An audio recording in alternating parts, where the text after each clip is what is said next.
Chapter 895. Because this chapter has more than 6,000 words, it's a bit late. The next chapter is estimated to be around 7 in the morning. Huangnam County's Governor Song Yan's house was empty and sparse. There were few servants, and it was cold and cheerless. In fact, this house was one of the top high-rise houses in Huangnam County. With Song Yan's family's wealth, it was impossible to live in it, let alone buy it. It was difficult to even rent it. However, because it was a haunted house that no one dared to take over, it fell into the hands of Song Yan, who had nothing to do with it. The previous head of the house was an old general who retired from the border and wanted to spend time with his grandchildren. He was the right-hand man of General Yanwan. He was a meritorious general who could drink wine with the king of Bailiang when he was young. It was unknown why, on a snowy night, more than 70 people in the house were killed. Regardless of whether they were women or children, they were all beheaded. It was extremely tragic. Until now, it was still a big, unsolved case on the streets of Bailiang. Some said that it was the work of Lulin bandits. Some said that it was the work of political opponents who still worked in the Bailiang Frontier Army. No matter what, the house, which was rumored to be empty every snowy night, was empty for many years.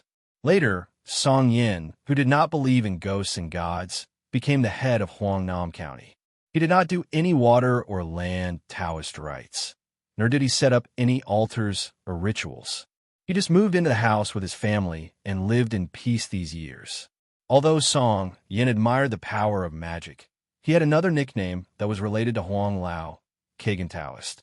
The wife of the prefectural governor passed away early, leaving behind an unbetrothed only daughter called Song Huangmei. In Huangnam County, she rode a horse and brandished her whip, carrying a saber and a bow. She was extremely valiant and formidable, not losing to the rangers of Bailiang. When Song Yin noticed that his daughter, who had always regarded applying rouge as the worst evil in the world, began to ask him for money, not to buy bows and arrows, but to secretly buy a lot of rouge and face powder. Song Yin had bumped into his daughter several times in the residence, but his daughter did not wipe her face clean. Song Yin was happy to see this, and he never exposed his daughter's clumsy cover-up.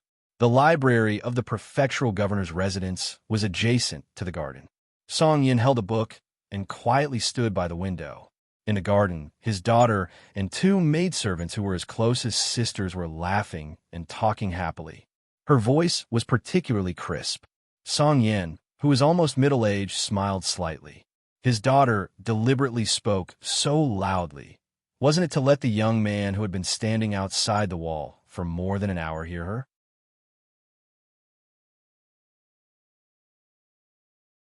One step late, one step late, one step late. Song Yin, who was in the prime of his life, was full of ambition. He did not want to follow behind others and eat the leftovers. However, right now, Song Yin was not sure if that Lingzhou general had the magnanimity to personally come and see him, this stubborn and smelly stone of officialdom, for his courage. Just as Song Yin was deep in thought, the sound of his daughter's shouts came from the garden outside the building. Song Yin helplessly stood up. This daughter of his did not have the slightest bit of femininity. How could she marry into a good family in the future? Song Yin did not respond. He walked down the stairs and took a detour to enter the garden through the back door. He saw that his teacher's daughter, Li Fuzhen, had actually rushed to Huangnam County. There was also an unfamiliar face beside her. With Song Yan's experience, he immediately guessed the identity of this person. It was the cold man that Li Fuzhen admired, Guo Fufeng. Song Yin did not have much of a good or bad impression of this person. Seeing his daughter, Song Huangmei, sizing up this man, Song Yin gave him a meaningful glance. Guo Fufeng, on the other hand, was very calm. He respectfully and reverently bowed deeply to Governor Song. Song Yin nodded with a smile and did not say anything. It could not be considered warm and polite. Even if this person became the administrator's son-in-law in the future, Song Yin still did not think highly of him. Furthermore, with Song Yan's status, even if Guo Fufeng rose step by step, if he wanted to stand side by side with Song Yin, it would take him at least 20 years of hard work. Li Fuzhen held onto Song Huangmei, who was a few years younger than her, but her expression was nervous. This was the first time she had brought Guo Fufeng to appear in front of her father's students. Others were fine. Perhaps they would give her some face as the administrator's daughter, but Song Yin was known among the Li family students for being unreasonable. He was very afraid that the governor would directly order them to leave with a straight face. This time, he had rushed to Huangnam County to meet Uncle Song in secret. Her father really had no choice. She did not know how Guo Fufeng had gotten the news and had talked to her for half a day, telling her many heartfelt good intentions. Only then did Li Fuzhen hesitantly bring him along to the Song Manor. She had a good relationship with Song Huangmei since they were young. She had always been treated as a younger sister by this girl. Everyone knew that Governor Song doted on his daughter, and this girl also had a dark relationship with a Jianghu boy whose background was even worse than Guo Fufeng's. This was also the key reason why Li Fuzhen dared to have Guo Fufeng formally reveal himself in Lingzhou's officialdom. However, thinking of this, Li Fuzhen had an indescribable sorrow that she had no one to talk to. Why did she have to be so scheming? However, seeing that Uncle Song's expression was tranquil, and at the very least, he did not speak ill of Guo Fufeng, Li Fuzhen was slightly relieved. The heartless Song Huangmei did not know why the fearless sister Li's palms were sweaty. The group of people went inside the house to sit around the stove. Song Huangmei used the excuse that she needed to scoop some charcoal and ran out of the house like a wisp of smoke. How could Song Yin not know that she was going to say goodbye to her sweetheart? He could not help but make a commotion of folding a chair and standing on top of the wall. Song Yin had just sat down when he received a few name cards from the steward. They were all scholars from Huangnam County who came to ask for advice on how to help the people. In reality, they were just here to pay their respects to the prefect so that they could get familiar with him. Song Yin let the steward return the letters and also gave back a few books from the library. These people did not get to see the books, but they came in high spirits and returned in high spirits. It was not uncommon for them to show off to their peers. Song Yin casually dealt with this small matter and looked at Li Fuzhen with a smile. Uncle Song's salary has been used to buy books. The house is almost full. It will be difficult to eat fish and meat here. Li Fuzhen had never been good at socializing, so she just smiled. Guo Fufeng did not want to be a foil and took the initiative to say, the scholars of the past dynasties loved books as much as their lives. They believed that borrowing books was like borrowing a wife. It was better to directly give books to people, just like how a famous scholar gave a beautiful concubine. It was passed down as a beautiful story. The prefect is well versed in the samadhi. Song Yin looked indifferent and turned a deaf ear. He did not agree. Guo Fufeng was thick-skinned and did not feel awkward at all. Li Fuzhen, who was slightly relieved, was a little restless again. She was afraid that Guo Fufeng did not know the rules and taboos of officialdom and would annoy the indifferent Song Yin. Fortunately, Song Huangmei brought a pot of black charcoal and helped her out. Song Huangmei spoke without restraint in her own home.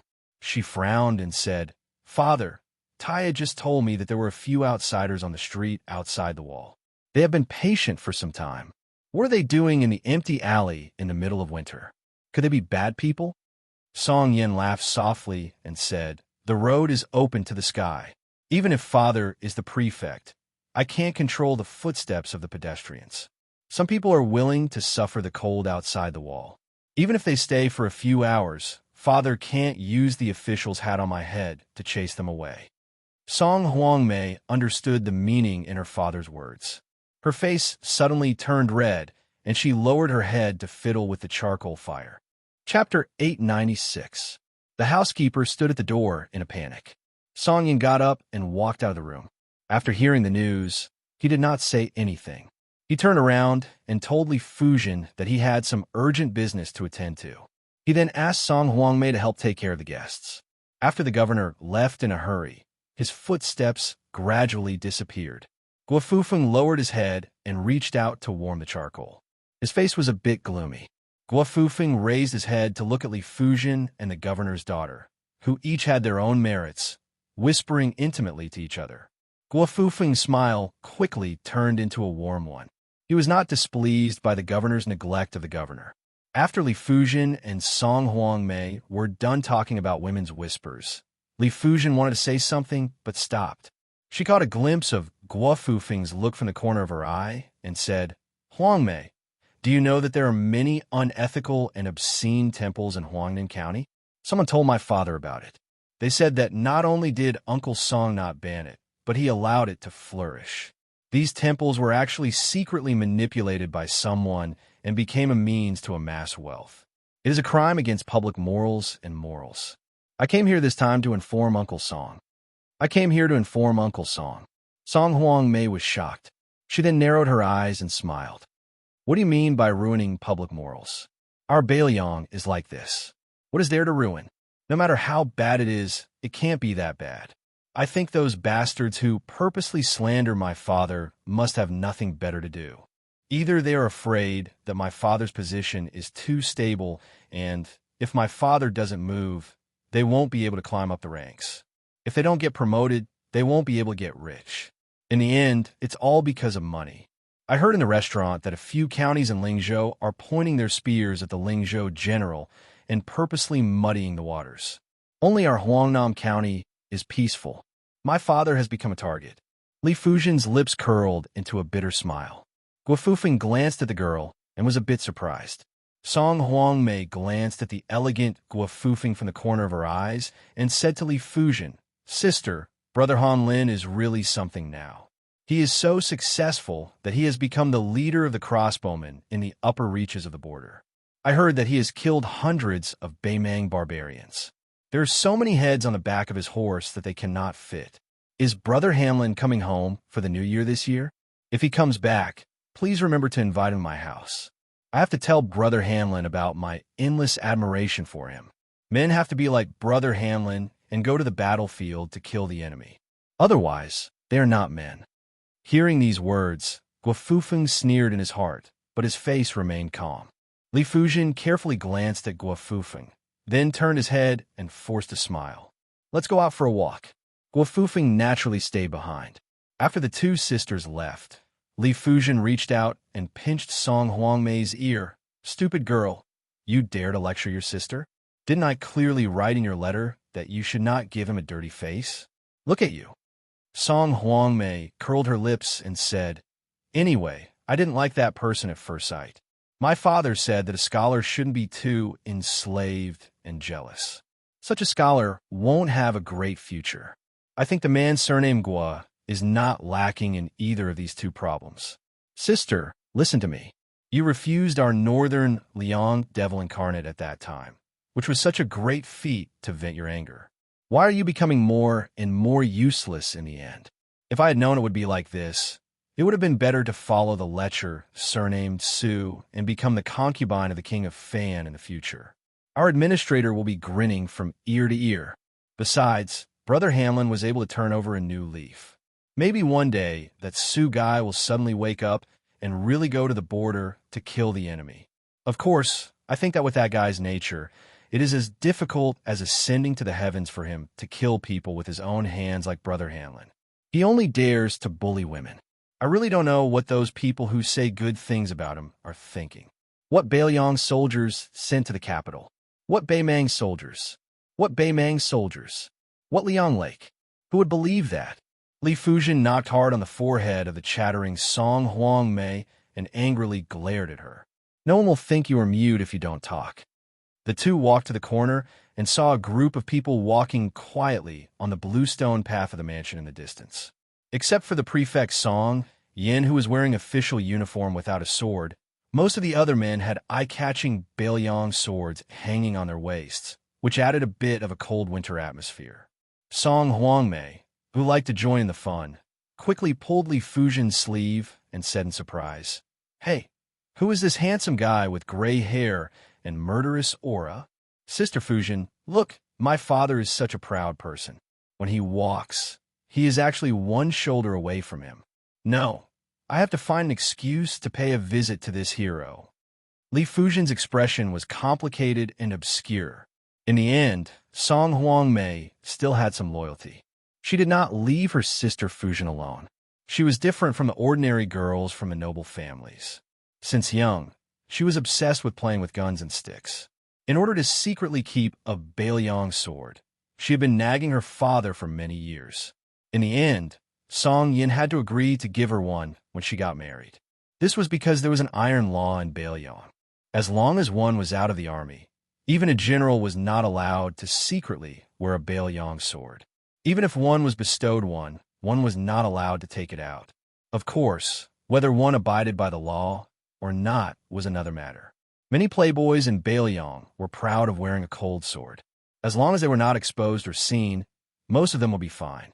However, there was a world of difference between carrying a sword privately and carrying one openly. So far, no civil official in Bailiang was qualified to carry a Bailiang sword. This was like the honor of carrying a sword in the palace in the capital. Even though Song Huangmei was the daughter of the prefect, she still admired those soldiers who relied on their own ability to carry a northern cold saber.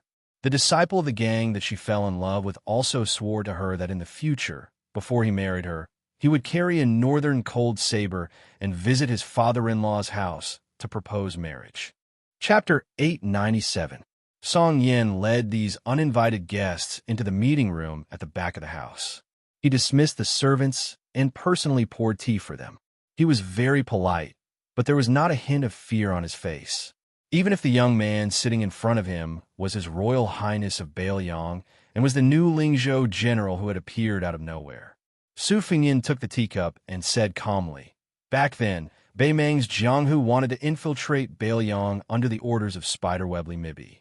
They specifically targeted the weak civil servants and used this to disrupt Bailiang's foundation. In the end, before they could even enter the country, they were all killed at the border. However, there were still some who managed to slip through the net and sneak into Yu and Liang provinces. At that time, to appease the people, many of the incidents were covered up. Lingzhou was relatively better, but the tragedy in this mansion still happened. Over the years, Bailiang spies have mostly focused on Beimang's men of sacrifice. Every now and then, there would be a seemingly random murder case, but the people did not know about it." Song Yin smiled. "Last year, there was a murder case in Huangnam County. It startled a group of cavalry from another county to cross the border to kill. They uprooted a gang and almost killed the entire family. At that time, I did not know the secret behind it, and almost wanted to personally stop it and demand an explanation from that famous school's commander. Later, a spy under General Chu sent me a military order. Only then did I know the danger." Su Fengyin said, "Huangnam County is known as Jiangnan beyond the Great Wall. It is where Bailiang's granary is located. As the granary of our Lingzhou, Sir Song must have a heavy responsibility on your shoulders." Song Yan's tone was calm as he replied, "It is my duty." Su Fengyin sneered and said, "It is also the duty of the prefectural governor to forbid all unsuitable offerings in the county. Lord Song has always been known to be swift and decisive in Lingzhou. How is he neglecting his duty? There were 3 ghost temples in Huangnam County, and the memorial tablets enshrined there were neither the souls of Bailiang heroes nor the gods' conferred titles by the imperial court. It was obvious that this was against the etiquette system. However, one of the couplets was written by Lord Song. Could it be that Lord Song was relying on the protection of the administrator to knowingly violate the rules? I've heard that Lord Song is fond of collecting books. You've collected more than 60 unique ancient books, and they're quite expensive. I wonder how many incense offerings did that illegal temple give to Lord Song this year?" Song Yin drank a mouthful of tea and said, "It's only 500 taels, not worth mentioning. There were many rare books that were coveted, but they were not able to get them. It is a pity." Su Fengyin smiled. "Excessive offerings in the territory, embezzling more than 300 taels, the punishment for these 2 crimes is the death penalty.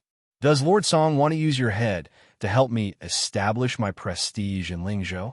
Song Yin was indeed the smelly and hard rock in the latrine pit of Lingzhou.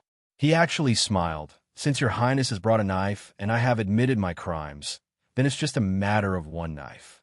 Su Fengyin put down the teacup. "You and I both know that you have disobeyed the wishes of the administrator. You want to come out of the Lingzhou officialdom so that I can take note of you, the person who once angered Su Shao. As long as you're willing to start an uprising in Huangnan County and let outsiders misunderstand that the administrator has made up his mind to lower his head to the general of Lingzhou, many officials would tactfully restrain their petty actions.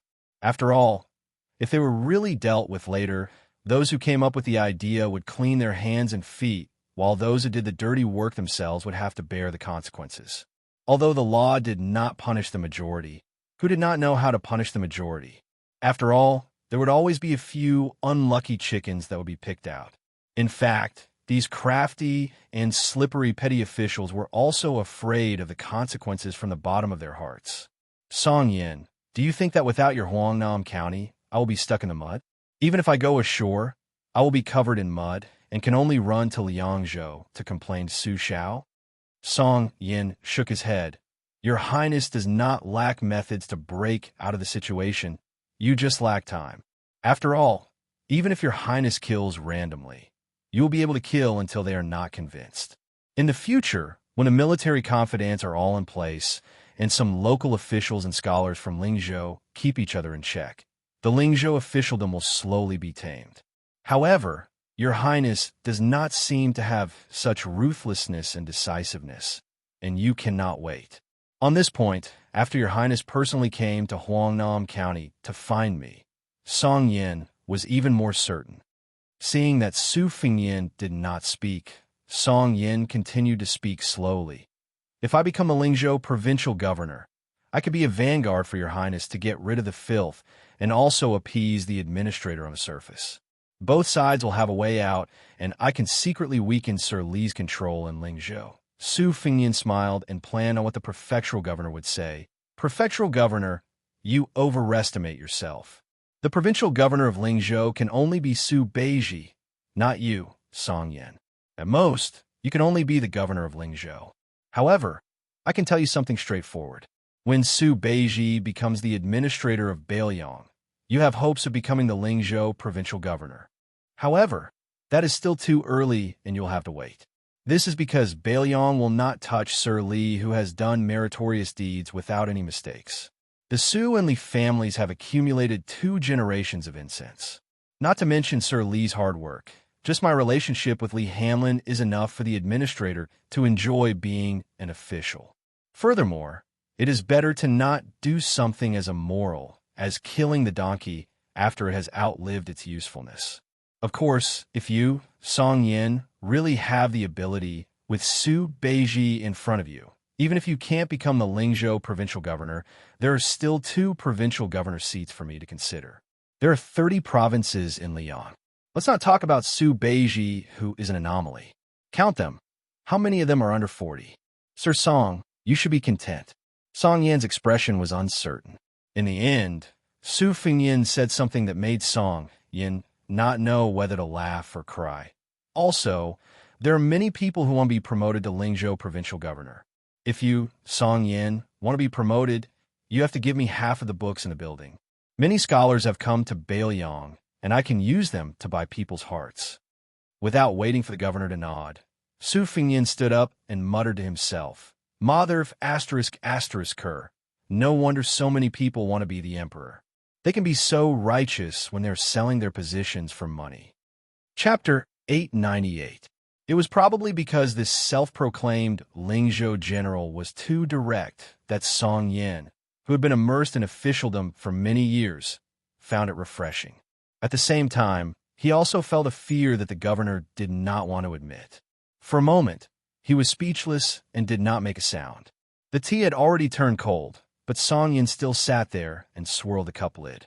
Su Fingyin did not care about this kind of harmless rudeness. There is a secret report that Li Fuzhen had also come to Huangnam County. He did not want to meet her. If that happened, it would be difficult for both sides, so he prepared to leave this manor that was indeed filled with a gloomy aura. Song Yin was not so conceited that he would not move from his chair. He stood up and sent him to the door. Su Fingyin told him that he would stay in the county capital until tomorrow morning. Song Yin nodded his head and stood in place for a long time before walking back to the chair with heavy steps. He gently pressed one hand on the armrest of the iron pearwood chair. The steward, who had been rejected by the honored guest of the manor, carefully stood at the door. He could not help but be worried. Everyone knew that the heir of Baelyong was a strange and absurd person.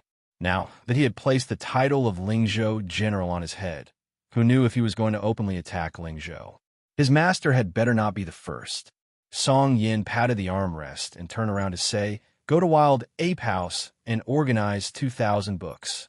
Then have General Tao send them to the Lingzhou general's manor today." The steward could not help but ask, "Master, how will you divide them?" Song Yan's face was filled with helplessness, as if salt had been poured onto his wound. He sighed and said, "Other than the 40 or so rare books that are kept in yellow rosewood boxes, choose the best ones and move them out of Wild Ape House." The steward made a sound of acknowledgement and quickly left. Song Yin rubbed his forehead and said with a bitter smile, "It really is more painful than marrying off a daughter." Su Fingyin brought Su Yambing and Hong Shuwen along the small path of the Song Manor.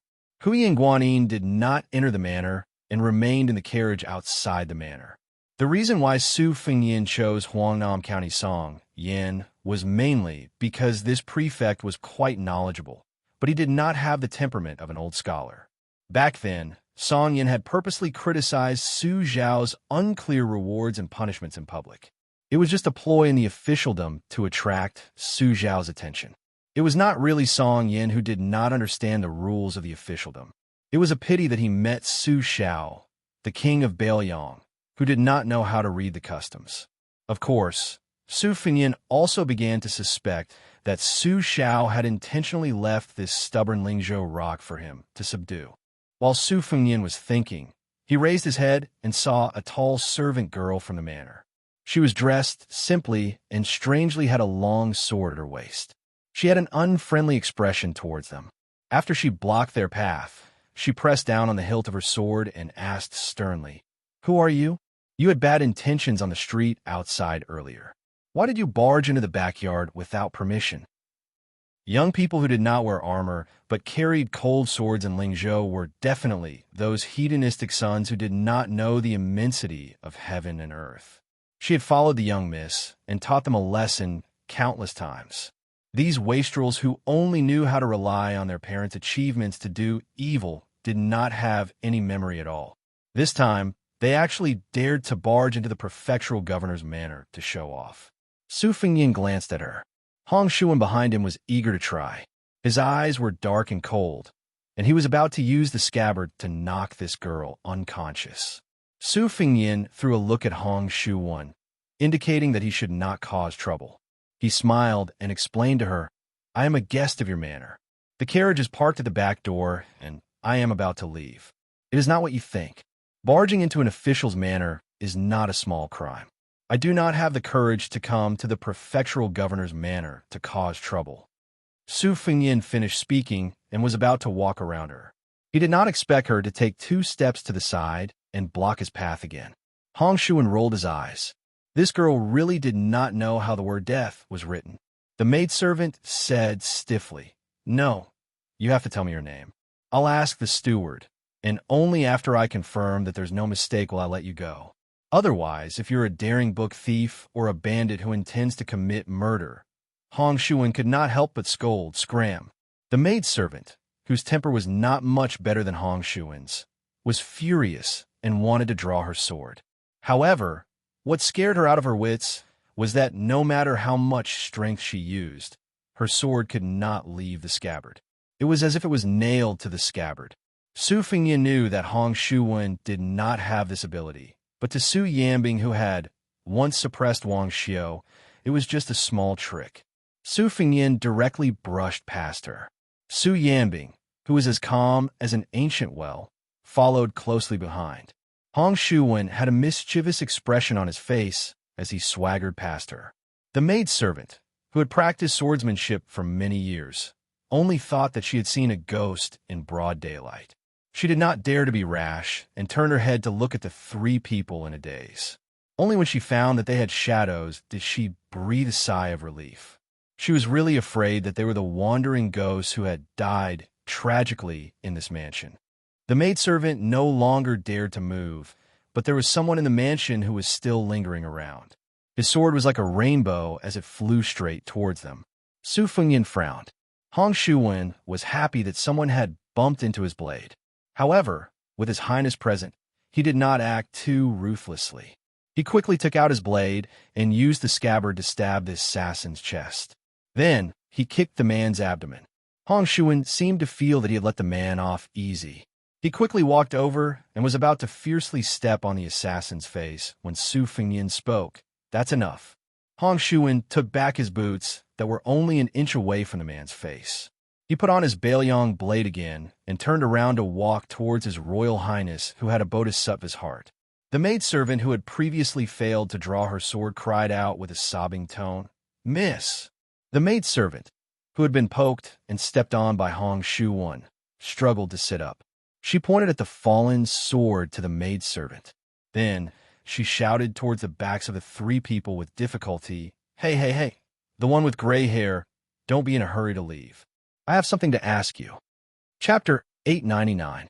But to Song Huangmei's disappointment, that guy just left without looking back. She didn't know if he was afraid that her father would help her vent her anger, or he just didn't want to talk to her. But Song Huangmei, who had the spirit of the Jianghu, didn't have the thought of being unforgiving.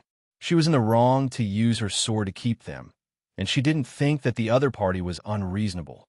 Song Huangmei's skill was inferior, and she was convinced. Although Song Huangmei's face was pale from the pain, her curiosity was far greater than her anger. But the maid Ironcliff was not so open-minded. She helped the young miss pick up the long sword, and after helping the young miss stand up, she knew that she was not the opponent of that group of people, but she still wanted to fight. Song Huangmei grabbed her arm and squeezed out a smile that was uglier than crying. "Ironcliff, don't go. They're really guests of the house, and my father personally welcomed them." "Ouch, it hurts, I can't talk anymore." The maid Ironcliff cried. "Young miss, how can there be such guests? I have to reason with the master." Song Huangmei, on the other hand, sucked in a breath of cold air and smiled with satisfaction. "Ironcliff, we finally met a master. Go, go, go. Help me to Sister Fusion. After I catch my breath, I will ask my father who that guy is." Su Fengyan walked to the front of the carriage and said to Hong Shuwen, "Huangnam County has a few Beimang spies that have been rooted here for many years. Seeing that you have nothing to do, you can go and work with our spies tonight, but we won't record your military merits. Remember, you have to follow their rules. If I know that you killed people, don't think about getting involved in this kind of thing in the future." Hong Shuwen nodded vigorously. His eyes were burning, and he licked the corner of his mouth with a smile that was terrifying. Guo Fufeng sat alone in front of the brazier in the room. He did not feel that he was being looked down upon. He even had the leisure to look at the decorations in the room. If he did not have such shrewdness and broad-mindedness, how could he have made Li Fusion, one of the few wealthy women in Baelyong, fall in love with him? Guo Fufeng was not dissatisfied with his current situation. Guo Fufeng believed that his plan was flawless. If his brother-in-law Li Hanlin continued to be an unruly hedonist, it would be fine. Guo Fufeng had never been a rigid scholar and did not mind helping Li Hanlin do evil. Now that Li Hanlin had joined the border, it was even better. In the future, when Li Hanlin returned to his hometown with glory, he would most likely take the path of a military official. A family also had to walk on two legs. Wouldn't the path of a civil official be filled by him, the virtuous son-in-law of the Li family? The two of them helped each other. With Li Gongda, who had only been the administrator for less than 2 years, guiding him, the Li family would naturally be prosperous. Guo Fufeng even thought of the scene where he would meet the new Prince Liang in the future. Now, what was a little disdain? Even Li Fusion did not know that two officials highly regarded by the administrator had approached Guo Fufeng in private. They were just short of calling each other brothers. Guo Fufeng narrowed his eyes and looked at the charcoal fire in the brazier. This trip to Huangnam County was a secret. Li Fusion was thin-skinned and inarticulate.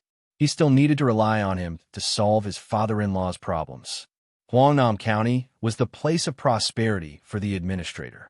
If there was a fire in the backyard, it would be a topic of ridicule in the prince's household.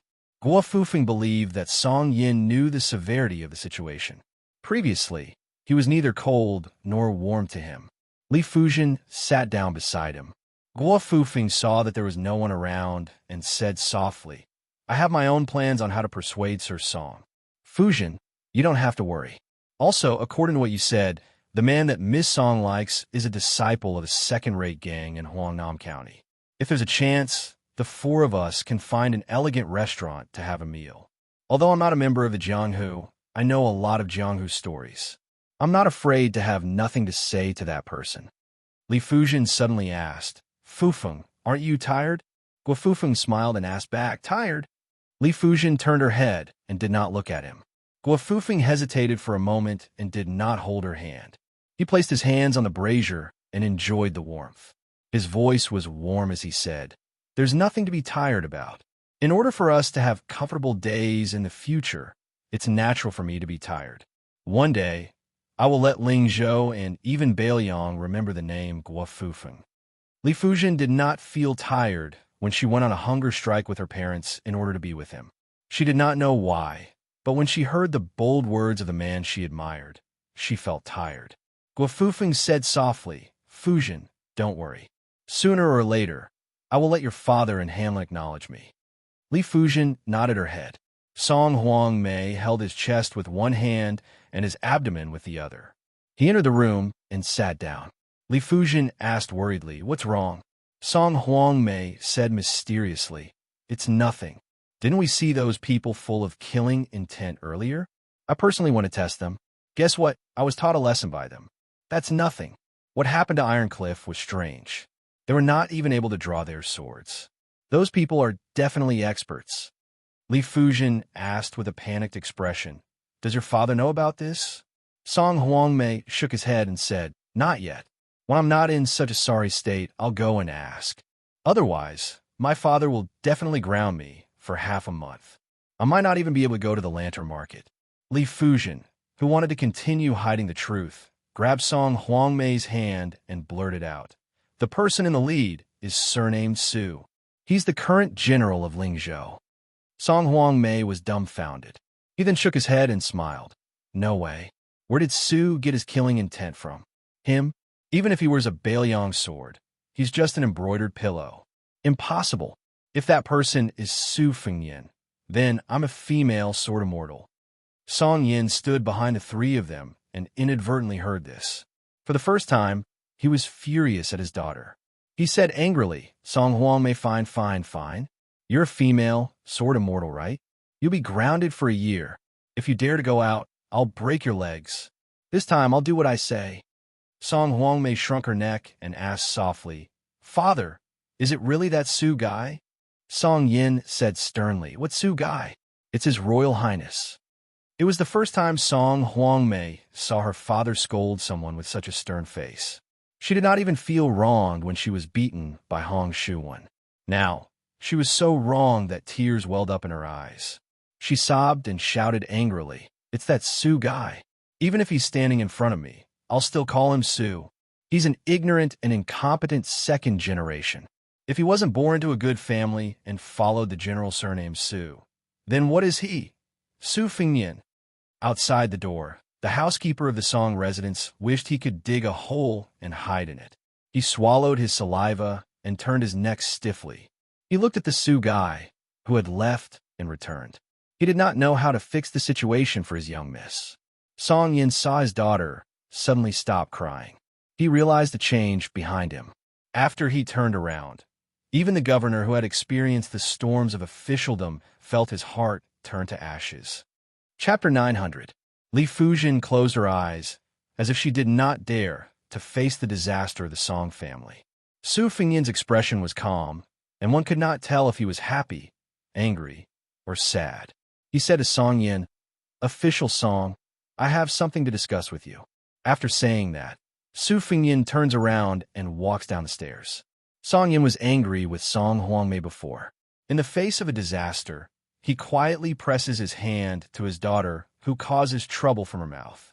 He tries his best to squeeze out a smile, indicating that she should not panic. Turning around and stepping over the threshold, Song Yin let out a long breath, which was a bit cold. He quickly followed the Lingzhou general.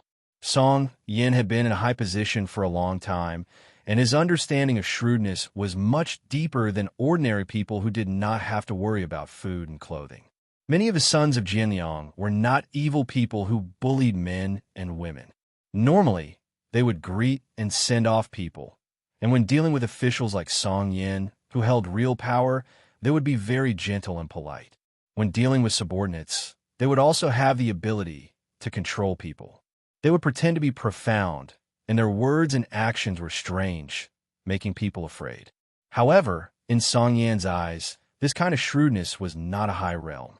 They would not be moved by interests, and they would not be affected by the ways of the world. No matter how big or small, they would be able to remain calm. This was the true shrewdness.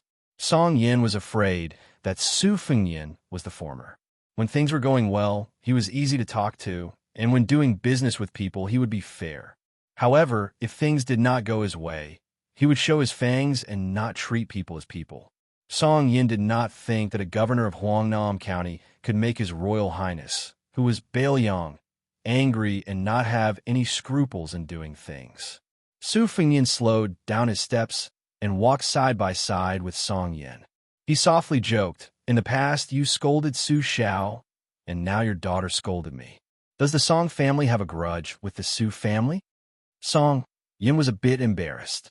Su Fengyin smiled and said, "I came back this time to tell you that your daughter and a maidservant tried to stop me from leaving the manor and suffered a little. The Song family is in the wrong for this matter, but I'm afraid that when a woman holds a grudge, she will be unreasonable and talk nonsense. This will cause the governor to hold a grudge against me. So I felt the need to come back and make things clear. However, if it was just this matter, I wouldn't have bothered to make a big fuss about it. The main thing is that there are several Beimang thieves' lairs in Huangnam County that have been hidden for many years. This time, a large number of scholars are going to die, and there are many spies and men of sacrifice in disguise. Even some Beimang spies who were originally rooted in the Central Plains have begun to take the opportunity to infiltrate Bailiang. Tonight, someone will clean up Huangnam County. I will leave tomorrow morning, so I felt that I needed to inform you in advance so that you won't be flustered when the time comes. When I returned to the residence, I saw that the Wild Ape House had started moving books. Song Yin didn't dare to form a grudge with the young man next to him. He didn't care about etiquette and directly asked, "Your Highness, are you really not angry at my daughter's rudeness?" Su Fengyin asked in return, "Scolding people in my own home is better than those people who stabbed me in the back in Lingzhou. I can still endure the latter and haven't made a move until now. What are you worried about? If you really feel guilty, then give me another 500 books from the Wild Ape House's collection." Song Yin sighed and said, "It was me who measured the heart of a gentleman with the yardstick of a villain." Su Fengyin said self-deprecatingly, "What kind of gentleman am I? You guys once bitten, twice shy. Based on my bad reputation in Bailiang." Song Yin suddenly turned his head and saw the administrator's daughter hurriedly running over. She stopped and looked at them without any intention of leaving. Su Fengyin hesitated for a moment and said softly, "Sir Song, I want to say a few words to Miss Li. Go to the back door and wait for a moment." Song Yin nodded and left with quick steps. Li Fuzhen didn't take another step forward. With a cold expression, she asked, "What do you want to do to the Song family?" Su Fengyin didn't beat around the bush with her. "You actually want to ask me what I plan to do to Song Huangmei, right? Don't worry, Li Fuzhen interrupted Su Fengyin's words and said with a cold smile, "Do you really believe that I can be at ease?" Su Fengyin said calmly, "Li Fuzhen, if I remember correctly, I don't owe you anything." Li Fuzhen gritted her teeth and said, "If something happens to Hamlin at the border, I will hate you for the rest of my life." Su Fengyin turned to leave, but he was stopped by Song Huangmei. However, the swordswoman learned her lesson this time and said timidly, "Your Highness, I will take responsibility for my own actions. Don't make things difficult for my father." Su Fengyin reached out and pinched her cheek. "You scolded me, and I took advantage of you. Let's call it even." Song Huangmei was stunned on the spot. After a long time, she came back to her senses. She jumped up and ran toward Li Fuzhen, chirping like a bird. "Sister Fuzhen, did you see that? His Highness really has a murderous aura. He took advantage of me, but I didn't even dare to move. If it were a normal lecher, I would have chopped off his dog's paw. Sister, you don't know, but the two retainers by his side are very powerful. I've always said that a man with a cold blade is considered handsome. Sigh. Now I feel that most of the rumors are true. Sister Fusion, you don't practice martial arts or swordsmanship, so you don't know that there's a saying in Jianghu that His Royal Highness is definitely an expert. I just don't know if he can fly on a sword and make a sound. Su Fingyin came to the back door of the mansion. Song Yin asked softly, "Do you need me to do anything to clean up Huangnam County tonight?" Su Fingyin shook his head and said, "No need." Song Yin said, "If your Highness doesn't mind this mansion's lifeless atmosphere, you might as well stay here." Su Fingyin smiled and said, "Why? Are you afraid that I will suddenly die in Huangnam County?" Song Yin, whose thoughts were exposed, laughed. Su Fingyin didn't let Song Yin see him out. He sat in a carriage and quietly drove out of the alley. Su Yanbing drove the carriage to a private mansion located in the southwest corner of the county. Su Fingyin pushed the door and entered. The small courtyard was narrow. On the cold floor, there were more than 20 people kneeling. Su Fingyin crossed his fingers and laughed at himself in his heart. Finally, he felt a little like His Royal Highness. He said a few words and stood up. These 20 or so people wore different clothes. Some wore the brocade and marten coats of the rich, while others wore the rough hemp clothes of the countryside. There was even someone who wore a jade pendant that matched the official's uniform. Su Fingyin walked over and pulled off the jade pendant. The official wasn't low either. He was a lower 9th rank official. After stealing it, he didn't rush to return the jade pendant. The leader was an average-looking woman. As soon as she stood up, she knelt down again. With an involuntary trembling voice, she carefully picked out her words and slowly reported. "Reporting to Your Highness, according to our investigation, there are 3 Beimang spy lairs in Huangnam County. 2 of them have been operating for more than 10 years. According to General Chu's arrangements, a group of Bailiang's peregrine falcons will enter Huangnam County at 5 o'clock. Another group of Bailiang's Eagle Guard, trained as crossbowmen, will arrive at 5 o'clock. Your Highness only needs to give the order, and we can uproot these 3 malignant tumors." Chapter 901. There were all kinds of Bailiang spies, but the ones who were really responsible for cleaning up were all peregrine falcons. This peregrine falcon was responsible for patrolling Bailiang. Most of them were Jianghu masters raised by the Bailiang Palace. Lu Qiantang, Xu Xiao, and the group who later intercepted and killed Prince Zhao Kai were all men of sacrifice who killed people in exchange for secret martial arts manuals and wealth. There were also some desperados who had committed capital crimes in Liang and had no choice but to rely on Bailiang to seek a chance of survival. However, the current Bailiang spies were divided into 2. Half of the power was taken from Chu Lushan's hands and fell into the hands of Second Commandery Princess Su Weisheng. Su Weisheng was too lazy to waste time on the old personnel, so he directly transferred nearly 100 elite crossbowmen from the Bailiang army to become the Eagle Guard. They worked together with the peregrine falcon in name, but in reality, they were restricting each other. Therefore, the Eagle Guard swam together on the land of Bailiang, choosing people to devour. As for the affairs outside the Great Wall, the old spy leader Chu Lushan still controlled most of them. Su Weisheng seemed to have no intention of meddling with them for the time being. Su Fingyin had almost no involvement in these 2 most filthy organizations, but he had heard about the general structure. For example, the spies in the courtyard at this time were mostly turtle fish who were dormant in one place all year round and were not allowed to move. There were also a few herring fish who were more flexible. They regularly returned to Liangzhou and were responsible for acting as the middleman to pass on military intelligence. Many turtles died of old age without knowing the identity of their companions. It was very unusual for them to gather together like this. When they were waiting, they were told by the female spy leader, Huang Nan, nicknamed Black Carp, that a big shot from the top was coming to Huangnam County to personally set up a trap. However, almost no one thought that it would be the Crown Prince of Bailiang who would come to my house, so they were a little scared for a moment. They were not commoners who only knew how to spread false information. Based on their experience and status, they had seen some secret records and heard some secrets with their own eyes. They had heard some secrets with their own ears. His Royal Highness's actions. Su Fengyan smiled and said, "Hey Li, stand up and speak. Originally, it was agreed that your immediate superior, Wang Tongke, would come to Huangnam County. This crown prince came up with the idea on the spur of the moment and replaced Wang Tongxue's position. Don't mind a layman telling you what to do. For tonight's operation, this crown prince will only watch from the sidelines and will not participate." The woman who had been in charge of Huangnam County's espionage operations felt relieved. She stood up and was about to say a few polite words when His Royal Highness grabbed her neck and broke it with a crack. Then, he threw her to the side with a smile on his face. Su Fengyan continued to smile and said, "I forgot to mention that Wang Tongke didn't come to Huangnam County not because he didn't want to, but because he couldn't. On the way here, he was killed by Chu Lushan's men. This He Li has been flirting with a Beimeng official for many years. Huangnam County has been rotten from the beginning to the end. This crown prince knows that other than her, there are actually a few people in the courtyard who have sided with Beimeng's spiderweb. This time, we have mobilized so many people. In the end, the ones who will die are just some insignificant minions.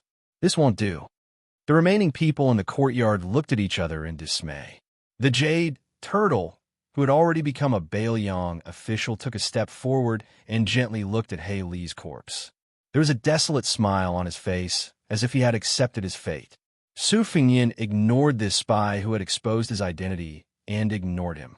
He walked up the steps and put his hands in his sleeves, leaving only the jade pendant dangling from his sleeves. He smiled and asked, "Is there anyone else who wants to die a quick death? If you're caught by this crown prince, you won't receive the same treatment as He Li." The courtyard was dead silent. It was obvious that no one responded to His Royal Highness' good intentions. Su Fengyan slowly said 3 names. The 3 of them were swiftly and violently cut in half by Hong Shuan's saber. Su Fengyan said, "According to a secret report, there is a Beimeng loyalist in the courtyard. His identity is unknown, but it doesn't matter. Huangnam County Spy Agency was originally going to be overthrown. In order to save time and avoid future troubles, we can only kill them all. Huangnam County is a feng shui treasure land that Beimeng Spiderweb has worked hard to develop. This crown prince believes in that big fish. His life is more valuable than all the Bailiang spies in the courtyard combined. Bailiang won't lose out on this deal." A fat rich merchant was surprisingly agile. He stepped lightly on his toes and was about to jump over the courtyard wall when Hong Shuan stabbed him in the back with a halberd. His body hung heavily on the wall. Hong Shuan walked over and grabbed his legs and pulled him back into the courtyard. With his death, the turtles and reeds who were still standing in the courtyard breathed a sigh of relief. If this guy had refused to give himself away and insisted on implicating the rest of the spies, they could only stretch their necks and wait to be slaughtered. Otherwise, they wouldn't have dared to go against the cold-blooded Bailiang crown prince. As turtles and reeds, most of them had families, old and young. If they died here today, they would be sacrificing their lives for the Bailiang. If they wanted to hate someone, they could only hate those Beimeng spies for being too cunning. However, after they died, their families, old and young, would still be able to live without worry. Just when everyone thought the dust had settled, Su Fengyan followed Su Yambing's finger and stared at a middle-aged man with an old-fashioned face. "This fatty is willing to die for you in order to protect you. It can be seen that your identity is not ordinary. Otherwise, if I were him, even if I were to die, I would drag the rest down with me. You're Han Shang, right? In the past, you've accomplished several great things at the border of Yuzhou. You could be considered to have made great contributions to the Bailiang. These years, you've been at odds with He Li and have been ostracized by him for many years. Originally, you were the most innocent spy in the courtyard. However, do you know when you gave yourself away?"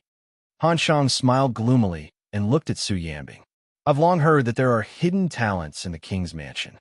However, the king of Bailiang's earthly branchmen of sacrifice have all made move.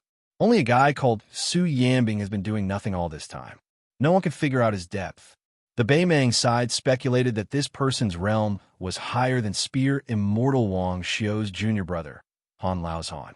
Now, it seems that this is indeed the case. I've clearly suppressed my heartbeat and thought that there were no flaws. I didn't expect that I would still be seen through. Unfortunately, I can't spread this news. My mistake was that I didn't expect His Royal Highness to come in person and Su Yanbing to accompany him. It wasn't that Han Shang didn't want to put up a last-ditch struggle. However, he knew that his efforts were futile when he was targeted by Su Yanbing. Han Shang's vision went black. He didn't even see how Su Yanbing attacked before he fainted. Su Fengyin threw the jade pendant back to the official and smiled. Wang Tongke, Huangnam County has made up for your mistakes. Wang Tongke took the jade pendant and wore it on his waist. Only after he tore off his mask did the people in the courtyard realize that this person was Wang Tongke, the #1 spy in Huangnam County for more than 10 years. A man whose wife and children had never seen his true face for more than 10 years. He followed His Royal Highness into the room and asked softly, "Your Highness, why don't you let me continue to hide in the dark? Although Huangnam County will be much cleaner after tonight, it's hard to guarantee that there won't be any accumulation of filth in the future." Su Fengyin said, "You don't have to stay in Huangnam County anymore. Say goodbye to your wife and children and then go to Yuzhou." Wang Tongke nodded and didn't have any objections. Su Fengyin suddenly said, "I know that you've nurtured a disciple with a very clean background. Chu Lushan thinks highly of him. Take him to Yuzhou and work hard for a few more years to train that young man. When he takes over your mantle, you can stop being a spy and reunite with your wife and children. In the future, you can change your appearance and live a stable life." Wang Tongke, who had been honed to the point that his appearance wouldn't change even when faced with blades and axes, was stunned. Su Fengyin smiled and said, "Although most people would be even more worried if I said don't worry, I hope that you can rest assured. Beiliang hasn't mistreated its meritorious subjects in the past, and it won't do so in the future."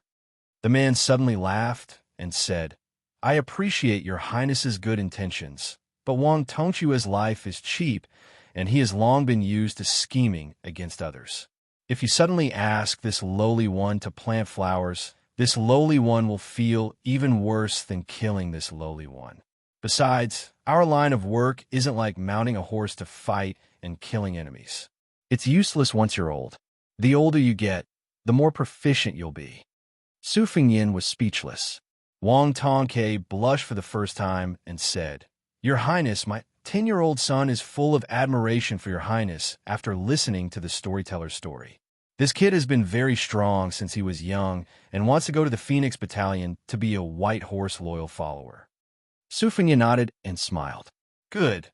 I'll allow him to go to the Phoenix Battalion when he's of age." Wang Tongke suppressed his excitement and said in a low voice, "Your Highness, shall we plan tonight's extermination?" Su Fengyin waved his hand and said, "Leave Han Shang to me. As for the rest, Chu Lushan's arrangements will remain unchanged. Hong Shuwen will move with you tonight. You can go about your business. The remaining people in the courtyard still need you to pacify." Wang Tongke made a sound of acknowledgement and quietly left the room. Chapter 902. In the Song Manor, Song Yin took the initiative to find Li Fuzhen and went for a walk in the manor. Song Huangmei, who had a lively personality, had experienced many twists and turns and dared to touch this bad luck. She obediently took off her sword and went to learn embroidery. Song Yin thought about it and slowly said, "Niece, let's talk about something that might be a little boring. After Uncle is done, you can go back and tell the administrator why Huangnam County has changed. Now that Lingzhou's officialdom is undergoing a drastic change. If I, Song Yin, were not the administrator's disciple, but the Lingzhou general's advisor, I would put myself in his shoes, standing in His Highness the Heir Apparent's point of view to look at the problem. There are 3 ways to deal with it.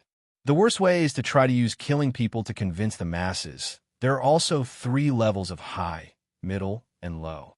Killing a large number of officials was a bad idea, so it could only cause the people in Lingzhou to lose their confidence.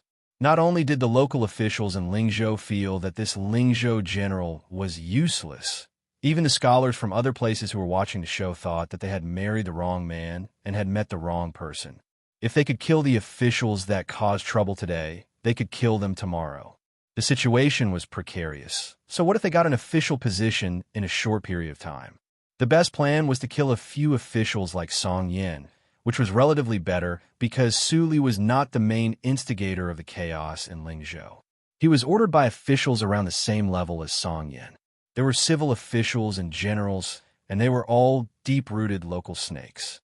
With this group of people secretly instructing them, Lingzhou was able to work together. As for whether to kill Song Yin, kill the governor, or take the chance to cut off the limbs of the Huaihua general of Longqing Prefecture, there was not much of a difference. The officials that caused trouble were timid and kept quiet out of fear. The Lingzhou officialdom would have a moment of peace, but this plan was not a long-term plan.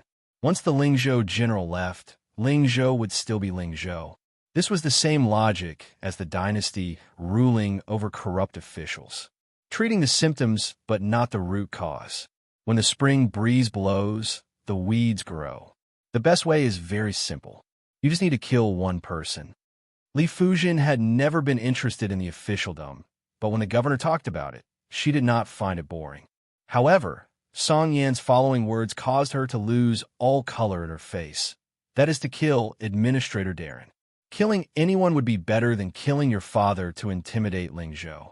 Even the administrator of Bailiang, whose official rank was the same as that of Bailiang's protector general, could be killed. If one angered His Royal Highness, who could escape the calamity? Moreover, niece, you certainly know what kind of official Administrator Darren is. In the officialdom, people would burn the bridge after crossing the river. There was no end to it.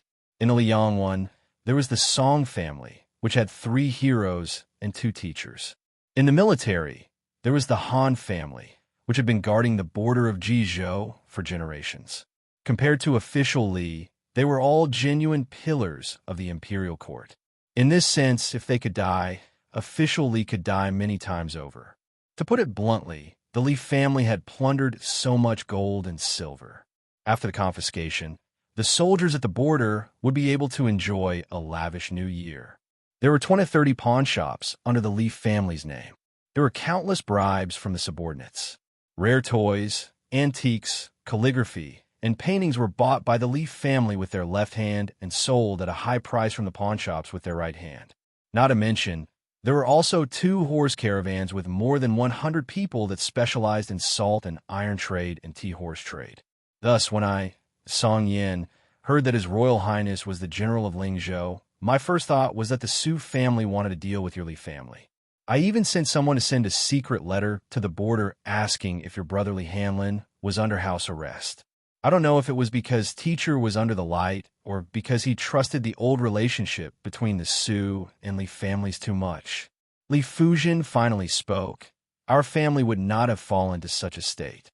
Song Yin smiled and said something strange. If these words came from teacher's mouth, uncle might not believe it. Li Fuzhen had a blank expression. Song Yin continued. His Highness did not use these 3 plans to resolve Lingzhou's predicament, which was unexpected. This was because the 2 best plans above the worst plan all tested one's maturity. If one was not careful, it would be a thankless end. The middle plan was to use people to kill people and build momentum. None of these could be lacking. The best plan was for him to not be the general of Lingzhou who was personally involved in the situation. He used the power of the king of Bailiang to put pressure on the administrator and Zhong Hongwu. Then, with Huang Chang and the others who had just entered Bailiang, he worked from the bottom up step by step.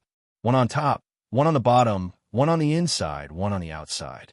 In the end, he had Su official, who was caught between the 2 sides, go with the flow and follow the trend. However, while such a method was meticulous, it could only be done gradually. At the very least, it would take a year or 2. Since His Highness, for some reason, chose the middle plan, which was more radical than the worst plan, then Uncle, who did not want to be the governor of a prefecture, had a chance. Other than Uncle's own ambition, there is actually one thing that I need to tell Surly. The one who needs to defile himself is not Song Yin, but teacher himself. Song Yin is not so important as to defile his own reputation. On the other hand, it is time for teacher to reduce his own power. Song Yin leaving the Li family is the right time. Li Fuzhen said softly, I don't know how much of Uncle's words are true or false. I also don't know if these plans are good or bad. I only remember that Father once said in private that Uncle Song was not as good as him as an official, but he saw the situation better than him. It was just that Bailiang is small, so Uncle Song could only use 2 of his power. Song Yin was stunned. After a long time, he sighed heavily. Teacher knows me. Li Fuzhen raised her head and looked into the distance. She asked, Sir Song, is His Royal Highness a smart person like you? Song Yin had probably just joined the Lingzhou general, so it was hard for him not to be a bit worried. He did not directly give an answer. He only said, in the past, it was not good to make wild guesses. Now that we have met, it is clear, in Bailiang, there is no one more self-deprecating than him. Since Li Fuzhen called him Sir Song and not Uncle Song, Song Yin knew that his relationship with his teacher's family had pretty much stopped there. He said calmly, Song Yin will say one last thing from the bottom of my heart. That Guofufeng is a person who can only share riches and honor. As for whether or not he can share hardships, I am thinking too much. The Li family will probably not collapse one day. There was no anger on Li Fuzhen's face. She gently bowed and left slowly. In the secret room of the private residence in Huangnam County, Han Shang had already been skinned alive and had his tendons pulled out, but he still stubbornly refused to say a word. Su Fengnian stretched his hand into the basin to wash his hands. Looking at the slightly rippling, thick blood, he sighed, not everyone could be a great spy. Hong Shuan's hair stood on end as he stood to the side. Su Yanbing, on the other hand, had a calm expression. Hong Shuan looked at His Royal Highness's hands that were still slightly red. Should I go change the basin of water? Su Fengnian nodded. Su Yanbing waited for Hong Shuan to change the basin of water before quietly saying, Your Highness, if I am not wrong, is this Han Jiaoxi's unique silk drawing technique? Chapter 903. Su Fengnian didn't hide anything from this loyal and devoted senior. He pointed at his own head and said with a smile, After Han Shengxian was killed in Divine Martial City, I had an unorthodox method to use his head to learn some things. Back then, when I killed Raccoon Diwu in northern Mang, I also benefited greatly from it. However, my foundation in the Yellow Court was stripped away by Lu Hao's astronomical technique. My cultivation is not good enough. Even if I know how to use many techniques, I can't use them. It's like a low-level swordsman who has memorized all the moves of the two-sleeved green snake, but his strength is not enough. 4-realm, first level. I have already entered the false realm 3 times, maybe 4 times. No one has ever done it before. I don't have any regrets. Su Yanbing did not say anything else. Hong Shuan brought in a basin of clean water. Su Fengnian washed his hands thoroughly and shook off the water. With a thought, 7 or 8 flying swords flew out of Han Shang's body one by one. They spun around in the basin of water and then disappeared into his sleeves. As long as the sword embryo was complete, these little things did not need to be supported by internal energy. Thus, Su Fengnian could use them with ease. Su Fengnian left the secret room and returned to the house. In the courtyard, the turtles and reeds from Huangnam County, who had been cleared of suspicion, began to move stealthily in an orderly manner. Some acted as bait, while others acted as camouflage. Wang Tongke also disappeared without a trace. Although everyone in the courtyard was on the brink of death, it was actually very common for some mobile spies other than the turtles, especially spies near the border. In the past, there was a county in Yuzhou where spies were so exaggerated that Chu Lushan had to personally lead 600 cavalry to encircle them. Only one of the 17 spies did not stand in Beimang's camp. The rest were infiltrated by Beimang, while the rest were lured or forced to side with Beimang.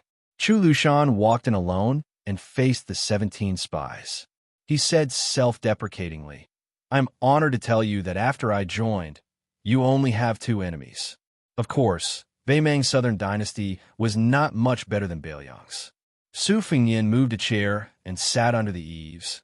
quietly waiting for the peregrine falcon and eagle guard to arrive. According to the secret report, the 3 layers of the 2 old and 1 new in Huangnam County were located in a Taoist temple, a gang, and a brothel. During the Spring and Autumn War, the brothels of various countries were no doubt the spies. So when Shu was in charge of the spies, he was disdainful when he took charge of the report. He said he captured a popular courtesan from each of the 10 brothels. 3 were 3. At the end of the Spring and Autumn War, there were very few idiots who would do such a thing. Firstly, it was very difficult to train an elite spy who was a woman. Secondly, everyone already knew that it was easy to gather information in brothels. The local spies kept a close eye on the prostitutes in brothels. If there was even the slightest bit of suspicion, they would rather kill the wrong person than let the wrong person go. Now that the smoke had dispersed, female spies began to hide in the brothels again. It was just that there were not many of them. Su Fengnian leaned against the back of the chair under the eaves. He slowly thought of Dun Wang and Wu Meinyang. Compared to Jiangnan, Bailiang was late at night. Su Fengnian looked up at the quiet and peaceful twilight. The Beimang spies, who did not know they were in danger because of the Korean merchants and the Black Harp shelter, could still live for a few more hours. There was a series of subtle knocks on the door.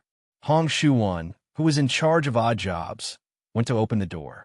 Su Fengnian looked over and smiled. He saw a familiar face. When the person saw His Royal Highness, she was also pleasantly surprised. Su Fengnian knew her name was Ren Shanyu. She was a woman in her 30s. She used to use a pair of Xianhua axes. She still had the face of a young girl. What was especially rare was her chest. In Xinwu City, she had almost died at the hands of Catman. In front of the Catman, who was known as Invincible Han, anyone could die at a moment's notice. Su Fengnian smiled and asked the woman, who was kneeling on the ground, to stand up. He said softly, Ren Shanyu, this time you are leading 40 Eagle Guard in a Huangnam County? That's a promotion. Congratulations. Ren Shanyu, whose name was called out by His Highness, smiled brightly, revealing a pair of cute little canine teeth that did not match her age. It was hard to imagine that such a little girl, who caused people's imagination to run wild, would wipe the blood on her chest with the axe after chopping people like cutting vegetables. She said shyly, Your Highness, it is Wang Lin, who appeared in Xinwu City with me, who is leading the team. I am just a pawn who is scouting ahead, similar to a scout in the army. The peregrine falcon has already met with Wang Tongke. Wang Lin and the others entered the city at 5:15. Su Fengnian nodded and asked Hong Shuwen to bring a chair for the woman. She seemed to have received a great reward that she did not dare to hope for. Her face was filled with surprise and anxiety. She sat down gently, but only dared to put half of her butt on the chair. Su Fengnian smiled and asked, You just became a small official? It doesn't match your achievements. Do you want me to help you say something? The woman, who had once become a bandit in Jinzi Mountain and killed countless people, was fidgeting uneasily. Her earlobes were already red. She tried her best to calm herself down and not let her chest tremble too much. She said solemnly, This servant was born in a lowly family in Dongyue. If it wasn't for the fact that Northern Liang took me in when I was 9 years old and became a spy, I would have died long ago. I'm also stupid. I've delayed military plans twice. If I were anywhere else, I would have slit my throat and committed suicide to atone for my sins. I'm already satisfied to be alive. Su Fengnian put his elbow on the armrest of the chair and rested his chin on his hand. He smiled and said, I didn't expect Lu Qiu'er to still have some humanity left.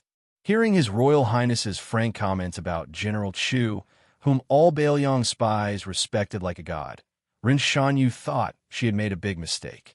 She was so scared that she wanted to stand up and kneel down again. Su Fengnian pressed down with his other hand. I'm just saying, don't be nervous.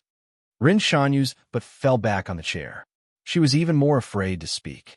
Ren Shanyu gathered her courage and sneaked a glance at Su Fengnian.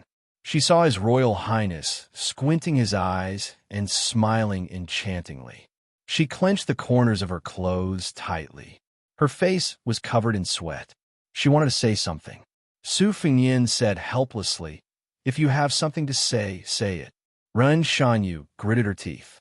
She lowered her head and murmured, "Your Highness, I only have one wish in my life." Su Fengyin turned to look at the woman. He asked curiously, "Tell me." She raised her head. After saying this, she fell limp on the chair. This time, but was finally able to sit firmly on the chair. Hong Shuan wanted to laugh, but didn't dare. He felt uncomfortable holding it in. He admired this woman from the bottom of his heart. She actually dared to take liberties with His Royal Highness. Her wish was to have His Royal Highness personally touch her chest before she died. She even said that this was the only thing she could give him. Hong Shuan didn't know why, but when he saw the woman's resolute and clear eyes, he felt an indescribable sadness. Su Fengyin stretched out his hand and helped her tidy up her hair. Then Su Fengyin retracted his hand and looked forward. He muttered to himself, "This time on the way to Huangnam County, I kept thinking about how to do things in Lingzhou. With those people who only talk about rules and not reason, is it worth it for me to talk about rules, reason, and affection? But now I understand." The woman who forgot to be shy clearly didn't understand what His Royal Highness was saying. Su Fengyin's lips curled up. "I don't need to touch it. I know that place is very..." After pausing for a long time, His Royal Highness finally spat out 2 words. "Spectacular." Chapter 904. 9,000-word chapters. In the 17th day of this month, I have only updated 18 chapters, only making up for the 5 chapters one-owed last month. However, the 18 chapters already have a total of 90,000 words. The average word count of each chapter is close to 5,000 words. I think that the lack of updates is still a necessary effort. Moreover, this kind of updating without deliberately splitting the chapters to make up for the lack of updates is also an effort. In the future, I won't talk about updating in the chapters. In any case, I will remember it in my heart. When night fell, Hong Shuan excitedly followed Wang Tongke to fish with the net. The other 2 members of the Phoenix Battalion stayed in the courtyard. Su Fengyin left the courtyard and only brought Su Yanbing and Huyin Guanin, who had disguised herself as a page boy. They came to a place that would make a virtuous gentleman both spit and swallow his saliva. The brothel was coincidentally adjacent to the brothel alley in Huangnam County where the net was being collected. Lingzhou was rich and populous. Visiting prostitutes was a common practice.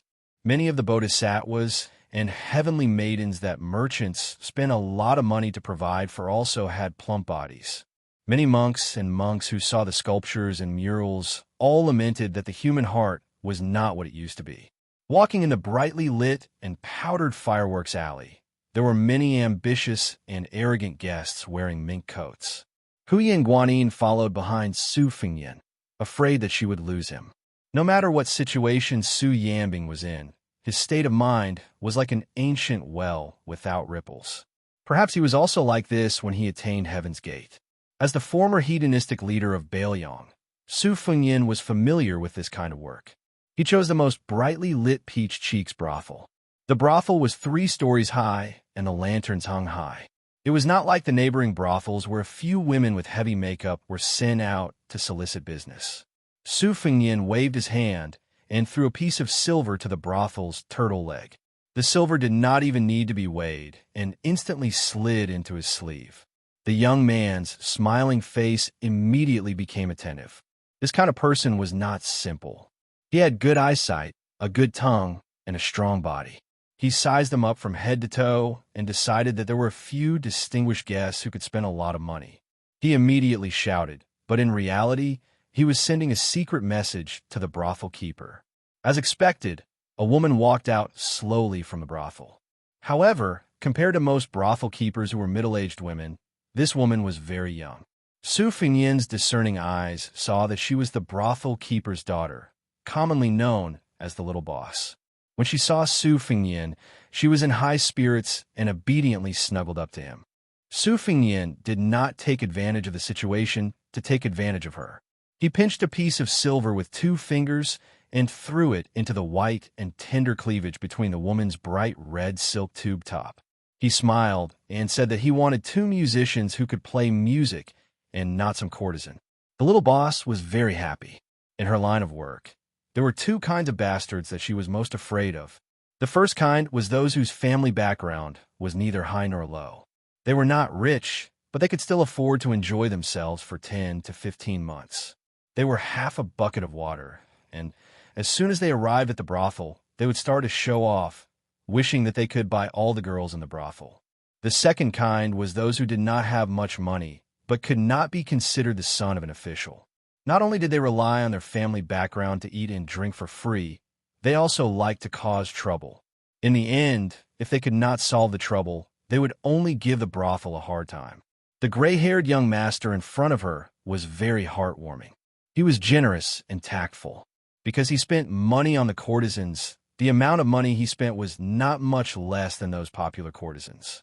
Moreover, he could also increase the popularity of the courtesans. If he was a poet or scholar with a small reputation, he could sing a few poems with the girls, and these courtesans would really become outstanding.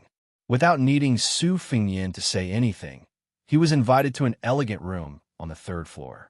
When they were going up the stairs, the graceful little head's slender waist swayed more vigorously than usual.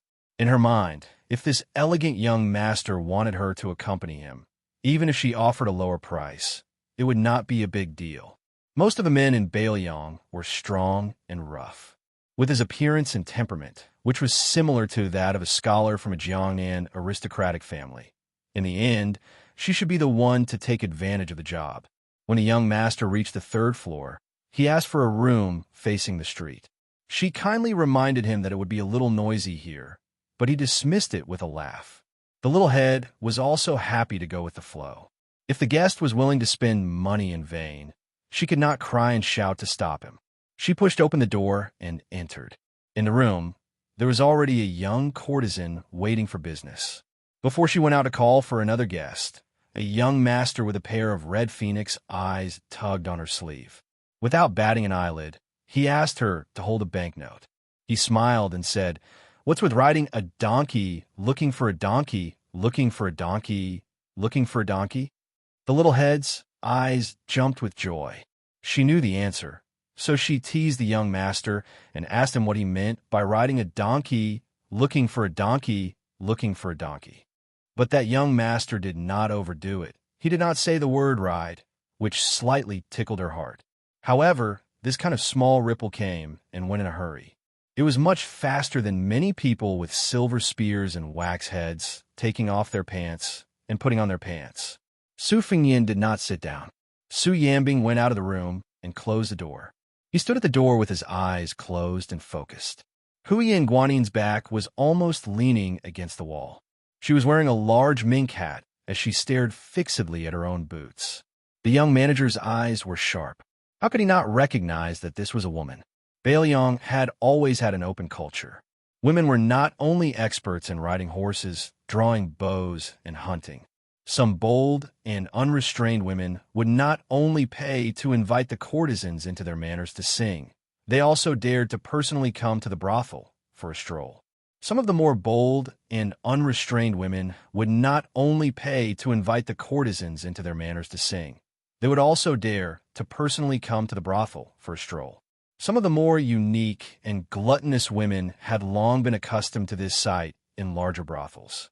There was a slightly aged courtesan in the Peach Cheeks brothel who would be invited by a widow in Lingzhou to grind a mirror every few days.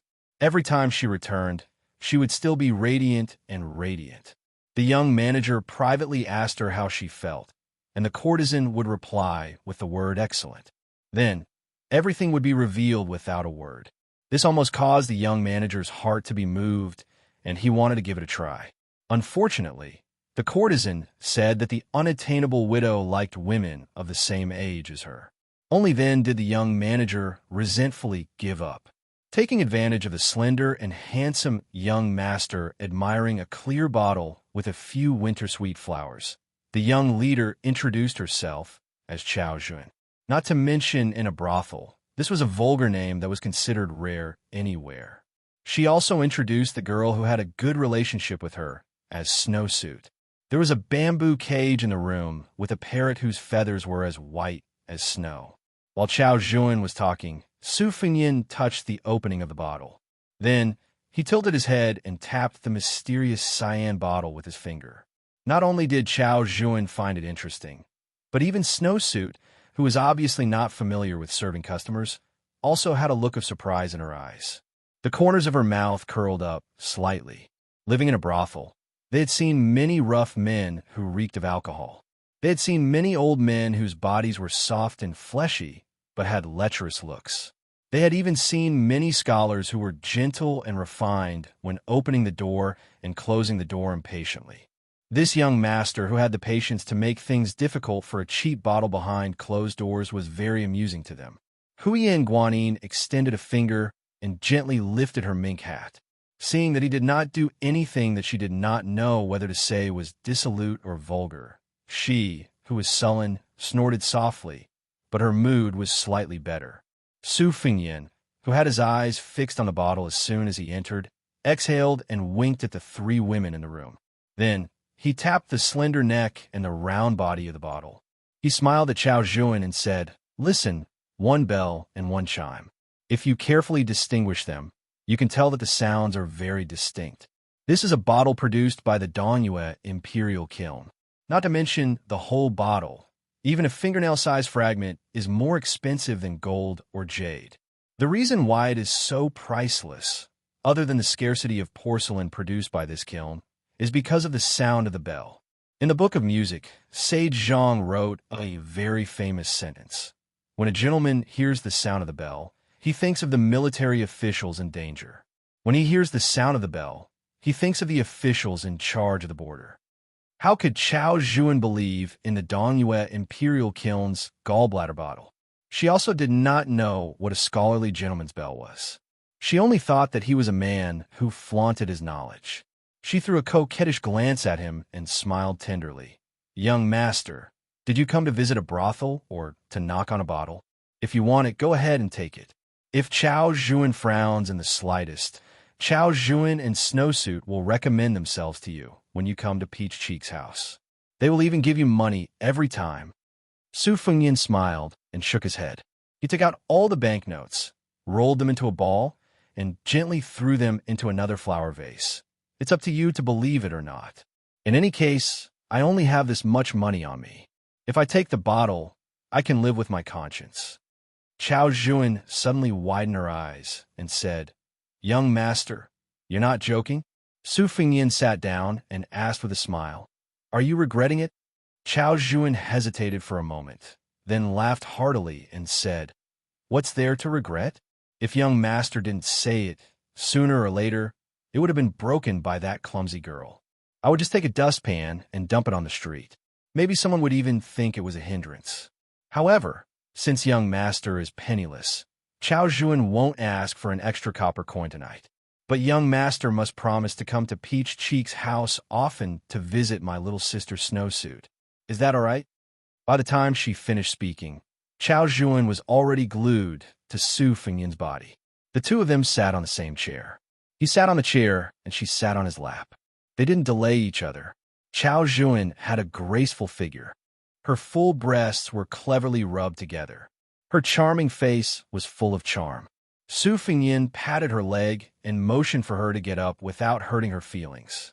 He squinted his eyes and said with a smile, "I'm not from Lingzhou, so it will be difficult for me to come to Peach Cheek's house in the future. However, I have a few friends who are doing well in Lingzhou.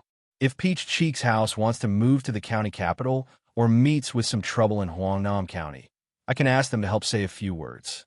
Of course, you didn't believe me when I said that the porcelain bottle was worth 1,000 taels of gold. You can choose not to believe me this time."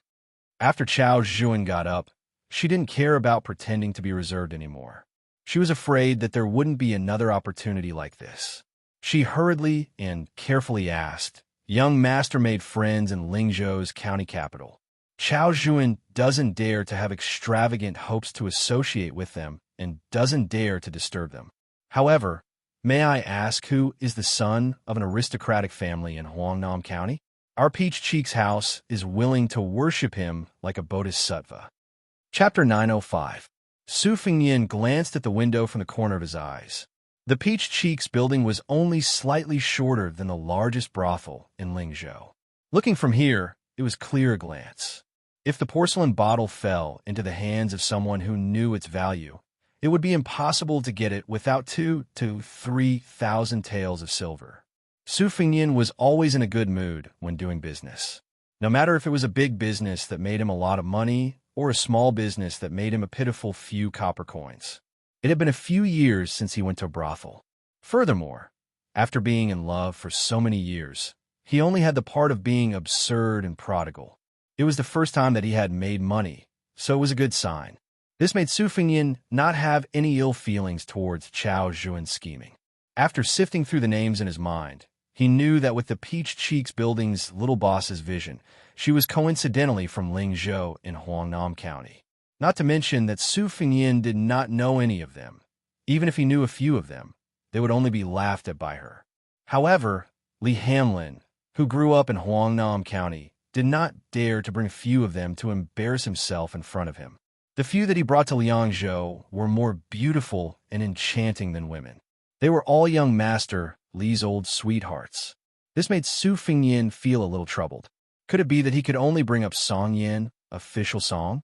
However, if this was the case, it would be quite interesting if it spread out. He believed that even if it reached Governor Song's ears, the newly promoted governor of Lingzhou could only pinch his nose and accept it. Su Fengyan resisted the urge to throw a bucket of dirty water at Song Yin with great difficulty because he inadvertently remembered one of Li Hanlin's enemies. Back then, that guy had been dealt with miserably by Li Hanlin, the #1 young ruffian in Feng Province. After Liang was established, Feng Province merged with Lingzhou, and the Li family moved to Lingzhou's capital. That foppish playboy finally had a chance to live. Although his father's official rank had always been suppressed by the administrator, at least he didn't have to live in fear all day long. Especially after Li Hanlin joined the army, he was completely reborn. He didn't care about these old grudges at all. That guy didn't feel ashamed of the miserable situation he had encountered back then and instead felt proud. Whenever he met someone, he would say that he had fought with Li Hanlin and Li Biaozhang from the Purple Jiao Street in the north all the way to the Straw Coat Street in the south. Did anyone dare? Perhaps when the Li family moved to Lingzhou, there were still people who dared to say a few words. However, when Li Hanlin chopped off a bunch of barbarians' heads at the border, no one dared to have such courage. Su Fengyan had gone to Huangnam County to walk in the spring with Li Hanlin and his brothers. He had barely seen that poor guy once, but he didn't even greet him. He didn't know if that guy still had a memory of him. Therefore, Su Fengyan smiled and said, "Huangnam County's meritorious Governor Wang's son, Wang Yinshu. He has some friendship with me." When he said this name, not only did Chao Zhuan's eyes change, even the artist, Snowsuit, who was far less experienced than the little leader, was somewhat afraid. There was no other reason. This Grand Master Wang was too domineering in Huangnam County. It could be said that he had a well-known reputation. As soon as the administrator's son, Na Shan, left, Wang Yunshu called himself the king. His father, as the meritorious officer of the county, assisted the governor Song Yin and was in charge of the selection of the Department of Administration. That meant that he grasped the lifeline of the promotion of officials. It could be said that he held the power of life and death in his hands. Moreover, Wang Gongchao had an adopted son who was about the same age as him. It was not known whether the Wang family had arranged things well or that the adopted son was really lucky at the border. When he returned to Huangnam County, he became the commandant of 400 soldiers. As a result, some of the gang leaders with many martial arts schools had to call him brother in front of others and beg for mercy behind others.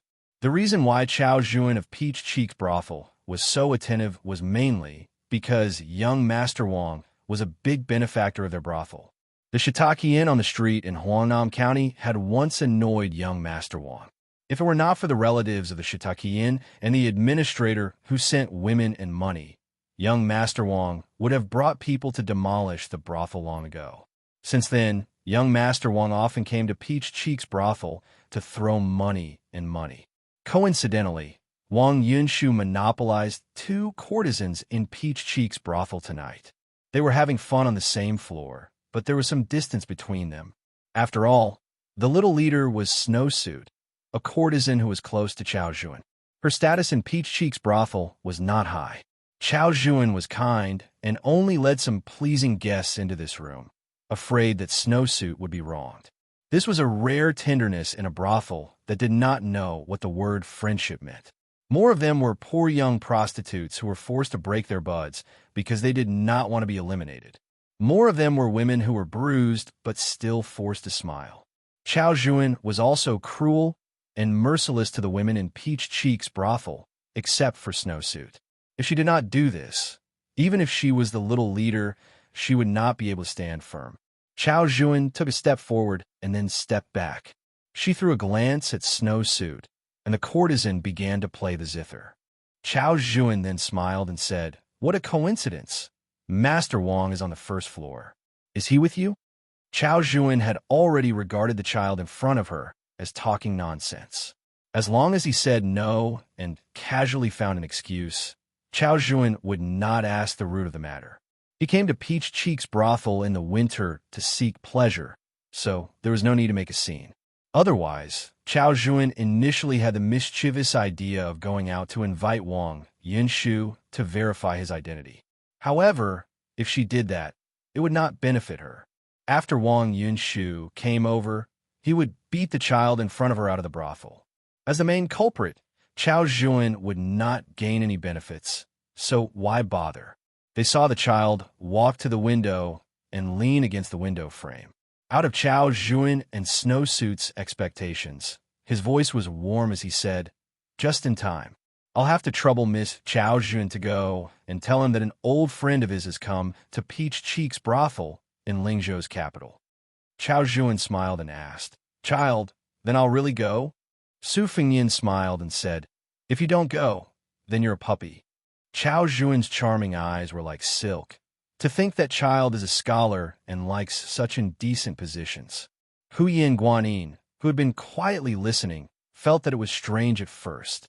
After she came to her senses, she fiercely glared at that fellow. Su Fengyin, who had suffered an unexpected calamity, simply turned his head and looked at Shiitake Yin, which was still singing and dancing peacefully. Chao Juan saw that he did not seem to be joking. After quickly weighing the pros and cons, she still gathered her courage and went out to trouble the surly child Wang. Su Fengyin was quietly waiting for the turmoil in Shiitake Yin. This was because he was not very certain that the Bailiang spy would be able to achieve great success and then easily retreat unscathed. Han Shang's unexpected surprise to the Peregrine Falcon and Eagle Guard, who were currently rushing to Huangnam County to encircle and suppress him, it was very likely that it would be a bad thing that would require many lives to make up for. Bailiang was Bailiang. Men of sacrifice were men of sacrifice. They might not always be connected to everything. This was because Han Shang's identity being exposed was not within expectations. With such an important person like him participating, there would most likely be one or two Bailiang men of sacrifice with outstanding strength to hold the fort in Huangnam County. There were not many bloody battles between spies. The side that had the initiative would win because they had a target to aim at. Everything had its vanquisher. The more accurate the plan, the better. If you had a third-grade martial artist present, then I would send a second-grade master to fight with you. If you had a master, then I would send two.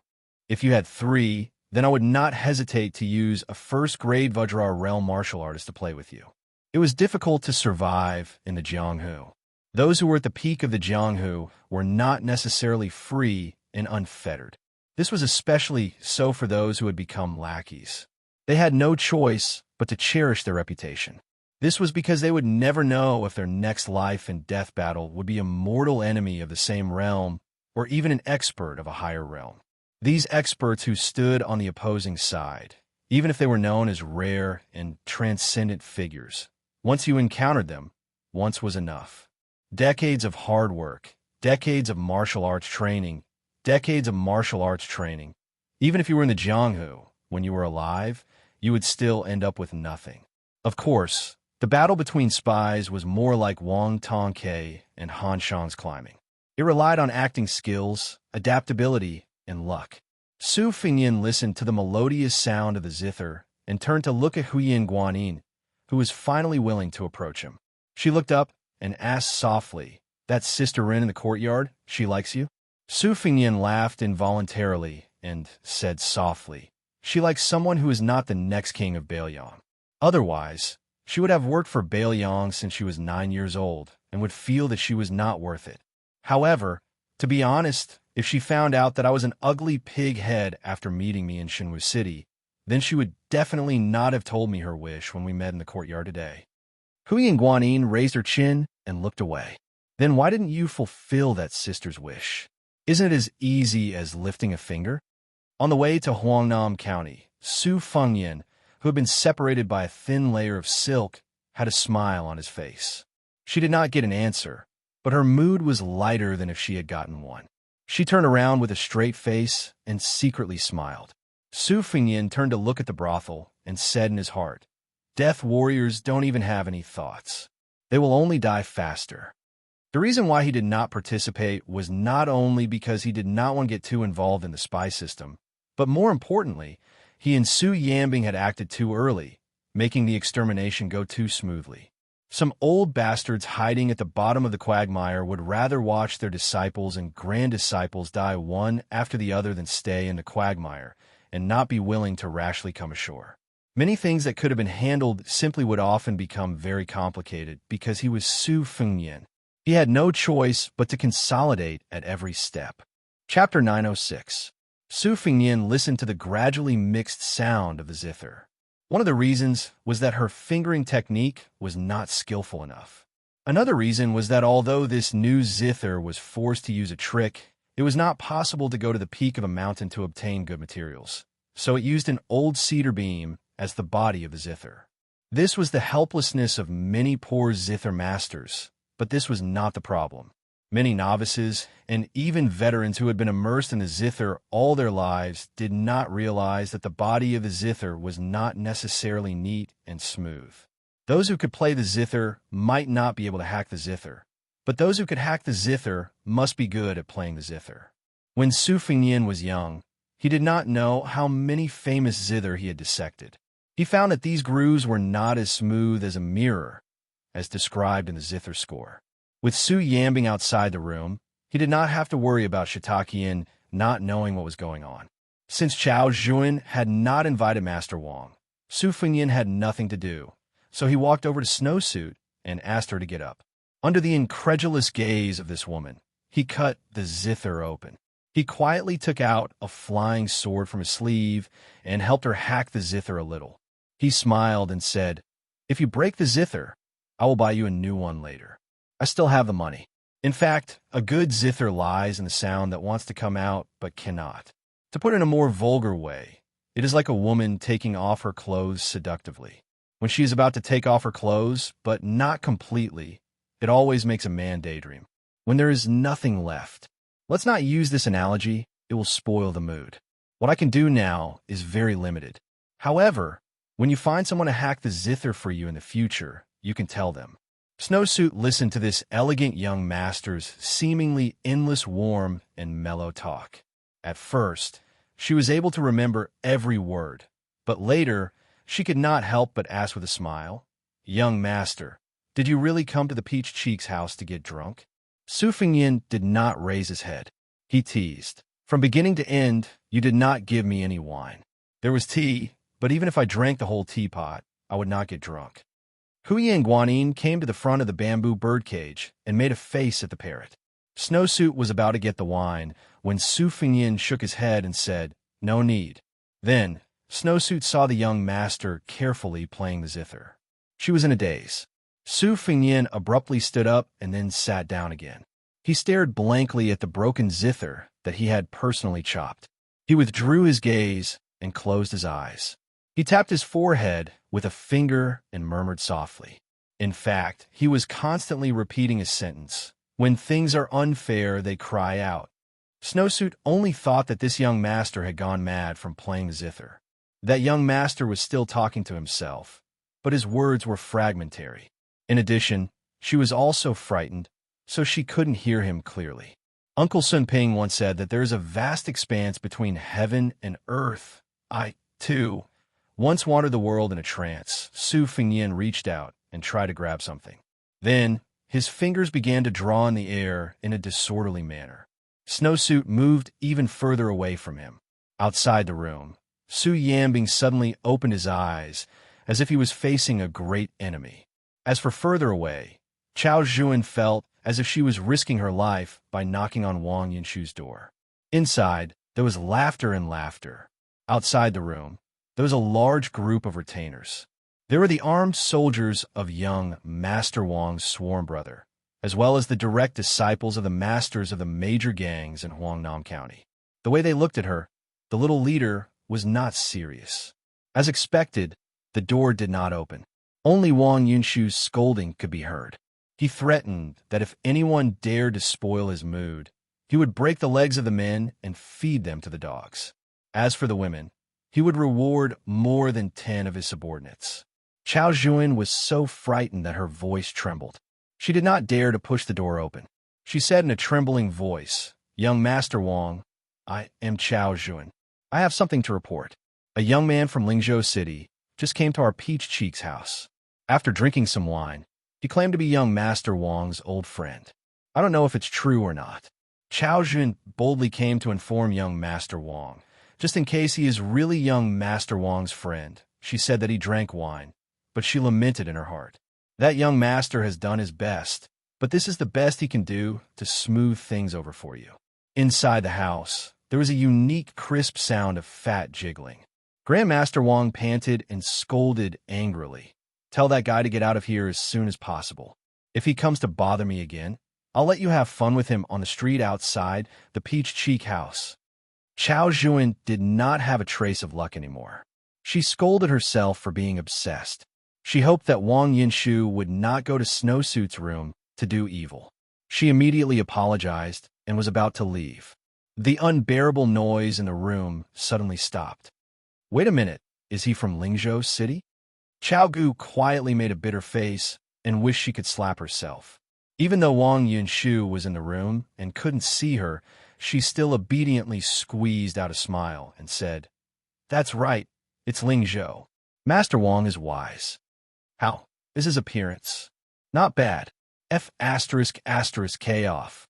If you continue to play dumb with me, do you believe that I will make you crawl in here and squat by the toilet for the entire night?" He is a rather handsome young man. Did he bring a large group of retainers? No, I only brought one. He is not as imposing as young Master Wang. He is far from being imposing. One? Yes, one is correct. What does a short-sighted woman like you know about imposing? Wait, I will go with you to take a look. The sound of clothes being worn could be heard in the room. It made Chao Zhuan despair. Chapter 907. Peach Cheeks Brothel was an imitation of the southeast and the tube-shaped houses in the Miao area. There was a patio in the middle and there was no cover. It was cool in summer and snowy in winter. However, the interior of the building was divided into 2 rooms. Snowsuit's room faced the street. Like Wang Yunshu's, the 2 rooms were combined into one. It was much more spacious. There was no distinction between the inside and the outside. The interior decoration was extremely luxurious. All the items were expensive. It was far from what Qingming and Snowsuit's room could compare to. The reason why Wang Yinshu made the Peach Cheeks brothel his god of fortune was because he had a strange hobby. He liked to have sex with women who were not as beautiful as the most popular courtesans. He liked to drag them to the window railings inside to watch the rain fall. It was a feast for the eyes of many customers on the same floor. It was said that it was better to enjoy it together than to enjoy it alone. Therefore, every time young Master Wang came to the Peach Cheeks brothel, there would always be many men who heard the news and hurried over. Even if they could not share the rain and dew, they could at least reward their eyes. Obviously, the people on the same floor didn't get to enjoy it today. Fortunately, Wang Yinshu had said in private that when his father became the governor of Huangnam County, he would definitely make the 2 courtesans go to the window railings obediently and let everyone enjoy it. This was called a celebration. The door opened. A courtesan who had a bad relationship with the head of the building had a face full of lust. She glanced at Kusanagi from the corner of her eyes. That was a coldness that could only be understood between women. She was gloating. Chao Jun led young Master Wang, who was carelessly draped in a fox fur coat, and walked with difficulty. Wang Yinshu kicked Chao Jun's calf. "Are you lame? Or are your legs weak from being ordered around? Hurry up. If you delay my business, just you wait. I don't care if you're Mother Hong's daughter or not. If you lie about military intelligence, don't even mention it. In the army, you'll be executed. Anyway, there's no place on your body that's clean. You should have been thrown into the river and drowned in a pig cage long ago. Why would I care about you whores?" Chao Jun bit her lips and smiled. She didn't know who she was smiling at. Wang Yinshu brought the group of evil servants and retainers to the place of his old friend in Lingzhou that Chao Jun mentioned. In Huangnam County, he was a young dandy who was like the king of heaven. There was a hint of undetectable haze between his brows. That guy better not have anything to do with that Lin guy. If they were really related to him, even if he was just a small fry, Wang Yinshu would never dare to hit him. Perhaps he could only obediently treat him as a distinguished guest. This wasn't because Wang Yinshu was easy to talk to. There was nothing he could do. In the rich Lingzhou, Wang Yinshu wasn't afraid of almost all the sons of officials and generals. There were only a handful of them. At most, they would mind their own business. The only one he was afraid of was that one.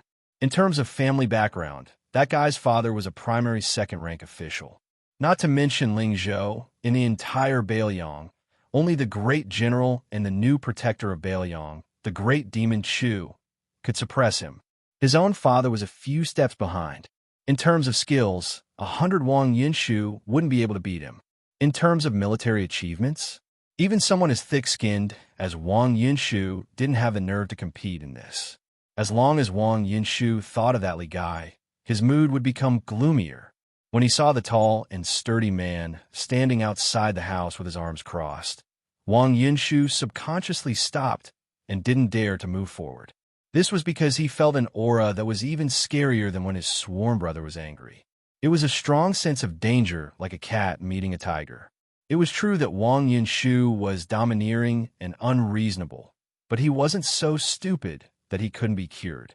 It has to be known that outside of Lingzhou, the only young master in northern Liang who was even more ferocious than the one with the surname, Li said a few golden rules that everyone believed in.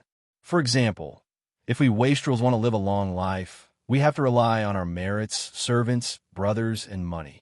These are all treasured weapons that can save lives, but not lives. It is better to rely on our brains to live a good life.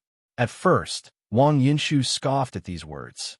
Later on, as he muddled along and suffered some hardships, he began to understand the logic behind these words.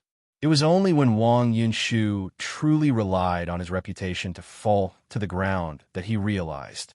Many of his friends fell to the ground and didn't have the chance to repent. For example, there was a good friend who went to Bailiang 2 years ago to behave atrociously outside of Bailiang. He killed women and chivalrous people. In the end, he was so arrogant that he killed soldiers. In the end, his corpse couldn't even be found. How could this friend's family background in Lingzhou be any worse than his? People with different statuses had different jianghu in their eyes. In the jianghu of prostitutes like Chao Jun and Snowsuit, Li Baisher was the leader of their jianghu. As for wastrels like Wang Yinshu, that fellow was no different from a wastrel immortal in the jianghu. Moreover, no one could stand shoulder to shoulder with him. Where could you find a wastrel who could go to the throne room of the capital without kneeling to the emperor? Where could you find a wastrel who could bring the old god of swords to the martial emperor's city? Wang Yinshu couldn't bear to see others living better lives. However, when it came to some fellows that he couldn't afford to offend, he still knew how to admit defeat. Chao Jun didn't find anything surprising about the retainer at the door who didn't open his eyes. He was just a little taller and more taciturn. However, when she saw the serious expression on Master Wang's face, she started to think about it. Her actions of knocking on the door and pushing it open also became lighter. However, no matter how hard Chao Jun pushed the door, she couldn't push it open. She thought that the door had been locked and was about to open her mouth to remind Master Wang and Snowsuit inside. The retainer slowly opened his mouth and said, "Wait." Chao Jun didn't mind that matter. She didn't even mind that she had a part in it. However, she was afraid that Master Wang behind her would fly into a rage. At that time, not to mention her, even the entire Peach Cheeks restaurant would be implicated. Behind Chao Zhuan, Master Wang chuckled and said, "Just wait a little longer." Chao Zhuan really felt like she was being roasted on a bonfire. Every day felt like a year. She didn't know how much time had passed. Behind her, Wang Yunshu's face was so gloomy that it could drip water. "Come in." Fortunately, two words came from inside the room. In Chao Zhuan's ears, there was no more heavenly voice than this in her life. The door of the house was slowly opened by Shui. Wang Yunshu, who had lost his patience, stepped over the threshold with a sinister smile. He saw a person sitting behind a broken zither that he had never dreamed of. Wang Yunshu would recognize her even if she turned into ashes. Then, this big wastrel of Huangnam County made a prompt decision that even he himself admired. With lightning speed, he knelt heavily on the ground, slapped his hands on the ground, and knocked his head solidly on the ground with a bang. Wang Yunshu didn't even dare to fart. He just knelt on the ground. Even if he wasn't a land immortal, he should be at least at the level of second-grade master. Chao Zhuan's mouth twitched outside the room. Snowsuit in the room was even more miserable. She was so frightened that she quickly stood against the wall and covered her heart. She didn't dare to look at him again. What was even more unacceptable to Chao Gu was that the rich young master whom she had mistaken for an ordinary gentry, the one who had accepted the bow of the Grand Prince Wang, was looking at her with a faint smile while holding his cheek with one hand. Chapter 908. I'll be going abroad tomorrow, so I'll be bringing along a notebook with a pleasing font. When the time comes, I'll be posting updates and some photos on the WeChat platform. If you want to follow me, you can search for Fenghua 1985 on your phone or scan the QR code directly. You can find it on Zonghua 1985. Wang Yunshu had just finished his second round with the two courtesans of Peach Cheeks' house. His body was already like an arrow at the end of its flight. He was trembling as he knelt, but he could only try his best not to move. He was afraid that the slightest movement would cause him to be misunderstood as having ill intentions. Fortunately, Su Fengyan smiled and said, "Yunshu, I just told Chao Zhuan that you and I have a close relationship. Although the loser of the bet last time has to kneel when they meet, you don't have to get addicted to kneeling. Get up. I heard that you're the #1 guest here. Aren't you afraid that Peach Cheeks' house will look down on you?" Chao Zhuan's mood today was fluctuating between joy and sorrow. According to her thoughts, Wang Yunshu definitely wouldn't be lying there pretending to be a dead dog because his legs suddenly went soft. The only explanation was that he was a young master from Lingzhou. It was hard to say whether he was Wang Yunshu's old friend, but his family background was definitely far superior to Wang Gongcao's in Huangnam County. If he was a son of an official of the same rank as his father, even if he had been taught an unforgettable lesson, he definitely wouldn't be so submissive to the point of prostrating himself before someone the moment they met. As a little leader, Snowsuit could hide in a daze, but she couldn't. She hurriedly sorted out her thoughts. Apart from the disrespect of sitting on the gray-haired young master's lap and rubbing his buttocks, Chao Zhuan could be considered honest. However, she was only a prostitute from Peach Cheeks' house. Most of the sons of officials were officials, and most of the sons of generals joined the army. Naturally, there would be rats that dug holes in the ground. However, Huangnam County definitely had people like her who followed their mother to become prostitutes, but they were definitely few. Su Fengyan didn't pay attention to Wang Yunshu at all. The reason why he remembered this name was because Wang Yunshu's father was not vulgar, Huangnam County's merit officer, Wang Shihua. The Wang family was a big family in Huangnam County with many ancestral shrines. However, the same family name had different ancestors. There were 4 famous families: Shuijing Wang family, Longyi Wang family, Lingling Su of Gojozian family, and Zijin Wang family. Administrator Li Gongda was an outsider in Huangnam County. The reason why he was able to make a fortune was that he was not only the son-in-law of Longyi Wang family, but also successfully tied together the several big Wang families that were intertwined with each other. If it was said that being an official was a new illness, then the establishment of a family was an old illness that was close to being cured. Wang Yunshu was quick-witted, or else he wouldn't have been able to survive in Huangnam County. He immediately understood that His Royal Highness didn't want to reveal his identity, so he hurriedly stood up and dusted his sleeves in a serious manner. Su Fingyin stood up and gestured to Chao Zhuan to drink. There was wine in the house, but it wasn't good enough to serve young Master Wang. Chao Zhuan wanted to go to the wine cellar to get a few jars of wine that had been sealed for many years, but Su Fingyin said that green ants would do. Chao Zhuan was stunned and didn't dare to question him, but she still subconsciously glanced at Wang Yinshu. This made young Master Wang so angry that smoke was coming out of his 7 orifices. He silently cursed this little leader for being blind. Wasn't this setting him up? He immediately threw a fierce look at her, telling her not to be nosy. Chao Zhuan also knew that she was drawing legs on a snake and hurriedly left. Su Fingyin gestured to Wang Yinshu to sit. Wang Yinshu flatteringly shook his head and hurriedly said that standing was more comfortable. Su Fingyin still carried a chair for Wang Yinshu and stood by the window. Wang Yinshu laughed dryly as he sat down, feeling as if he was sitting on pins and needles. He recited all the names of the bodhisattvas, deities, and Buddhas he knew, hoping that this bad-tempered His Royal Highness would not use peaceful means before resorting to force. In Longqing County, even Zhong Hanwu had been dealt with quite a bit, so His Royal Highness could still steam and roast him whenever he wanted. Su Fingyin leaned his elbow against the window and asked, "How is Uncle Wang?" Wang Yinshu swallowed his saliva and nodded. He's fine. Su Fingyin, who had always been amiable towards Wang Yinshu, thought for a moment and smiled. Uncle Wang comes from a rare, scholarly family in Beiliang. In Huangnam County, his knowledge is high, no less than that of the prefect Song Yan. It is said that there was once a Wudong Jinren who observed his physiognomy and gave him a prophecy. What did he say? Wang Yinshu said awkwardly, "That unknown old Taoist said that when my father was young, he was addicted to chivalry, riding, and archery. Then he was addicted to the study of scriptures and poems. Then he was addicted to the old immortal Huang and the Western Buddhist land. In the end, he returned to being a sage. I reckon that whether or not the Taoist priest came from Wudong is another matter. I made a fool of myself in front of your highness. Young Master Su." Su Fingyin shook his head and said, "When I was at Wudong Mountain, I did indeed hear such a thing. That old Taoist priest was fully deserving of his title as a Taoist immortal, the old supreme leader Wang Zhonglo." Wang Yinshu was dumbfounded.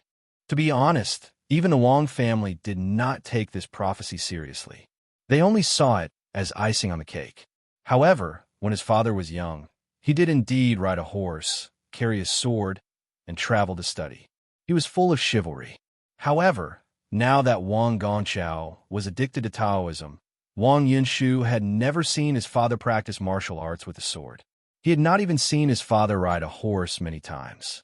As for his travel experience when he was young, Wang Gongqiao had never mentioned it in front of his only son. Wang Yinshu also thought that these rumors, which his father was unwilling to talk about, were just the flattery of busybodies. Chapter 909. If it was really the old immortal who severed the Kanglan River with one finger, then it would be incredible. Wang Yinshu immediately had a higher opinion of his father, who made enemies on all sides in Lingzhou's officialdom. Not to mention other things. Just the fact that he did not see eye to eye with the administrator made Wang Yinshu feel that his future in this life was bleak. Wang Yinshu's ability to observe people's expressions was even more perfect than Chao Zhuan's. When His Royal Highness talked about the old Wudong leader, his eyes and expression were very gentle, and it was not the kind of feminine softness that made others feel cold in their bones. Of course, Wang Yinshu did not know that between the two mountains, Wudong Mountain and Qingliang Mountain, it could be said that even an immortal's sword could not sever it. The green ant wine that everyone was fond of was readily available in Beiliang. Chao Zhuan quickly brought 4 pots. Su Fingyin and Wang Yinshu naturally took 2 pots. Chao Zhuan asked for 1 pot herself. Snowsuit was not good at drinking, so the last pot was given to the woman in the mink hat who was pretending to be a servant in green. When she handed the wine over, Chao Zhuan was suddenly stunned. There was such a beautiful person in the world. Could it be that she could compete with Xiangfan City's Li Shuangjia? Su Yambing had already closed the door and became a door god who did not show his emotions. Su Fengnian held the small wine pot with 2 fingers and gently shook it. He asked mischievously, "Do you still hate Li Hanlin now?" Wang Yinshu drank a mouthful of wine to calm himself down.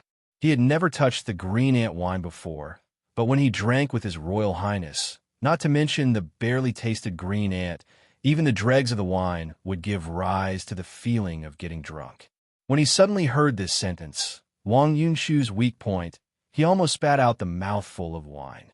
He quickly swallowed the mouthful of strong wine. The wine went down his stomach, but his heart was in his throat again. He carefully smiled bitterly and said, "How would I dare? Young Master Li has already made a name for himself on the border. Don't talk about holding a grudge.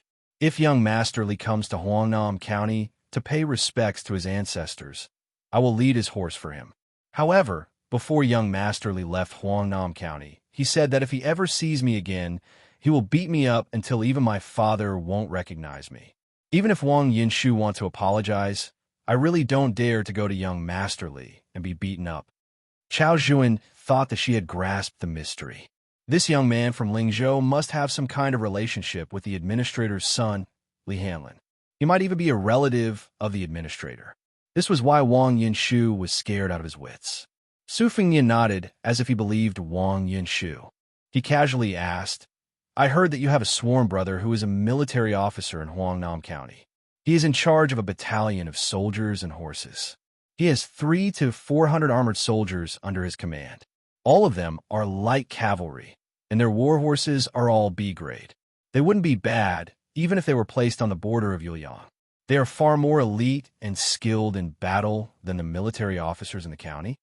Wang Yinshu scratched his head and chuckled. He grinned and said with an honest face, "They're just for show. Of course they are good-looking. If they really go to the border and fight with the barbarians, I don't think they will be good. They are all new soldiers who have never fought before. However, to be honest, many of them are the direct disciples of the gangs in Huangnam County. They are not good at fighting, but they are good at fighting. Since young Master Su has asked about these family scandals, I can only tell the truth. If there is anything wrong, young Master Su can tell Wang Yinshu. I will explain it to my father and my sworn brother. In any case, I can guarantee that everything will go according to young Master Su's wishes." Chao Zhuan, who heard every word, was even more surprised. Could it be that this young master from Lingzhou was not as simple as just a descendant of the Li family? Otherwise, how could he give orders to Huangnam County's military and politics? The conflict between rich playboys would break the sky and fight with each other. The 2 groups of people would invite immortals to fight until the sky was dark. The worst-case scenario would be the soldiers in bright armor being their accomplices. There was no reason for it to be serious enough to shake the foundation of the family. In the impression of the head of the Peach Cheeks house, there really was no young second generation from Huangnam County who could surpass their parents and challenge those old foxes in the officialdom. Huangnam County was Bailiang's granary. The officials who could abuse their power here were not simple. Governor Song Yan's methods were swift and fierce, and Wang Gongchao was also famous for being watertight. It could be said that all of them were like a hornet's nest. Su Fengnian smiled and said, "There are too many rich people in Huangnam County. However, many of them can't find a temple even if they carry a pig's head. In the end, it's because they don't have enough ability." Back then, when they fought for the position of governor of Fengzhou, it wasn't Uncle Wang who lost to the administrator. It was the Wang family from the water school who lost to the Wang family from Lomi. They were suppressed by the administrator for so many years that they couldn't even become the governor of Huangnam County. Then, they were ostracized by Song Yan, who was 1 rank higher than them. It was already not easy for them to be able to sit on the fishing platform and firmly hold the power to distribute the county official's hat. Now, Governor Song is finally going to move from Huangnam County to Lingzhou to be the governor. Wang Yinshu's expression was complicated. Did His Royal Highness want his father to take a step forward? Su Fengnian didn't keep Wang Yinshu in suspense. He directly explained the stakes to Wang Yinshu. However, the position of governor still has to be filled by an official from the Wang family from Lomi. The rules in the officialdom are passed down from generation to generation. They can't be broken just because they want to. Otherwise, they'll be hated too much. What I'm curious about right now is whether or not your sworn brother has any real ability. Wang Yunshu gritted his teeth and said, "That's my sworn brother." At this point, he glanced at Chao Zhuan, who was listening attentively. Su Fengyin smiled and said, "Miss Chao Zhuan, you and Snowsuit go exchange for some fresh food." Once the outsiders left, Wang Yunshu immediately stood up and carefully worded his words. "Your Highness, my sworn brother is called Jiao Wui. He has some ability and has made a lot of military achievements at the border of Yuzhou. Unfortunately, he was framed by his colleagues. Not only did my father lose more than 10,000 taels of silver, my sworn brother almost didn't make it back to Huangnam County alive. However, our Wang family admits to this grudge. Wang Yunshu won't complain to your Highness. My sworn brother Jiao Wui often drowned his sorrows in Huangnam County in the past few years, but he didn't lose his martial arts. During this time, he often led the soldiers to the river to cut ice and had them jump into the river to freeze. If they couldn't endure it, they had to leave. I'm not trying to deceive your Highness by saying good things about my sworn brother, but I've never seen such a ferocious commandant." Su Fengyin smiled and said, "If you go to the border and take a look, you'll know that it's nothing." Wang Yunshu's face immediately turned red. He said embarrassedly, "Your Highness, please don't blame me. Wang Yunshu is short-sighted." Su Yanbing coughed softly. Almost at the same time, Su Fengyin waved his hand at Wang Yunshu. Then he turned around and stood by the window, looking at the Shiitake Inn. Chapter 9-10. Su Fengyin stood by the window. He turned his head and waved at the confused Wang Yunshu. After he came closer, he said softly, "Go and tell your sworn brother that for your sake, I'll allow him to lead the army into the city. There's a good opportunity for him to earn military merits without doing any work." Wang Yunshu rubbed his hands vigorously and said eagerly, "Your Highness, can I also join in the fun?" Su Fengyin smiled and asked, "Do you have the status of a soldier?" Wang Yunshu also confessed. He blushed and said, Yes. My father wants to save face. He thinks that I'm not doing my job properly. He takes me out to meet his colleagues during festivals, which makes him lose face. So he asked my sworn brother for the position of a small squad leader." Su Fengyin said playfully, "A small squad leader? That's a position that can only be obtained by killing barbarians at the border." Young Master Wang was horrified. He laughed dryly and didn't know how to salvage the situation. Su Fengyin didn't care about it.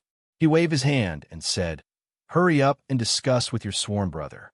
When the time comes, you don't have to come to Peach Cheek's restaurant. Let the Jiaowui army split into two. You and him will go to Qing Rong Temple and Lian Tang respectively. If the city gate asks, say that it's Governor Song Yan's order. If anyone asks, say that it's me who asked you to go."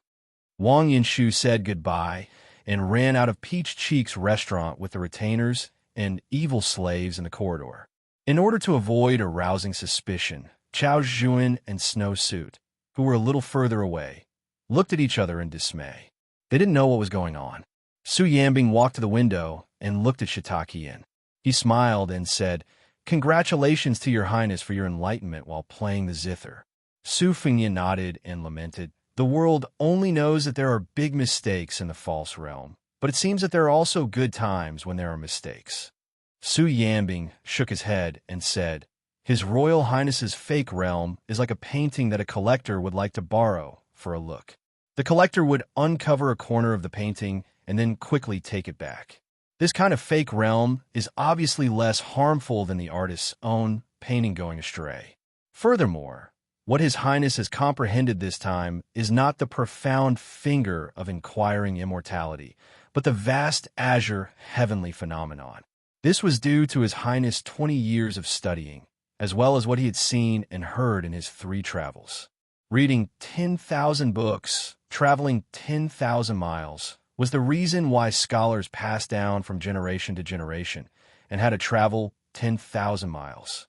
Only by doing so would one be able to accumulate sufficient strength and achieve success at a certain point in time.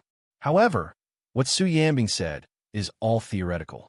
His Highness was able to comprehend the essence of the heavenly phenomenon even after experiencing the false realm and falling realm. Even Su Yambing admits that he is unable to do so.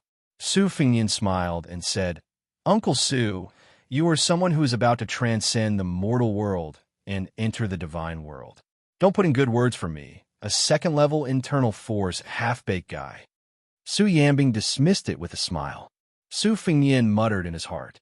The realm he had just touched upon was too ethereal and mysterious, but it did not seem to be the profound finger or the heavenly phenomenon. It was as if with a hook of his finger, he could make some objects that seemed to be close to him but were actually thousands of miles away break through the air and arrive. However, this kind of realm was fleeting and was not reliable. As for how to grasp the details, it would depend on his future opportunities. Ever since the betrayal of Black Carp in Huangnam County and the secret cooperation of Hans Hang, an old spy with a high position in Beimang, the spy network in the county was rotten. The more experienced a person was, the easier it was for them to be exposed. The spy circle had a habit of catching pairs. There were catching pairs between friends and enemies after their identities were exposed, and there were also catching pairs between people of the same camp. However, the latter was usually only the important literary spies who had reached a certain position had the qualifications to be watched and protected by military spies. Many literary spies did not know who had died for them in their entire lives. Often, they would only be informed of someone's death when they had to evacuate in an emergency. Hans Hang was undoubtedly an important part of Beimang's infiltration into Bailiang's granary. With a literary spy like Hans Hang, whose martial arts cultivation did not match his identity, naturally, there would be the old bastard that Su Fengnian had mentioned lurking at the bottom of the quagmire. However, a cunning rabbit has 3 burrows. No one knew what surprises would be in the 3 nests. In this secret assassination, the Eagle Guard was mainly responsible for Qingrong Temple, where there were relatively few spies. The peregrine falcon was to peck at the fat meat of the entire lotus pond. There were orders from the higher-ups that they could not kill by mistake, but not by mistake. These 2 groups of Bailiang killers were very powerful and required a lot of energy, material, and manpower to deal with. Therefore, these 2 groups of men of sacrifice not only wore soft armor and short knives, but also carried bows and crossbows. Shiitake-in was the least valued of the 3 groups. Some of the miscellaneous people with low ranks were thrown here. Both the peregrine falcon and the Eagle Guard were sent here. The competition between them was inevitable. Hong Shuwen and Ren Shanyu were in this group. Ren Shanyu was only one of the 2 small leaders. There was also an old man whose name had been forgotten. He was used to calling him Old Tree Stump. It was said that he had been a man of sacrifice in Bailiang for many years. However, until today, he had never been to Bailiang Palace, let alone seen the general at close range. He had the air of an old-fashioned man of Jianghu. Chapter 911. The manager of the Peregrine Falcon was a sloppy middle-aged man whose surname was Song.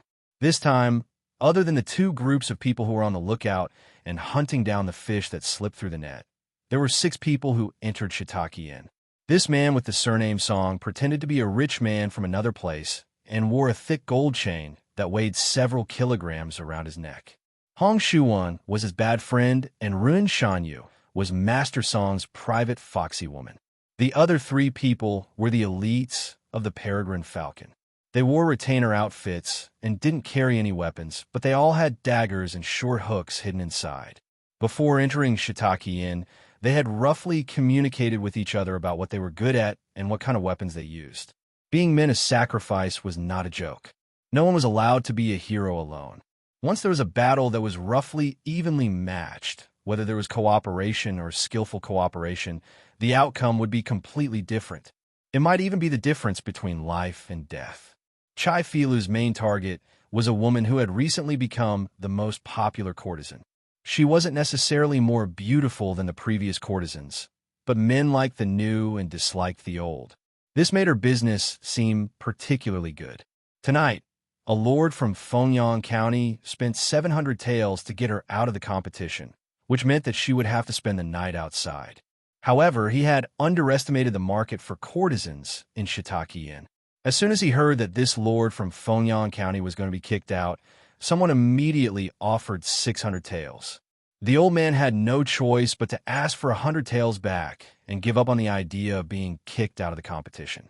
He had no choice but to leave a beautiful maidservant in a private residence outside. According to the spy report that Wang Tongke had unearthed, the procuress in Chai Filu, who was responsible for matchmaking between the boss and the rich and powerful, was also a spy who was born in Bailiang, but turned to Beimeng halfway through. In addition, the guard instructor and several fellow apprentices of this brothel were real Beimeng's men of sacrifice. There were a total of 8 or 9 people in Chai Filu, and only half of them were capable of risking their lives. Therefore, everyone was an expert. The Peregrine Eagle Guard, 16 or 17 people coordinated from inside and outside, so there was no suspense. In fact, it was indeed very smooth at the beginning. The leader of the Peregrine Eagle, Songgu, and Rin Shanyu went to a room that had been booked long ago. It happened that the top floor of the building was the room where the courtesan received her guests. He called for a half-famous courtesan. The brothel did not reject the guests who brought their own women, but it was not easy to let a famous courtesan play with a stranger. Even if the courtesan herself was willing, the brothel would most likely reject it. This was because they were afraid that the value of the famous courtesan that they had painstakingly raised would fall after making a fuss.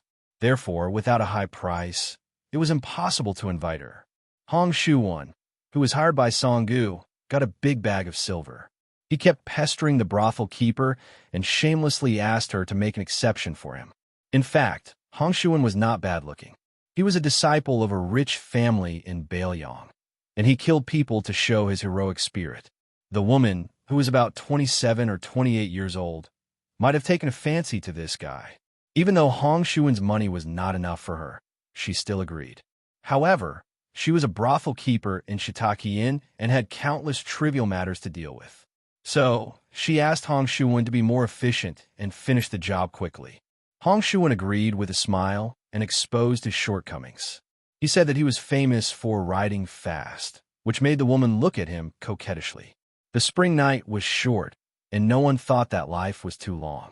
Little by little, the 3 peregrine falcons, who were familiar with the terrain of Shiitake Inn, found the guards who were drinking in the small courtyard and killed them without saying a word. On an embroidered bed, the woman who sensed the killing intent wanted to break Hong Shuan's spine with her hand. As a result, Hong Shuan hit her dantian first, and then his 5 fingers were like hooks, strangling her white and tender neck. He watched her die little by little and said with a smile, "I have to take the money back later. We slept together because we liked each other. What's the matter with spending money to buy sex?" Almost at the same time, Songgu was admiring the sight of a prostitute stripping. He walked up behind her, and she turned around to look at him with a smile. Songgu smiled and covered her mouth with his hand. He then punched her in the chest and killed her on the spot. Rin Shanyu, who had been impatient for a long time, jumped on the table, tiptoed, and stuck to the ceiling like a gecko. After confirming the movement upstairs, she tore the plank with her hands and found the position of the spy prostitute. She only saw a charming scene. The woman's clothes were half taken off and her hands were on the table, revealing a large part of her snow-white fat under her waist. An old man in luxurious clothes was raising his hand and was about to slap the 2 pieces of fat. Seeing Rin Shanyu appear out of nowhere, the old man was obsessed with lust and was not too frightened.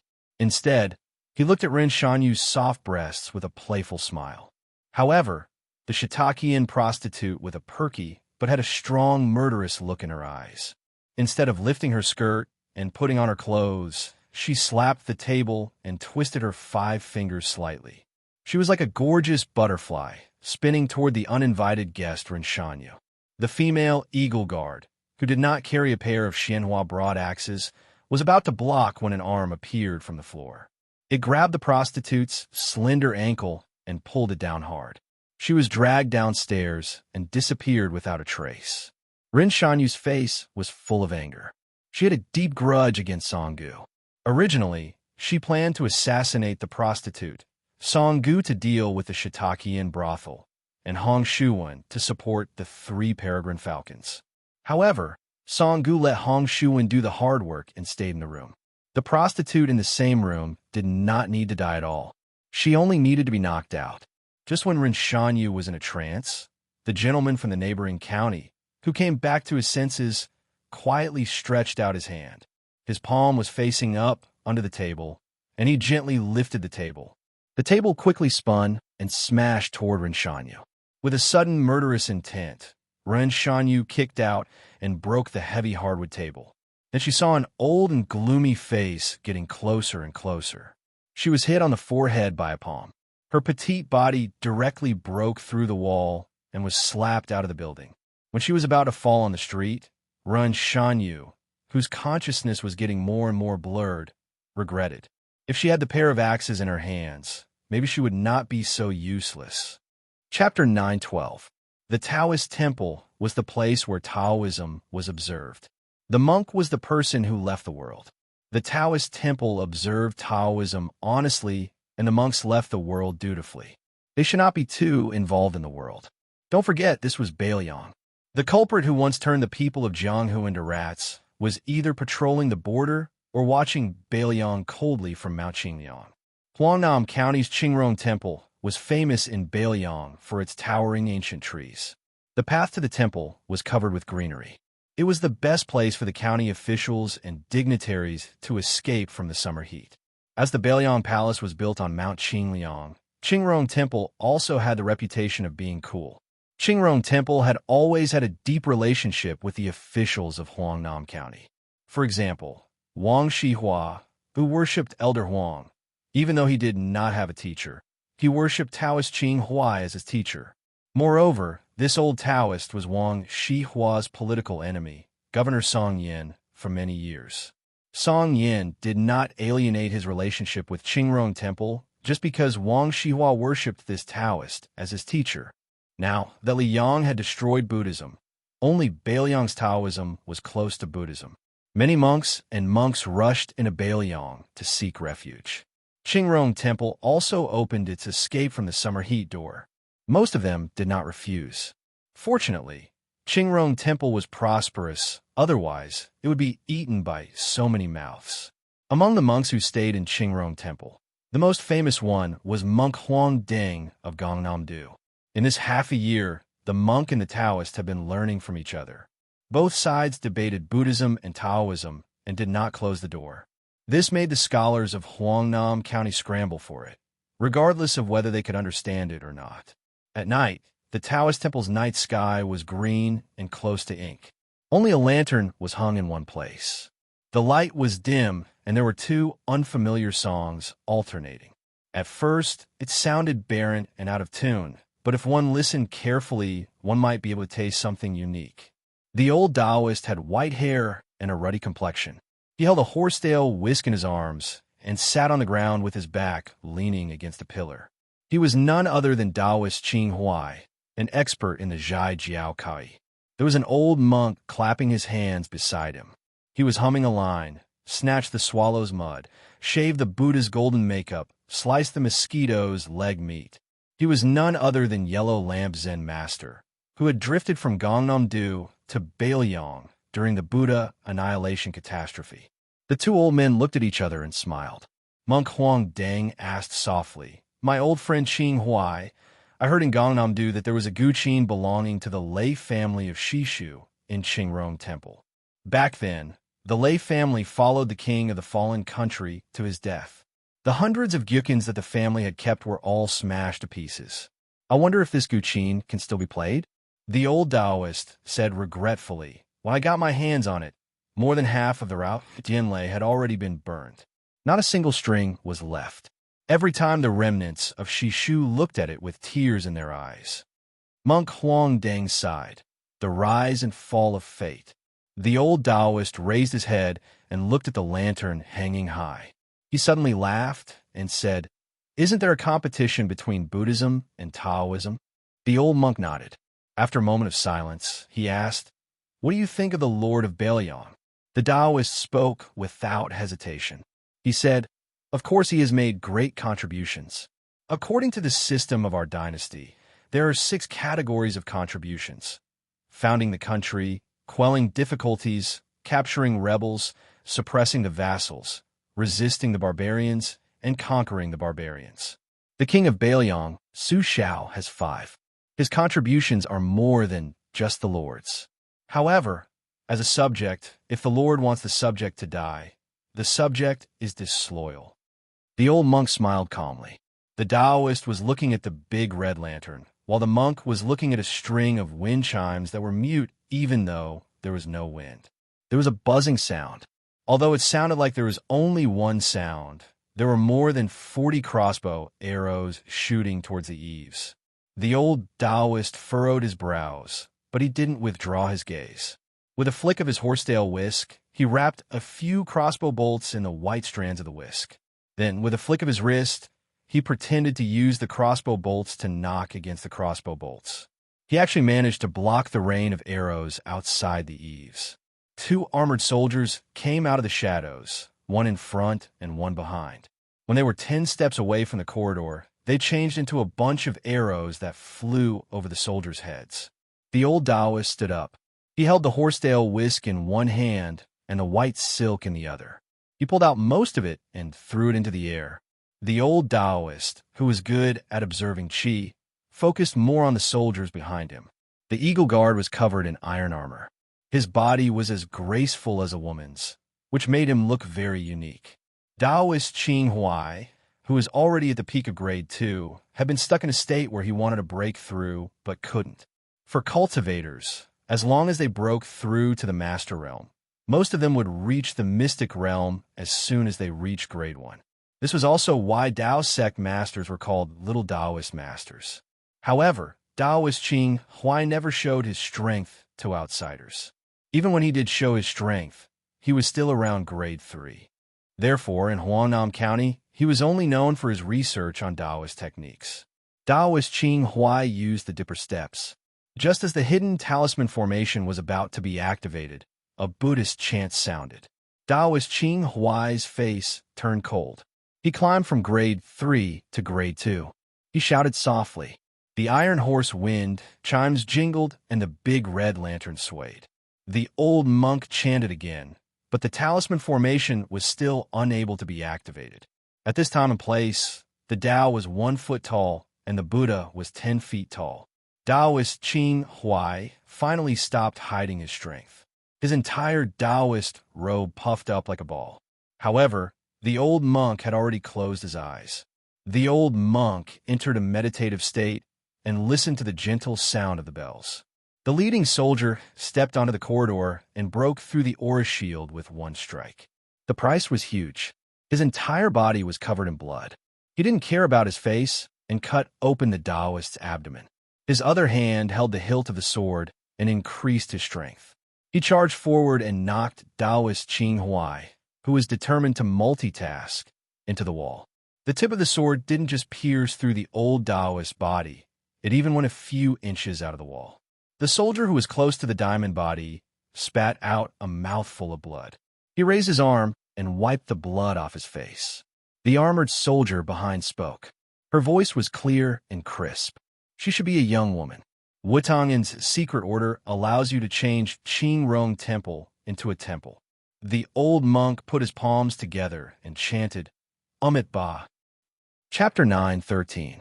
The general wanted to test the young man's internal energy, so he continued to gallop forward on his horse for 30 li. In the blink of an eye, he had already caught up with the general, and the two of them were actually riding side by side. The general wanted to test the young man's internal energy, so he continued to gallop forward on his horse for 30 li. The wanderer also followed the general for 30 li without showing any signs of fatigue. The general saw him as a talent and allowed him to establish a sect in his territory.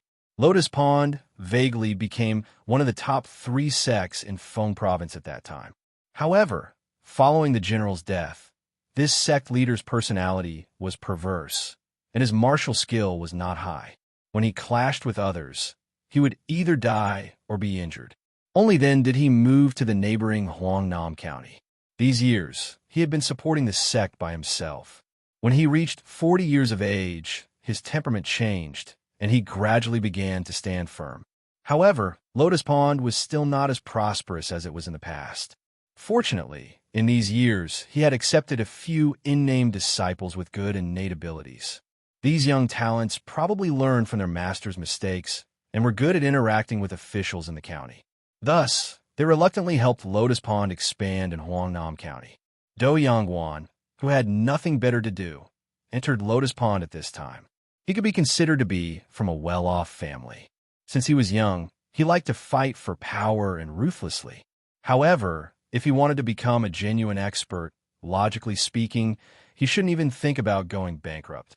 Once, when the direct disciple of Lotus Pond's sect leader went out to travel, he was surrounded and beaten up by several major sects within the county. The hot-blooded Do Yangwan risked his life to save him and escorted him all the way from the border of Huangnan County to Lotus Pond. Zhang Su originally wanted to give him 500 taels of silver to settle the matter, but Do Yangwan knelt on the ground for a day and a night, begging to be allowed to enter the sect. Zhang Su refused and coldly said that his talent was mediocre. To the men of Jianghu, this was tantamount to a death sentence. However, Do Yangwan was also a person who would go to a dead end.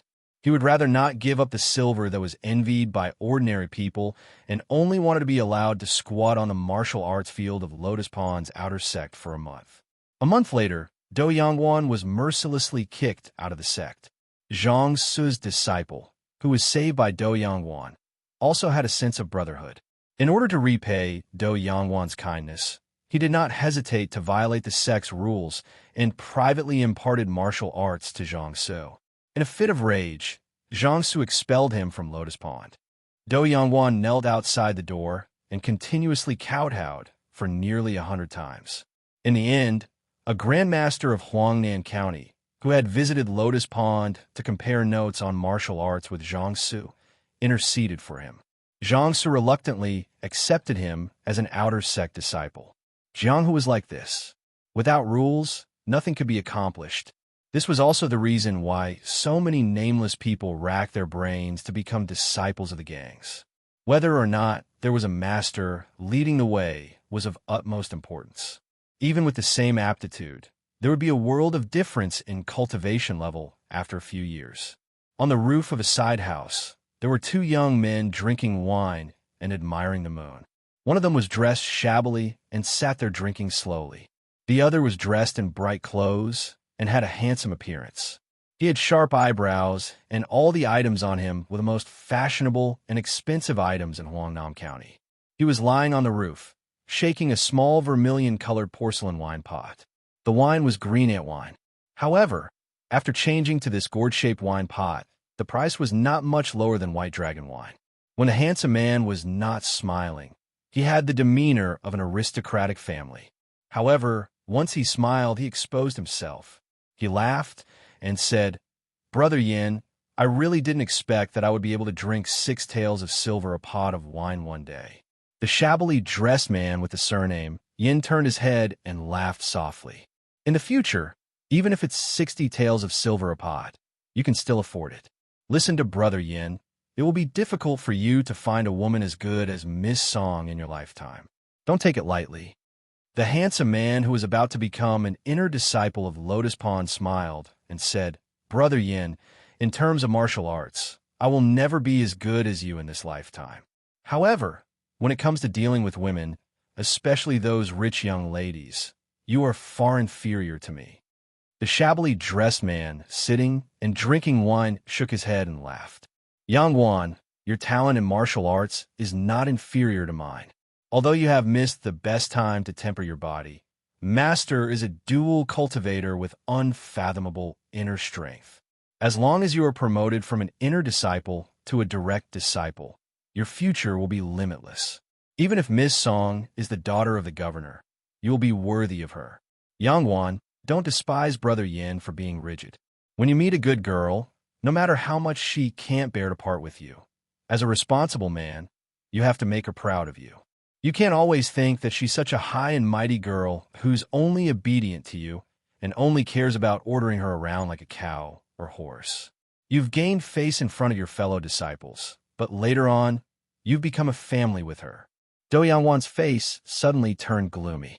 Brother Yin, if it wasn't for me, you wouldn't have been the shabbily dressed man, said magnanimously. It's all fate. Moreover, Yin Shijun doesn't regret it. I was adopted by Master when I was young.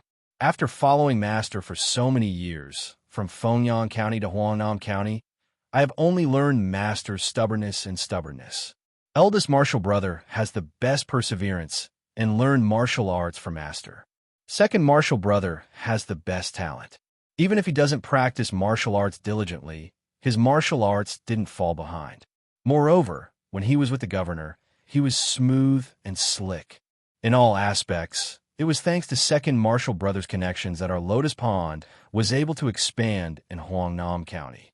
However, in many things, it is difficult to have the best of both worlds.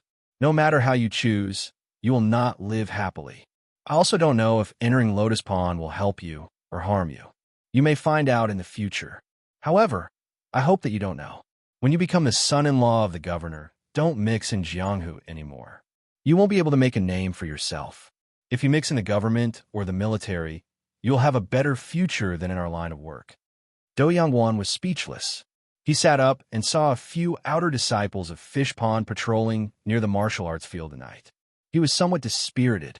Do Yangwan suddenly opened his eyes wide and completely sobered up. Groups of black-armored men climbed over the wall in an orderly manner. After landing on the ground, they bent their backs and sprinted forward. They raised their short crossbows and shot, killing the sentries in front of them like the autumn wind sweeping away leaves. Almost all of the patrolling disciples at the Lotus Pond had their heads pierced by more than 2 crossbow bolts to ensure that they died silently and without any struggle before they died. Apart from the north, the black-armored assassins gradually approached the residents north of the martial arts field from the east, west, and south. What followed was an even more sinister night attack. When Yin Shijun and Do Yangwan stood up and saw the general situation, Yin Shijun immediately shouted, "Assassins are attacking!" Do Yangwan was in a daze. He was about to turn around and ask Yin Shijun what kind of enemy Lien Tang had provoked for them to be so ruthless. However, when he turned around, he heard the soft whooshing sound of arrows piercing through the air. Then he saw a bloody scene. Yin Shijun, who had just warned, had just dodged the attack of a featherless arrow when a second featherless arrow circled in a large arc and pierced through his abdomen from the side. Yin Shijun staggered back, but another arrow came straight at him. Other than the second arrow, which was especially domineering, which he could not dodge, the other 2 arrows were easy to dodge. Yin Shijun turned his head, grabbed the arrow with one hand, and held it upside down. With all his strength, he said, "It's the Northern Liang crossbowman." As soon as he finished speaking, a burly assassin in black armor easily climbed up the building. He looked a little annoyed at Yin Shijun for being a busybody on the roof. He held a crossbow in one hand and a saber in the other as he slashed at Yin Shijun. Do Yangwan had never experienced a life or death battle like this before. Although there were fights between gangs in the past, where people killed each other and blood splattered everywhere, Do Yangwan was still able to fight back. In the end, it was far less terrifying and cruel than tonight's sneak attack. Not to mention that Do Yangwan had become a spectator. Even Yin Shijun, who was a first-class expert in his eyes, had his arm and shoulder chopped off by that saber. The burly man in black armor had just slashed down with his saber when he suddenly raised his arm and shot a powerful crossbow at Do Yangwan. Do Yangwan's life wasn't meant to end yet. At this moment, he was unexpectedly lucky and dodged the crossbow. He stepped through the roof tiles and landed in the martial arts room. He casually picked up a saber and retreated. Do Yangwan relied on his familiarity with the terrain to move around desperately. Every time he moved, there would be crossbow bolts falling from the roof like a shadow. The black-armored assassin softly exclaimed in surprise. He obviously didn't expect this kid to be so agile. Just as he was about to jump into the room to chase after him, another man in the same armor jumped onto the roof. He held an oxhorn longbow and shot an arrow at a house that suddenly lit up. The window was broken, and the owner of the house was nailed to the wall by an arrow just as he lit up the lantern. The man with astonishing archery skills coldly said, "Tonight, we will only catch the big fish. I will stand guard here. You go downstairs. If you lose to those fledgling eagles from Wudong Garden, you know the consequences." A hint of fear appeared in the eyes of the burly armored soldier. He hurriedly acknowledged the order and ran forward. Like a forest spirit ape, he jumped down from the roof and joined up with the other soldiers. They quickly moved forward and headed straight for the main residence. That was the courtyard where Zhang Su of Lotus Pond was located. The armored soldiers charged forward with an irresistible force. The outer disciples who were not skilled enough would only end up being cut down like rice. Some of the inner disciples were not completely unable to fight, but this group of armored soldiers did not pay attention to any of the Jianghu rules of killing. In a small area of close combat, in the blink of an eye, they had the advantage of numbers. 2 or 3 cold sabers charged forward, supplemented by the sinister sneak attacks of the short crossbows and the sturdy soft armor covering their bodies. The weapons and instruments of the Jianghu gangs could not be considered very sharp. As long as it was not a fatal injury, these armored soldiers would not pay attention to it. They would allow you to stab with a sword or 2 sabers, and they would take the opportunity to heavily injure or even kill the Lotus Pond disciples on the other side. It should be known that the Peregrine Falcon was originally an expert from all kinds of places in the Liang Jianghu. When it came to one-on-one combat, he was an expert. Over the years, he had become proficient in many military formations and had become a pack of jackals and wolves. Compared to a one-on-one assassination, the lethality of the attack naturally could not be mentioned in the same breath. The archer who gave the order on the roof had a cold look in his eyes. He took out a refined arrow from the quiver on his back. Huangnam County's #1, Shrew Monkey, Zhang Su could be considered a troublesome character who was on par with the prince's retainer Lu Qiantang. This time, the Peregrine Falcon and the Eagle Guard were traveling together. If they could take this person's head, it would undoubtedly be a great achievement. Ren Shanyu's body floated down. It was unknown whether she was alive or dead. Su Fengnian's eyes were calm. The Peregrine Falcon? Then he said, "That guy should be the big fish that was caught by the Han Shang." Su Yanbing nodded. Then Chao Zhuan and Snowsuit found that only the gray-haired young master was left in the room. In Shiitake Inn, the rich old master, who had succeeded in one strike, was about to leave quietly. Then he died quietly. The old man did not even know how he died and who killed him. Chapter 9:14. Ren Shanyu fell in the street, but Su Fengnian did not show up immediately. He counted to 16 in his heart, but still, no one showed up.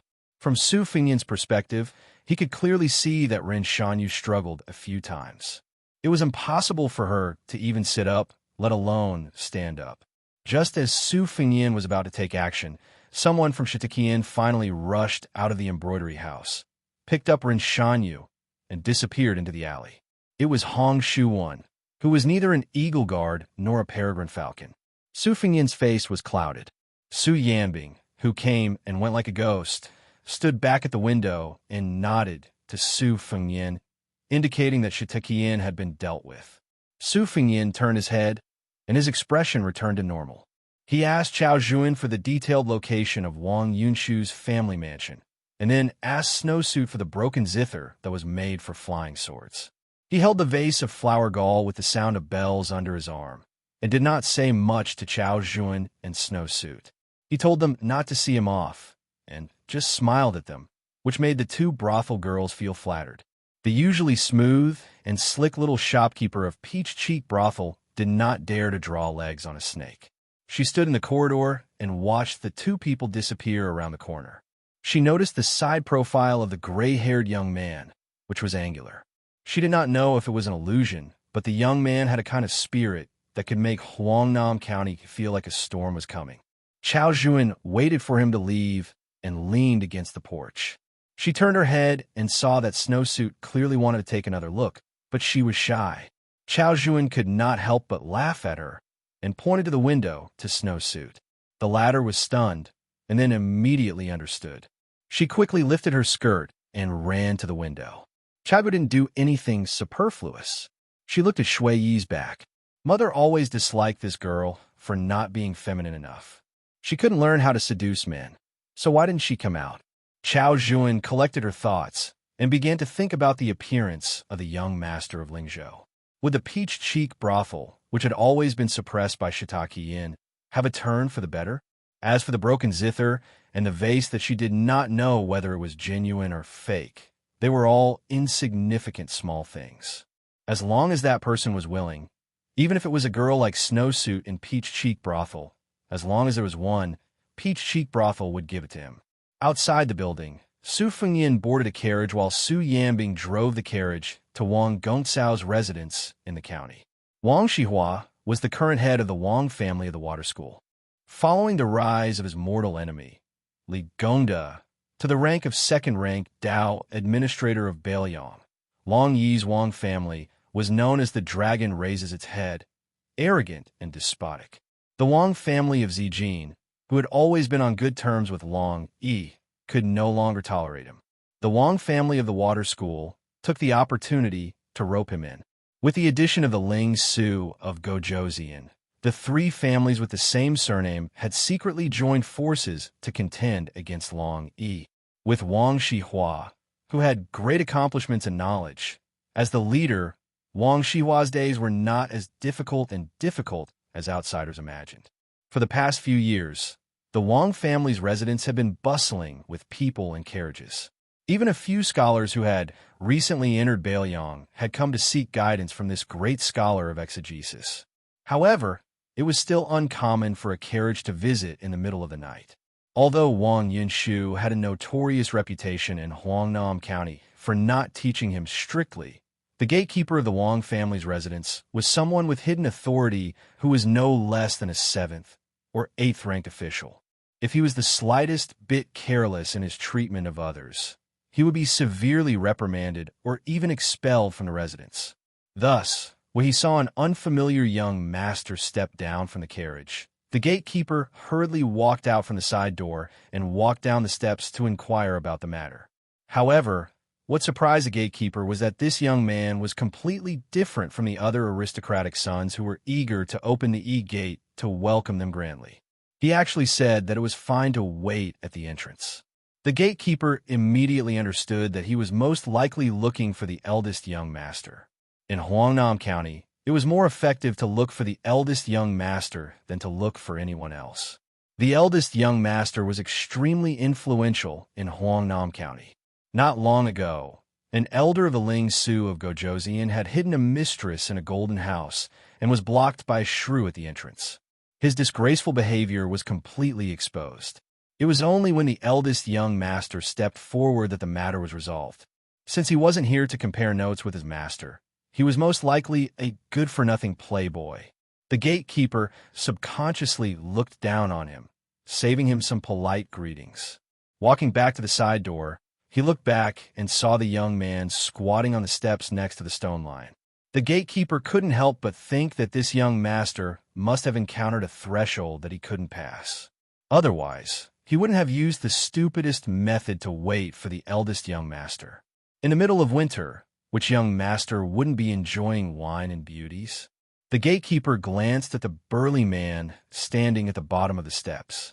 It was a pity that such an extraordinary retainer had met the wrong person and followed the wrong master.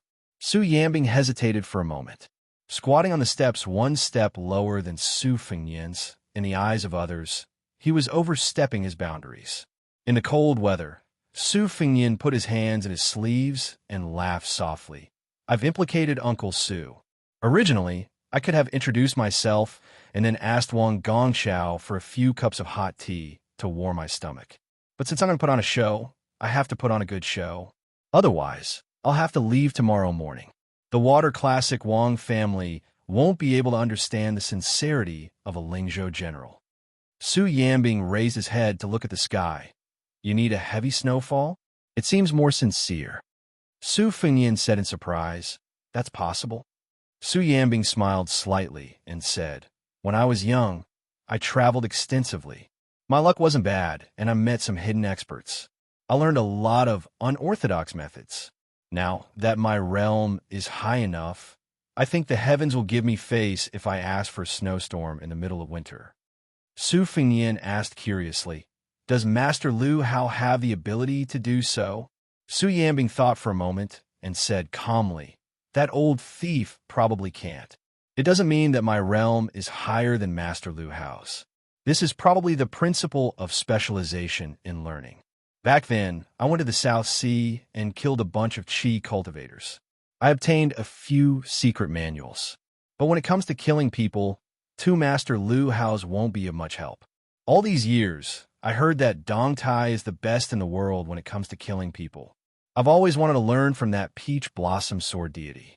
Su Fingyan smiled and asked, Li Chungang reached the heavenly phenomenon state before the age of 30.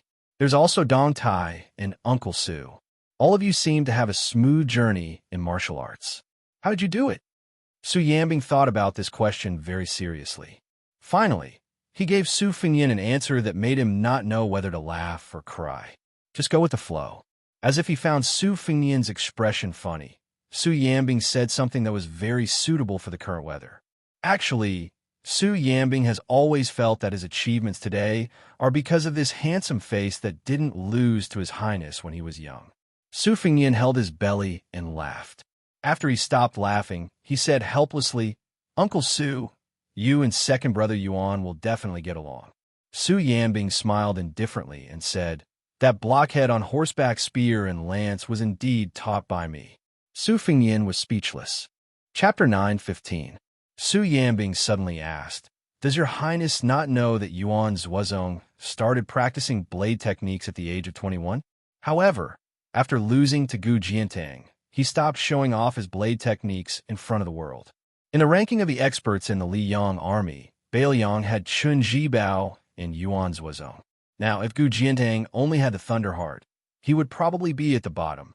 However, Gu Jiantang is a cunning person. After so many years, he shouldn't be stagnant. Your Highness, if you still have thoughts about martial arts, why don't you listen to Su Yanbing? Pick two masters who haven't entered the first grade and let them fight willingly. It's a life and death battle. That's why you shouldn't enter the first grade. No matter if it's the first grade or the first grade, as long as you see the greatness of the first grade, your spirit will be more or less affected. Su Fingyan nodded and said, I understand. This is like Administrator Li Gongda. He stands high and sees far. He knows the dangers of fighting in the imperial court, so he acts submissively and can't help but be high-spirited. On the contrary, it was those who were in charge of small counties and counties, who claimed to be the overlords of their own land, who were full of spirit. According to what Uncle Su said, it's easy for second-grade masters to fight to their heart's content. Su Yanbing stopped talking and didn't say anything more. About 2 hours later, the sound of horse hooves hitting the street was especially ear-piercing in the cold winter night. Su Fingyan turned his head and saw a group of cavalrymen galloping towards them. Two cavalrymen were riding side by side. Even though they were galloping at full speed, the cavalrymen were still able to converse with each other in a soft voice. Their faces were dignified, but they were also forcefully restraining their pleasant surprise. One of the cavalrymen was not wearing armor. Su Fingyan saw this scene and laughed at himself. The ability to hide one's own weakness was not unique to Su Fingyan. Su Fingyan was still squatting in the shadow of the stone lion, shielding himself from the wind and cold. Su Yanbing had already returned to the bottom of the steps. Wang Yinshu urged his horse to gallop. He looked a little tired, but he was more excited. When he saw Su Yanbing's figure, his expression froze. Then, he lashed the horse's buttocks fiercely. He almost rolled off the horse. Just as he was about to kneel, Su Fingyan waved his hand and said, "Forget it. Tell me what happened."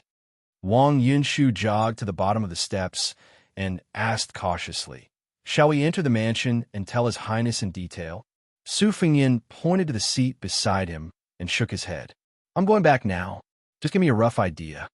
Wang Gongsao's adopted son, Jiao Wui, ordered the other 20 or so knights to stop a little further away.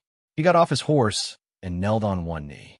He cupped his fist and said in a deep voice, "Huangnam County's County Commandant, Jiao Wui, greets His Royal Highness." Su Fingyan smiled. "County Commandant Jiao, please stand up and speak." Wang Yinshu walked up the steps and squatted down beside Su Fingyan. He began to report to His Royal Highness about the situation of the battle.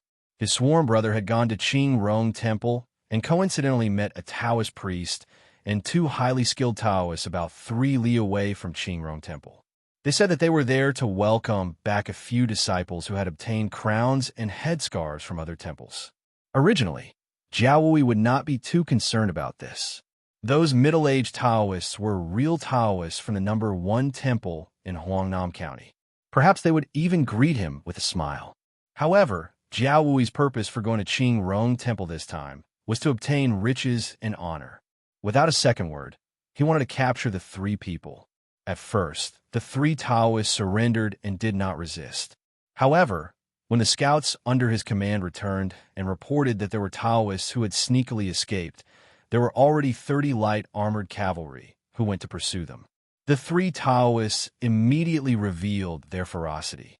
Luckily, after Jiao Wui had split half of his troops to Wang Yinshu, the 3 Taoists were still in sync with each other.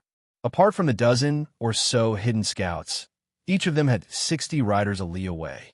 When the 3 Taoists saw that Jiao Wui only had 50 soldiers around him, they vowed to fight to the death. However, they did not expect that after the time it takes for a stick of incense to burn, the next wave of cavalry would swiftly arrive. There were also scouts who secretly sent a message that the 3rd wave of cavalry did not charge forward. Instead, they dismounted from their horses and surrounded them. Out of the 3 Taoists from Qing Rong Temple, 2 died and 1 was injured. Unfortunately, the 2 crowns and headscarves were nowhere to be found. On the other hand, Wang Yinshu's side was much more relaxed. He had purely gone to watch the show and had even missed it. The leader of the Eagle Guard had confirmed that Wang Yinshu was His Royal Highness' trusted aide. Only then did he not give Wang Yinshu the cold shoulder and tell him a few things. Only then did Wang Yinshu know that the 143 people in Lotus Pond, regardless of whether they were women, children, old or young, were all killed to the point that they could not be more dead. It could be said that their entire families have been completely wiped out. Even Huangnam County's number 1 expert, Zhang Su, was not spared. Wang Yinshu had also gone to help clean up the mess while he was at it. Zhang Su, who had been famous in Lingzhou for a long time, had died so miserably. Wang Yinshu had nothing to do, so he went to count the corpse that had its head cut off and nailed to a thick pillar. The headless corpse did not have any light injuries. There were 6 places that had serious injuries. Both of its arms had been chopped off at the shoulders, and an arrow had pierced through its chest. The rest of the corpses were strewn all over the floor, and most of them were badly mutilated. Wang Yinshu had vomited out all the delicacies and wine he had eaten that day. Even now, his scalp was still somewhat numb. In the past, he had always felt that he did not treat people as people. Only today did he realize that once he provoked the Bailiang peregrine falcons, human lives were truly worthless. Su Fingyin quietly listened to Wang Yinshu finish speaking. He stood up and said with a smile, "After all, Huangnam County is your territory, so you should be more familiar with it. There are still some things left to clean up. If I need to trouble you and Commandant Jiao, I will send someone to your residence to inform you." Wang Yinshu was extremely happy. Jiao Wui bowed and cupped his fists. "This is my duty. I will not regret it, even if I have to die for your highness." Su Fingyin walked down the steps. Wang Yinshu asked in a low voice, "Is your highness really not going to stay in my humble abode, even if it's just a cup of hot wine?" Su Fingyin teased, "All right, you've flattered me enough for tonight. Wang Yinshu, after you return home, tell Wang Gongchao that if you have the chance to go to Liangzhou, come to my residence for a chat." Wang Yinshu said in fear and trepidation, Of course, of course." Su Fingyin turned to Jiao Wui and said, "Commandant Jiao, you're quite experienced in managing the army. After the Huangnam County incident, the Lingzhou general's residence is still lacking a commandant. After the new year, bring your original troops over. I'll give you another 600 soldiers and horses. We have to make up a total of 1,000. Jiao Wui, who was nearing 40 and had finally abruptly become rich, had tears in his eyes. He fell to his knees. "Jiao Wui is willing to die for your highness." Su Fingyin patted his shoulder and walked towards the carriage. Wang Yinshu wanted to send him off, but Su Fengyan, who had his back to the residence, waved his hand. Wang Yinshu watched the carriage disappear into the distance. He retracted his gaze and said softly, "Brother, His Highness has gone far." Jiao Wui, however, kept his hands pressed against the ground. He was unwilling to get up. Wang Yinshu turned his head and glanced at the beautiful plaque that the imperial court had bestowed upon him 200 years ago. "Brother, please don't forget about our Wang family in the future." Chapter 916. At dawn, a horse carriage drove out of Huangnam County. Hong Shuwen rode a horse to escort the carriage. His expression was languid. Beside him were two other white horses. Su Fengyan sat in the horse carriage. Huiying Guanyin was curled up in a corner with sleepy eyes. She was wearing Su Fengyan's fur coat. Last night, when the horse stopped in front of the Wang family's residence, she was alone in the carriage. She lifted the curtain a few times, but she did not see him, who was blocked by the stone lion. She only saw the tall coachman who cherished his words like gold. Later, when she returned to the side room in the courtyard, she probably did not sleep well. On the contrary, she could sleep soundly in the carriage. If she was a female servant, she really did not know who was taking care of who. Huiying Guanyin opened her sleepy eyes. She forced herself to open her eyelids. Through a small gap, she secretly sized up the man who had turned the city upside down overnight. On the way to Huangnam County, she noticed that he would lift the curtain every few hours. It was almost like he had obsessive-compulsive disorder. She also did not know what he was looking at. In her eyes, other than the same willow tree, there was nothing new on the road. However, he never seemed to get tired of looking at it. Occasionally, when he heard the sound of horse hooves brushing past him, he would be even more attentive. Or perhaps it could be said that he was in a daze. Could it be that he could see a flower from a stranger? When they were about to leave the border of Huangnam County, a horse suddenly rushed over. It was the Peregrine Falcon Team leader Song Gu who had entered Shiitake Inn. When Su Yambing heard the order from behind the curtain, he let out a sigh and slowly stopped his horse. Song Gu flipped off his horse and knelt by the side of the horse carriage. When he looked up, he saw the curtain. Hong Shuwen turned his horse around and leisurely circled around Song Gu. He looked down at him and laughed. "Leader Song, why are you here to ask for money back?" In the entire Bailiang Peregrine Falcon team, Song Gu was considered a middle-rank player. Putting aside Jeyu and other literary spies, military spies were men of sacrifice. In the Peregrine Falcon team, there was rarely a change in their official ranks. This was because martial arts could not be achieved overnight. Peregrine Falcons relied on their fists to speak.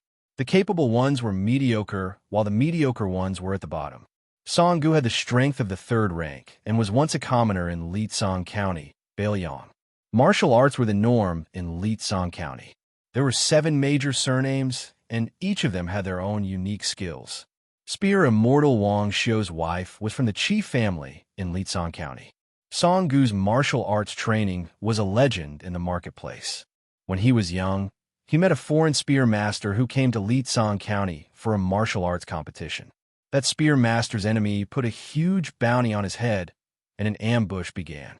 Not to mention the 2 groups of Jianghu killers who were paid to eliminate disasters. There were even 2 big shots from Lietsong County who participated.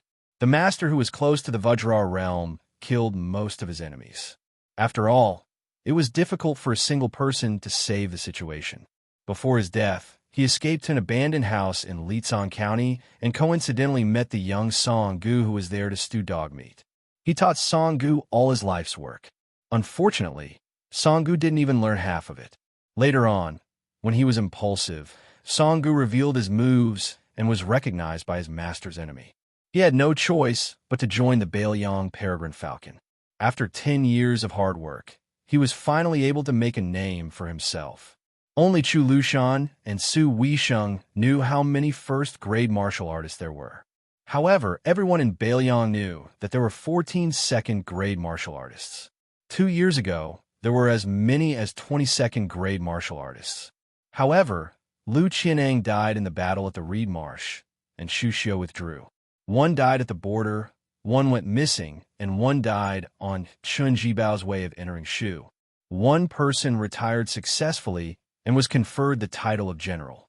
He founded a sect in the southeast of Lingzhou and made a living by transporting grain. In fact, it was a case of the big fish eating the small fish and the small fish eating the shrimps. Whoever lived to the end would be able to hold the fat bowl of grain transportation. There were no outsiders around. Song Gu, who was kneeling on the ground, said in a deep voice, "I, Song Gu of the second room of Whist Club, am risking my life to report to your highness." The curtain did not move at all. Song Gu gritted his teeth. In the matter of Shitakian, Song Gu went against the established plan and made a mistake first. Song Gu does not dare to deny it. However, I beg your highness to listen to my explanation of the reason. Shitakian spies were recorded in the second room of Whist Club. There were Wang Huanru, a female courtesan from Southern Dynasty's Gusai Prefecture, Chu Ruo, a female brothel keeper from Kuan Prefecture, and several disciples from Gusai Prefecture who infiltrated Shitakian to become guards. At that time, I thought that since Hong Shuwen could temporarily participate in the military affairs of Whist Club, he must be quite capable. If he was to deal with Chu Ruo, he would have a better chance than the third-class Eagle Guard, Ren Shanyu. A cold voice came through the curtain. "Let's go."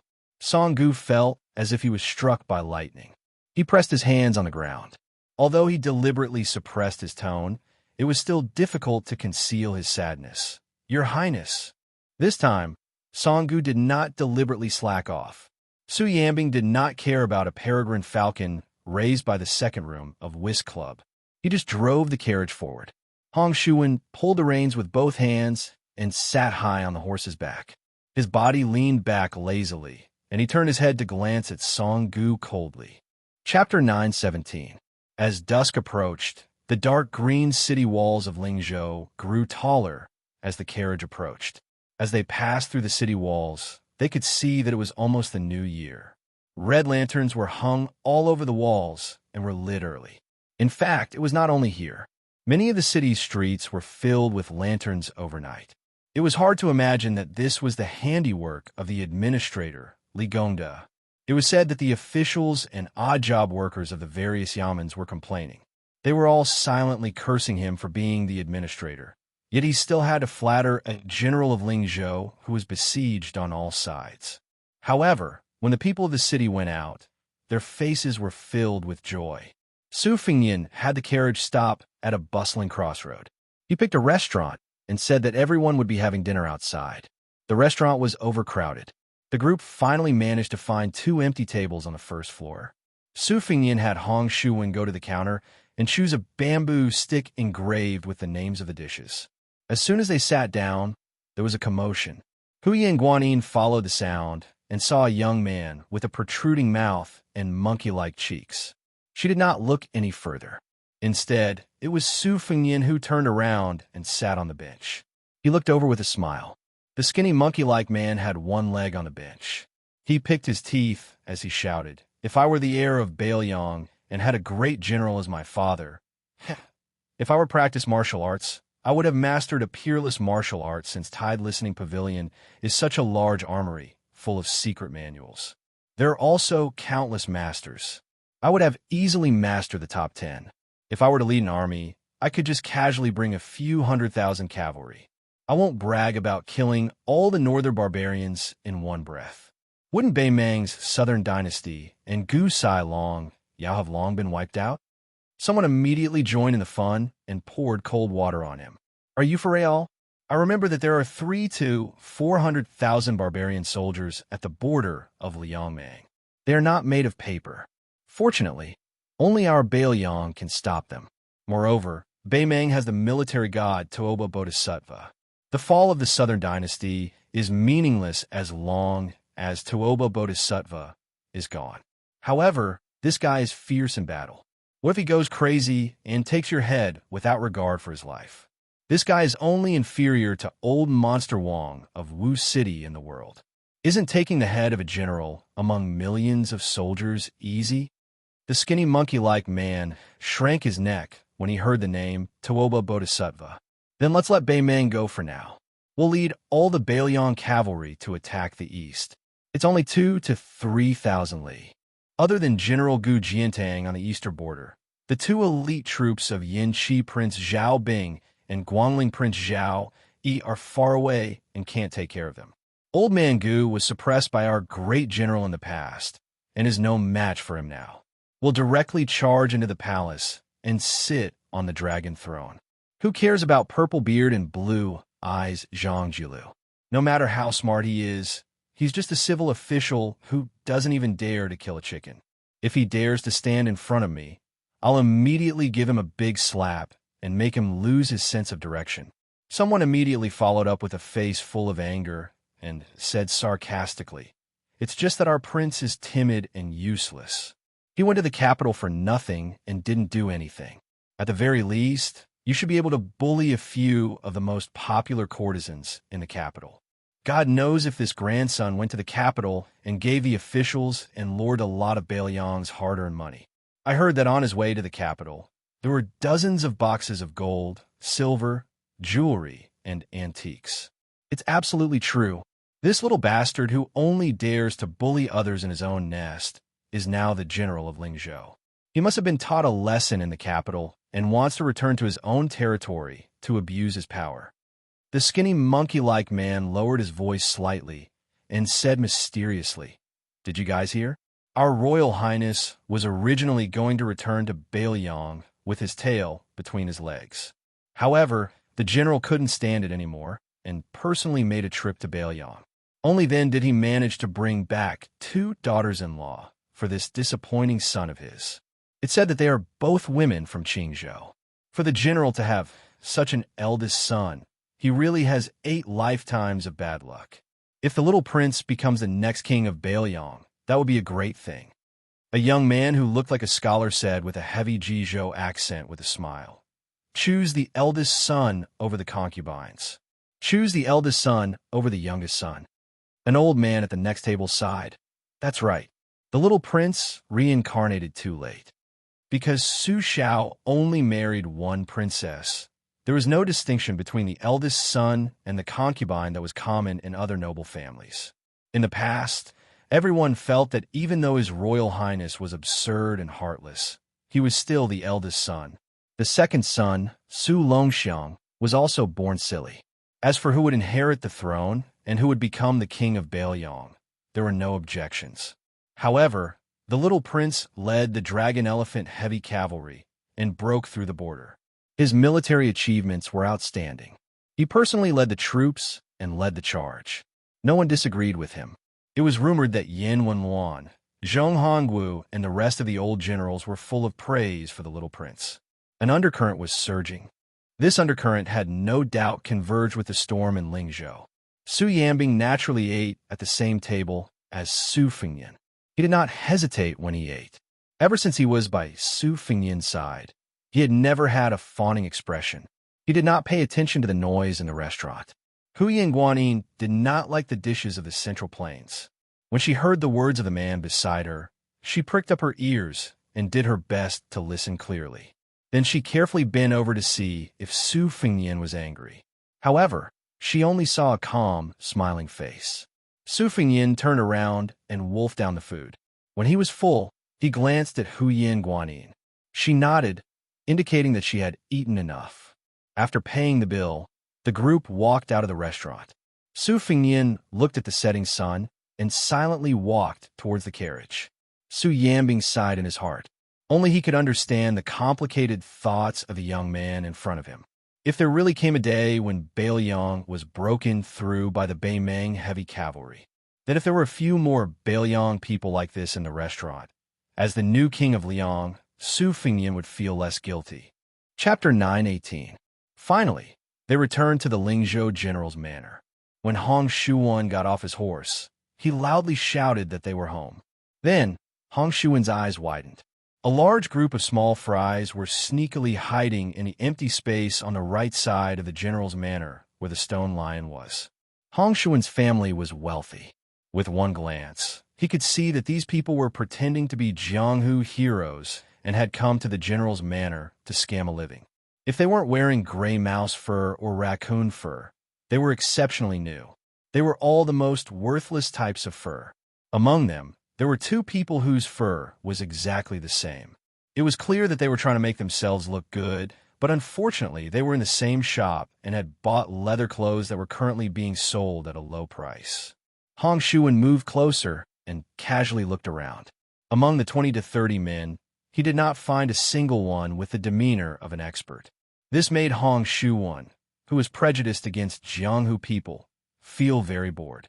Just as he was about to turn around, His Royal Highness was already standing shoulder to shoulder with him.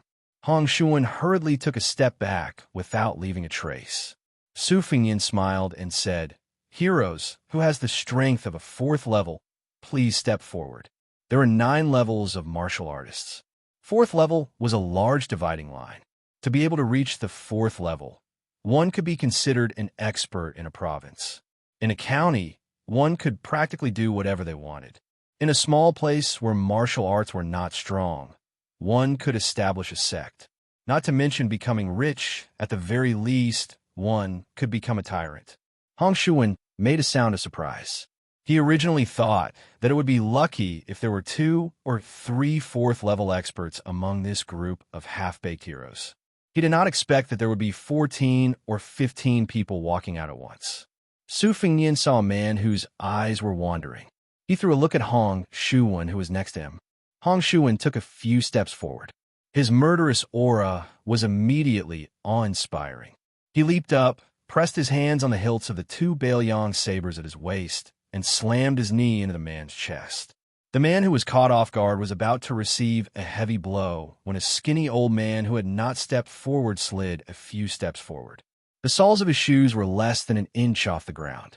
He pushed away the man who wanted to make up the numbers with one hand and put his other hand on Hong Shuwen's knee and pressed it down. Hong Shuwen, who was falling down, sneered. The saber in his right hand suddenly slid out of its scabbard. The light was so dazzling that many of the onlookers subconsciously squinted their eyes. Unfortunately, most of them could not see the saber of this young retainer from the general's residence. They could only vaguely see the shabby old man bending sideways, clenching his fists, and punching towards the chest of Hong Shuwen, who had not yet landed on the ground. The old man's fists whistled like a gust of wind. Hong Shuwen raised his arm to block and slid back 5 or 6 steps on the ground. He stabbed the saber in his right hand into the ground and forcibly stopped himself. Shaking his left wrist, Hong Shuwen turned his head to look at His Royal Highness with a smile. His eyes were asking if he could use his full strength. Su Fingyin shook his head and smiled. Other than this old gentleman, who else is a 3rd-level expert? Step forward openly. Baoyang said that I like to kidnap women. Since none of you are as pretty as flowers and jade, there is no need to worry. A few 4th-level experts in their prime grinned. His Royal Highness was a straightforward person.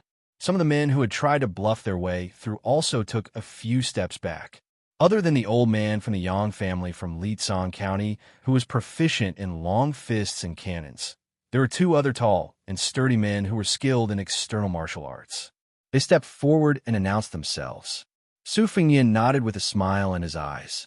Then, he gently raised his chin and called out to the crowd behind him, "Brother, you clearly have the strength of a 2nd-level expert. Since you are already here, why are you not willing to show yourself? Could it be that you want me to open the door for you before you are willing to come in?" The crowd parted. Only then did the crowd notice a middle-aged man in ragged clothes. He was crouched against the wall and reeked of alcohol. There were several wine gourds of different sizes scattered around his feet. When he raised his head, the scars on his face made him look like a ghost. This ugly man seemed to have damaged his throat from years of drinking too much. He hoarsely said, "May I ask if your highness has truly entered northern Mang alone, carried 2 heads, and retreated unscathed?" Su Fingyin smiled. Everyone felt their eyes blur, and then they heard a loud explosion. After the dust rose up, they saw His Royal Highness standing at the foot of the collapsed wall and clapping his hands. The drunkard who was pushed into the wall by His Royal Highness sat on the ground with a calm expression. Many people found it strange that the Crown Prince was so polite to everyone except for this rank 2 master, who should have been worshipped highly, to be so merciless. There were some Jianghu people with bad eyesight who felt that His Highness hired someone to act. If not, if that drunkard was really at Master Realm, why would he be forced back into the wall so easily? The few grade 3 experts saw through the rough situation and were shocked to the extreme. Su Fingyin turned around and smiled at everyone. Everyone is a guest. No matter if you want to enter or not, everyone will be given 300 silver. He then instructed the 3 white horse followers, Tingguan, Yinru, the 2 of you go and collect the silver from the steward. Then, have the steward help the brothers who have entered the residence find a place to stay. Shuan, later on, take the righteous men to find the best restaurant in the city for a meal. If you spend too little money, I will not forgive you. The men who weren't able to enter the Lingzhou general's manor looked at the people who entered and were filled with envy. Su Fingyin wasn't in a rush to leave. He just stood on the streets and chatted with these people who weren't even grade 4. He asked them where they were from, what sect they were from, and whether or not they were planning to join the army. Regardless of whether these people had slandered Su Fingyin in private in the past, when His Highness was standing in front of them, they all felt uneasy. Those who were lucky enough to speak 2 or 3 sentences in front of them almost blushed. They were extremely flattered. The gray-haired young man in front of them was the future local emperor of Northern Liang. He had hundreds of thousands of soldiers in his hands. When he talked about it with his family members, especially his brothers in the underworld, they would be so shocked that their eyeballs would fall to the ground. Some people couldn't help but be confused. They all said that His Royal Highness was not just tyrannical in Beiliang. In reality, he was tyrannical everywhere. For example, on the Guangling River, he relied on the old sword god to fight against the thousands of cavalry of Prince Guangling Zhao Yi. Such a high and mighty figure. Why did they feel that he did not put on any airs when chatting with them? On the contrary, he was unbelievably amiable and approachable. If they did not think about his illustrious identity and his outstanding appearance, just based on his attire and manner of speech, it seemed that he was not much different from a well-off scholar from a small county. A group of carriages and horses that could be said to be extravagant rushed towards the Lingzhou general's manor. This made the gatekeeper of the administrator's manor, who was already prepared to welcome important guests, feel a bit depressed. Coincidentally, someone lifted the curtain and looked toward the Li manor. The gatekeeper looked over and shivered. He slapped his head and quickly ran toward the back of the manor.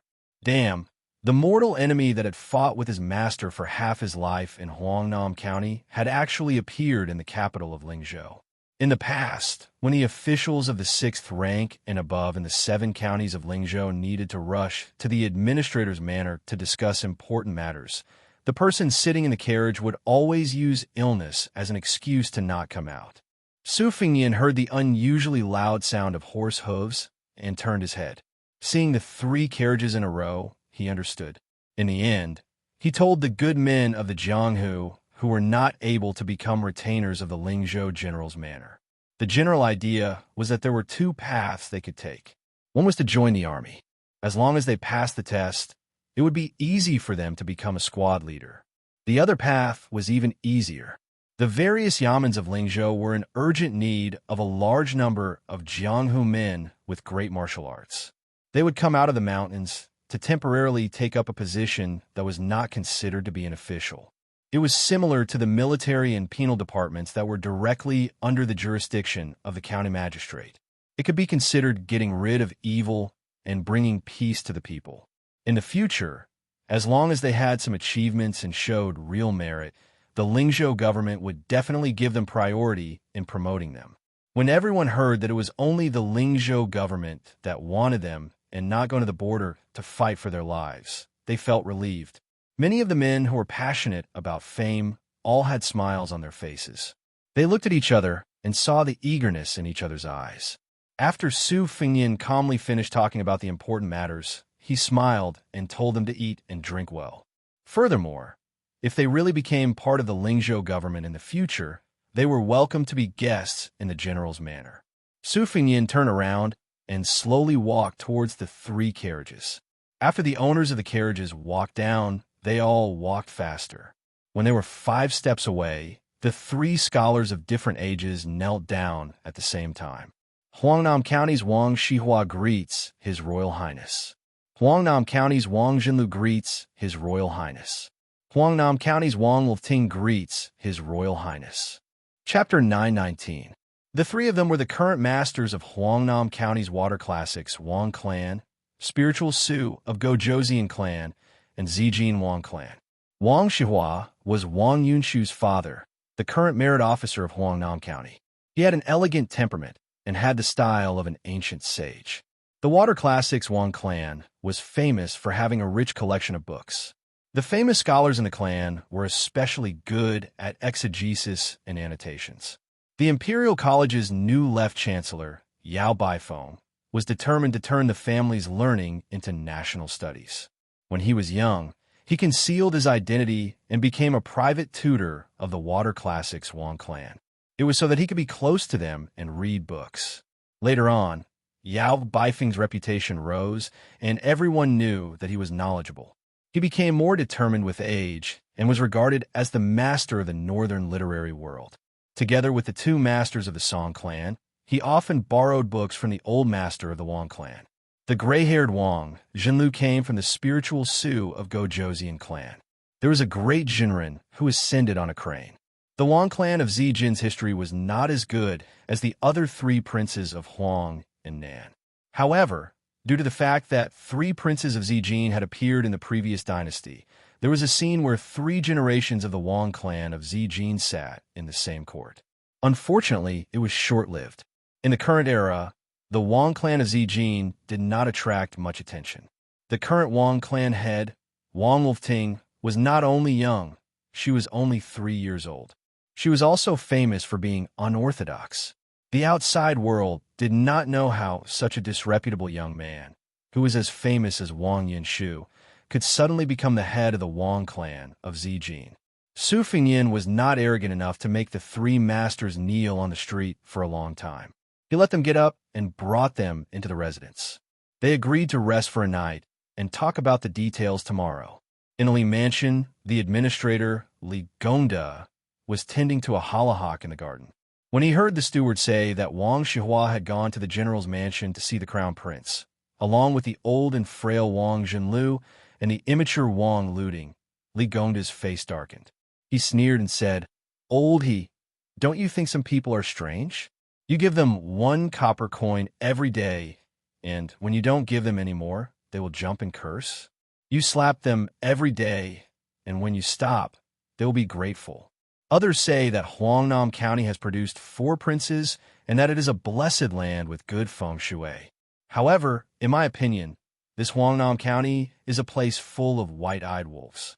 They only remember the beatings and not the good. I have only been gone for a year, and they have already begun to forget favors.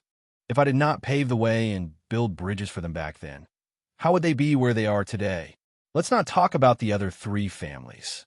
Let's talk about the Wang clan of Longi.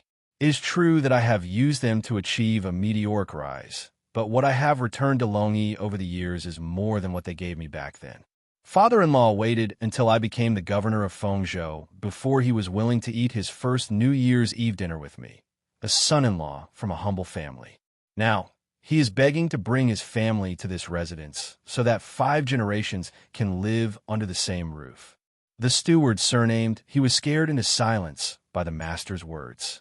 In the past, he had been a servant of the Wang clan. Later, because Li Gongda had not yet achieved meteoric success, he was the only small steward who had invited the son-in-law of the Wang clan to drink. Even steward, he himself, could not believe that Li Gongda would reach the position he had today. Back in Huangnam County, Li Gongda was not accomplished in literature or martial arts. He was looked down upon by countless people. To put it bluntly, even the female servants and coachmen did not look him in the eye. The reason why steward he had taken the initiative to invite Li Gongda to drink wine was because he had received an unexpected reward. After searching through the entire Wang clan, he felt that only Li Gongda was suitable for him to brag about and also be able to invite him. Later on, when one person achieved the Tao, even his chickens and dogs rose to the heavens. Steward, he became one of the earliest elders of the Li clan. At first, he purely thought that the master would take revenge for the smallest grievance and repay the kindness of a drop of water. Later on, he realized that it was not that simple. The master wanted the Wang clan members who had looked down on him in the past to regret their actions.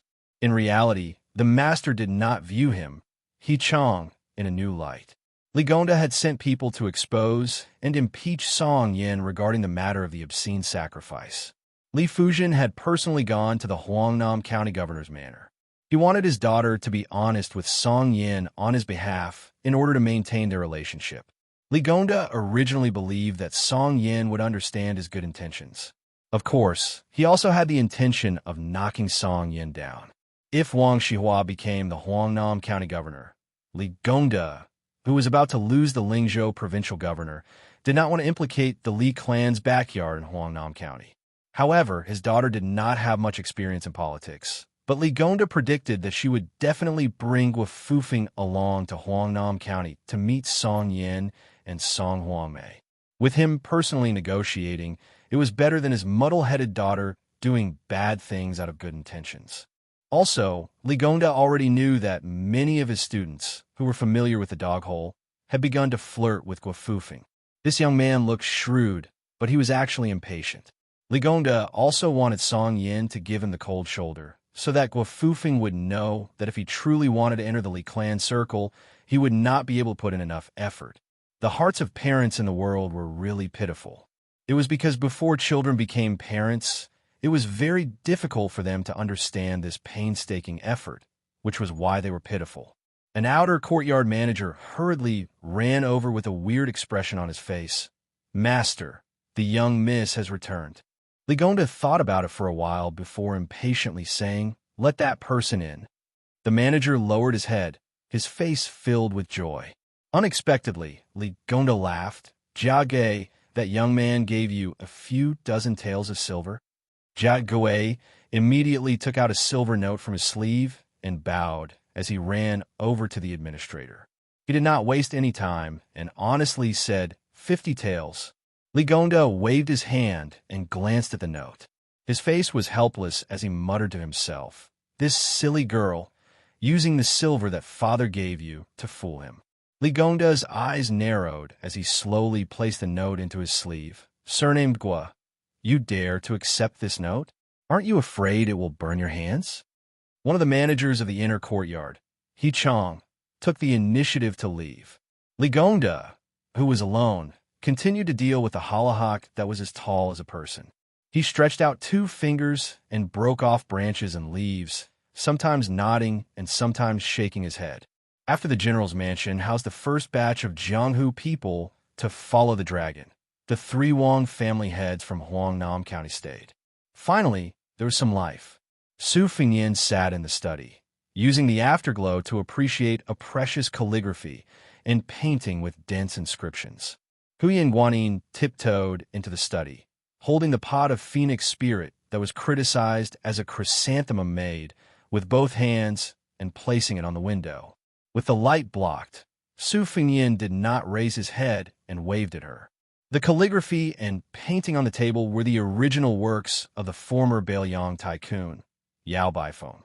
Yao Baifeng had been out of power for a long time and had only been in the court for a short time. It was not that Su Xiao did not think of asking him to come out of retirement, but Yao Baifeng had always ignored him. Su Fengyin touched the calligraphy and painting with his fingers and sighed softly. What did it mean to win the hearts of the people to rule the world? That was all fake. The real thing was to win the hearts of the people to rule the country. Su Fengyin raised his head and saw the back view of Huyan Guanyin. She stood by the window in a daze. The yellowish afterglow scattered, making her look like a flying angel in the painting. Su Fengyin was well aware that she was his bait. There were also a few qi cultivators in Beiliang. They must have noticed that she was not ordinary. The reason why Su Xiao hid her here was partly because she was a rare commodity worth hoarding. More importantly, he wanted to let her carry the fate energy and transfer it all to Su Fengyin, who had no fate energy. Fate energy seemed illusory, but it was actually very simple. For example, the so-called husband and wife look alike in the world. That was the result of a married couple living together day and night and complementing each other's fate energy. Huyan Guanyin was often listless. Other than the surface feeling that she was not acclimatized to the environment, the root of it was because her abundant fate energy was stolen by Su Fengyan. Su Fengyan kept the scroll and mocked himself. It's hard to guard against a thief in the family. As for those Jianghu, people who took the initiative to rely on the Lingzhou general's manor, whether or not there were loyalist spies outside of northern Liang, Su Fengyan had plenty of methods to expose their identities and make them wish they were dead. Huyan Guanyin exclaimed. Su Fengyan raised his arm to stop a messenger falcon. The contents of the secret letter caused Su Fengyan's pupils to suddenly contract. The Liu family in Qingzhou had encountered an assassination attempt. Just to protect Liu Qingyan, 4 of the first-class falcons of the Fushui Society had died. The Taming Cloud Inn, which had been in charge of setting up the situation in Qingzhou, had suffered even greater losses. Almost all of its elites had died. Obviously, Liang and Beimeng did not want to see the Liu family in Qingzhou and the Su family become in-laws and then take root in Beiliang. As long as Liu Qingyan, who had the potential to become the consort of the king of Beiliang, died, the Liu family would completely give up on the idea of changing owners. As for which party was willing to sacrifice everything to prevent the Liu family from dying, the secret letter only said that it was unclear. Su Fengyan lit a thick red candle and burned the secret letter inch by inch to ashes. A breeze blew through the window. The candlelight flickered and scattered the ashes.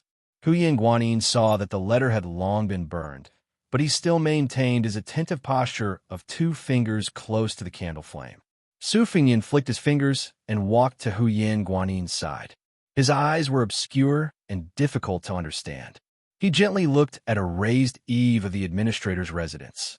Huyan Guanyin heard him say to himself, "Perhaps I was wrong from the beginning." Chapter 920. The 3 family heads of Huangnan County stayed in the Lingzhou general's manor. They were not far from each other.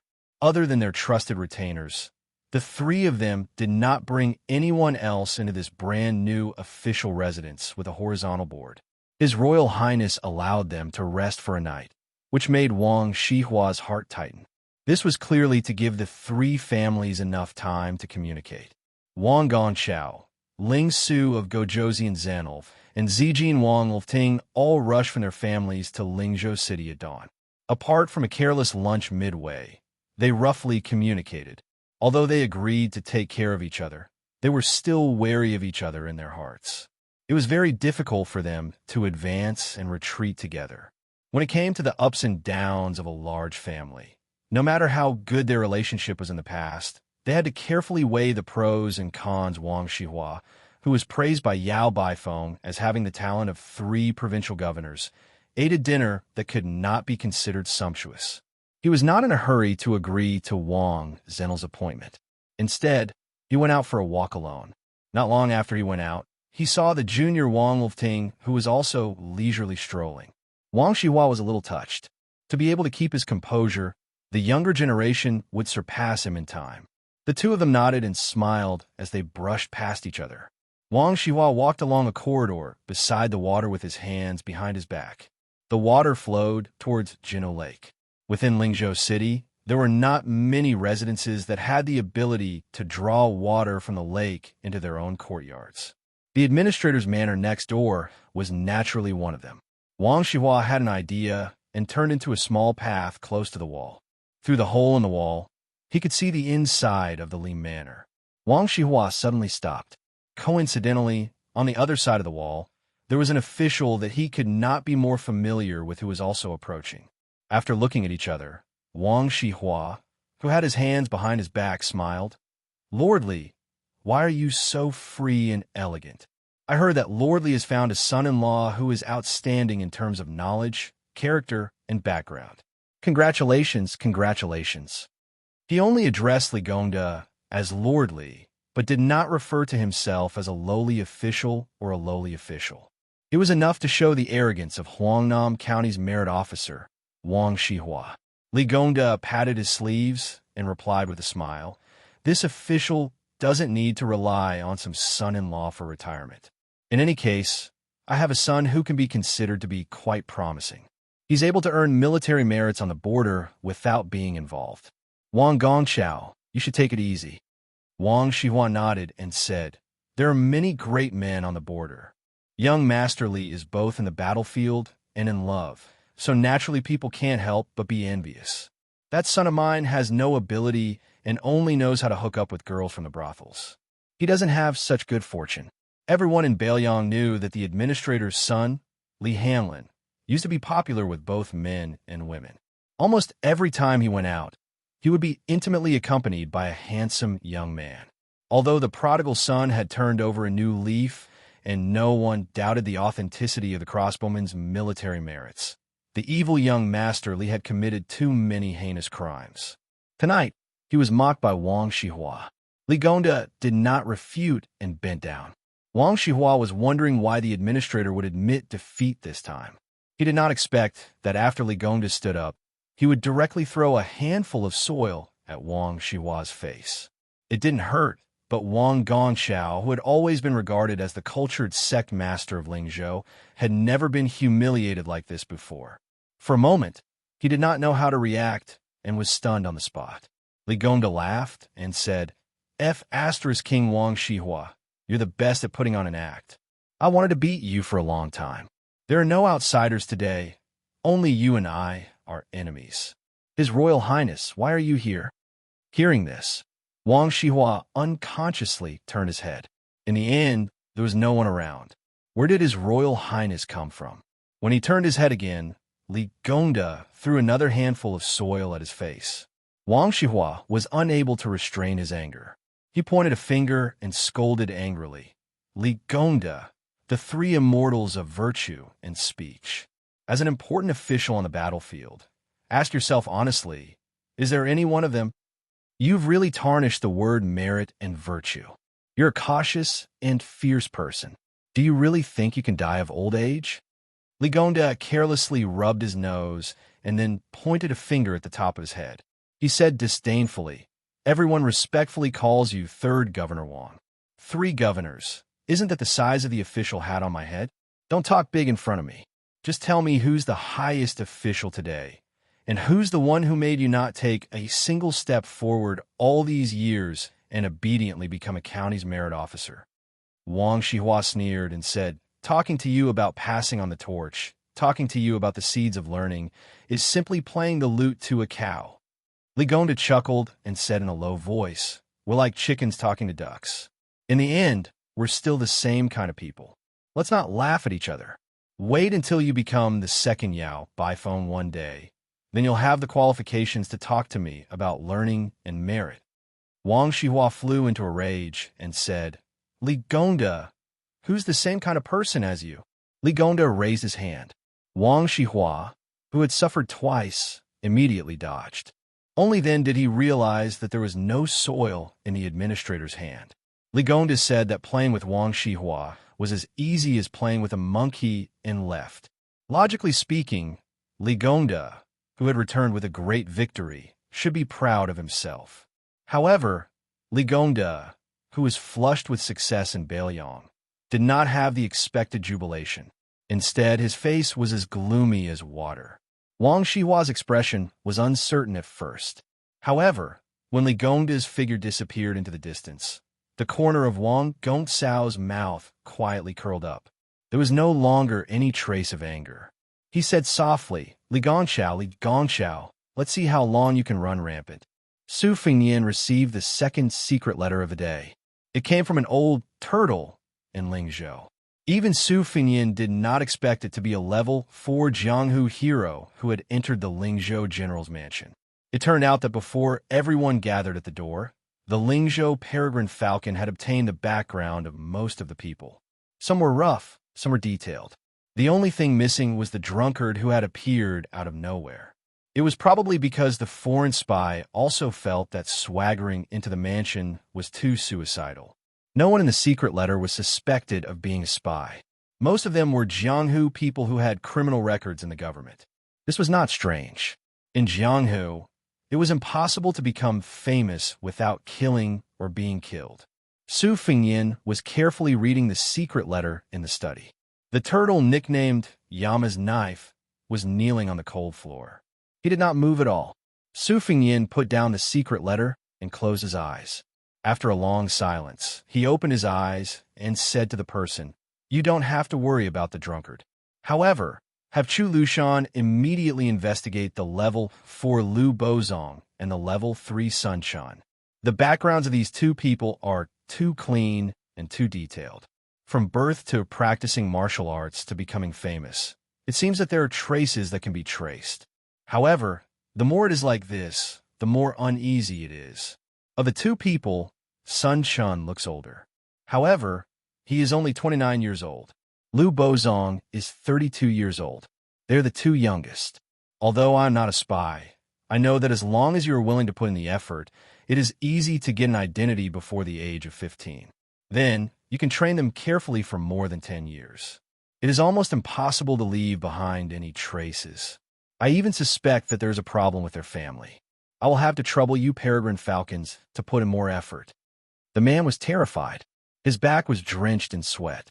He said respectfully, "Protecting your highness is the most important duty of the peregrine falcons. It is not troublesome at all." The man would undoubtedly respect the special identity of this young Lingzhou general, but he was even more afraid that he could directly call out the name of the head behind the peregrine falcons. Chu Lushan's fearsome abilities were all rumors. If one was not a peregrine falcon, they would not understand the terrifying abilities of the head of the Chu Lushan family. Su Fingyin walked around the desk to the man. He bent down to help him up. He laughed softly. "Beiliang has many civil and military officials. Compared to you, it is also 100 less. Without you, Beiliang will be even more unstable. Help me pass a message to Chu Lushan. This year, tell him to reward all the peregrine falcons. He does not need to pay for this. Take it out from Mount Qingliang. If anyone wants secret manuals or similar things, they can boldly ask. The Wang Fu will try to satisfy them. In my opinion, there is nothing in the world that is more valuable than life. Since you have pawned your lives to the Su family, then the Su family has no reason to treat you badly." Chapter 921. After the man stood up, his eyes turned red. He hesitated for a moment, then scratched his head, feeling a little shy. He gathered his courage and said, "I'm from Jianzhou, only 300 li away from the general's and your highness's hometown. However, I left Liaodong 6 or 7 years later than the general. I once mingled in another army, but I committed a crime and had no choice but to follow the general. All these years, I've been working for General Chu, and I haven't made any contributions. It's all hard work that anyone can do. A few years ago, I married a wife and gave birth to a few little girls. At the beginning of autumn, I finally had a boy with a handle. My family doesn't lack money, so I'd like to ask your highness to name my boy when you're free. If your highness is too busy, just pretend that I didn't say anything." Su Fingyin said softly, "There are many things to pay attention to when choosing a name. If it's not chosen well, it will affect one's future luck. I believe in this very much, so I don't dare to name your son." The man didn't have much hope, so he wasn't disappointed. Su Fingyin suddenly smiled and said, "But Su Xiao doesn't believe in this. When I go to Liangzhou, I'll ask Su Xiao to name your son. If it's not chosen well, or if it's unpleasant, you can use it as a nickname." The man was about to kneel again, but Su Fingyin grabbed his arm and said helplessly, "All right, even if you kneel a few more times, I can't ask for a few more names for your son. Besides, your son doesn't need them. Names aren't money, so the more the better." The man smiled shyly. He no longer had his original shrewdness and caution, but rather a sincere and honest look. "After you leave, send a message to Su Beiji in Longqing County and ask him to come to the general's mansion." After saying this, Su Fingyin walked to the window. The man, who was full of joy, didn't disturb his Royal Highness's thoughts and silently left the study. Su Fingyin gazed at the pot of impatience balsamine that Huyin Guanyin had sacrificed to bring over. The strength of Liang lay in the fact that after the unification of the Central Plains, the Grand Preceptor Sun Shiji, as the head of the civil officials, led a large group of old remnants of West Chu to pledge their allegiance to Liang. The dust had completely settled on the dust of the struggle for orthodoxy in the world. As long as the imperial court was willing to use talents, There was practically an inexhaustible supply. These talents all had their own specialties. Some are focused on writing moral articles and establishing their views. Some were pragmatic and buried in their work to render meritorious service. There were also a large number of people doing dirty and tiring work. If Liang was said to be a fertile land with tens of thousands of mu and qualified to bully customers in the taverns, then Beiliang was a small piece of land. His master, Li Yishan, for so many years, could be said to be a clever housewife who couldn't cook without rice. Su Fengnian used to joke in private. Whether it was with Su Xiao or with his two sisters, he said that even if he could become the emperor, he would rather die than sit in the throne room. This was because he had long known how difficult it was to be in charge of a region. However, when he really began to personally set up the plan, he felt that even if he was the crown prince of Beiliang, if he wanted to do anything, he was still trapped in a square cage. The slightest movement would cause him to run into a wall. This cage was something painstakingly built by the people of each dynasty. Su Fengnian returned to the writing desk and picked up the brush to write down the loosely structured 3 words, "Only tell corpses." Then he added a side note next to the word, "Only tell corpses," completing the word "weave." Putting down the brush, Su Fengnian put his hands in his sleeves and walked out of the study. He walked aimlessly through the corridors and buildings. At a small pavilion by the water, he bumped into Wang Wolfting, who was jumping around to warm himself. This fellow, along with Li Hanlin, Wang Yinshu, and a young master who committed crimes in Amei County, were known as the 4 tyrants of Lingzhou. Not to mention Wang Shihua, who could not be underestimated, but compared to the lifeless Wang Zhenlu, the head of the Su of Gojosian family, Su Fengnian was undoubtedly more interested in this new master of the purple gold Wang family, Wang Wolfting. Because of the hereditary succession, Beiliang was now in an unavoidable era of turmoil. A new emperor would bring in new officials. Those who should have fallen had already fallen, and those who should have risen had yet to rise. Many families were following the general trend and moving around, but the timing was different. Zhong Hongwu, who was born into a noble family, let his only son, Zhong Qingxin, take the path of a civil official in order to seek change. Wang Shihua, who was already a famous scholar, let Wang Yinshu take the path of a military general in order to seek change. However, most of these people had good fathers, so they could get twice the result with half the effort. Su Fengnian only knew that the purple gold Wang family had not produced any great talents for several generations. He originally thought that Wang Wolfting's generation would also fall into decline. He did not expect that this time he would have the courage to come to the general's mansion. If he returned empty-handed, the first target to be dealt with by the administrator would definitely not be the 2 families of Wang Shihua and Wang Zhenlu, but the purple gold Wang family, whose foundation was not stable. It could be imagined that the young Wang Wolfting was shouldering a lot of pressure. Seeing His Royal Highness approaching, Wang Wolfting just turned his head and smiled, continuing to jump and jump. Su Fengnian stood beside Wang Wolfting. The latter opened his mouth and joked, "Knowing that your highness is a straightforward person, Wolfting will speak bluntly. This time, I follow behind my 2 elders here to ask for a reward from your highness. I'm really cutting off all means of retreat. If I don't get an official position, when I return to Huangnam County, I will definitely be criticized by those old men behind my back. Your highness, please do me a favor and take pity on Wang Wolfting." Su Fengnian looked at the narrow ripples that were only slightly rippled within the rules and calmly said, "First, tell me what kind of official position you want. If it's too big, I can't afford it. If it's too small, I can't take it out. If I try to fool the purple gold Wang family, I will also be drowned in the spit of those old men behind my back." Wang Wolfting laughed heartily and said, "It's not big. Beiliang's Weaving Bureau only has this kind of official position. The 2 Weaving Bureau in Gangnam-do are 4th-rank positions. Our Beiliang's Golden Thread Weaving Bureau is only 5th rank. Anyway, the old weaver Li Shifeng has worked for 12 years. He should have retired long ago." Su Fengnian said calmly, 5th rank isn't small." Wang Wolfting was indeed thick-skinned. He stopped jumping and exhaled a mouthful of smoke. He turned his head and looked at His Royal Highness with a bright smile. Wolf Ting knew that it would be difficult to get an official position, so I have the intention to buy one from Your Highness. The Purple Gold Wong family is willing to take out 180,000 taels of silver, all in cash.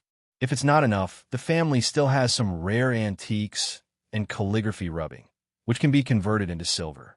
As long as Your Highness is generous, we can probably gather another 100,000 taels of silver. There's no other way. We can't be compared to the other 3 princes of Huangnam County. Our Purple Gold Wong family is poor. Su Fingyan sat on a long bench and gestured at Wang Wolfting. The two of them sat facing each other. Su Fingyan smiled and said, I can sell you a golden thread weaving bureau for 180,000 taels of silver.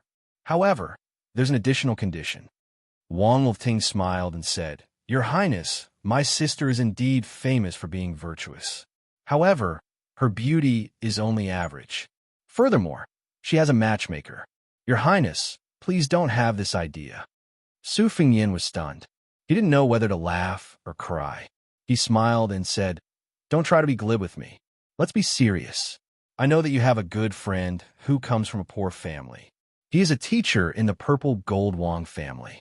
Yao Baifeng said that as long as this person is willing to take the imperial examinations and obtain scholarly honors, he will definitely become the top scorer of the Lingzhou imperial examinations, as well as the Huiyuan imperial examinations of the 8 prefectures.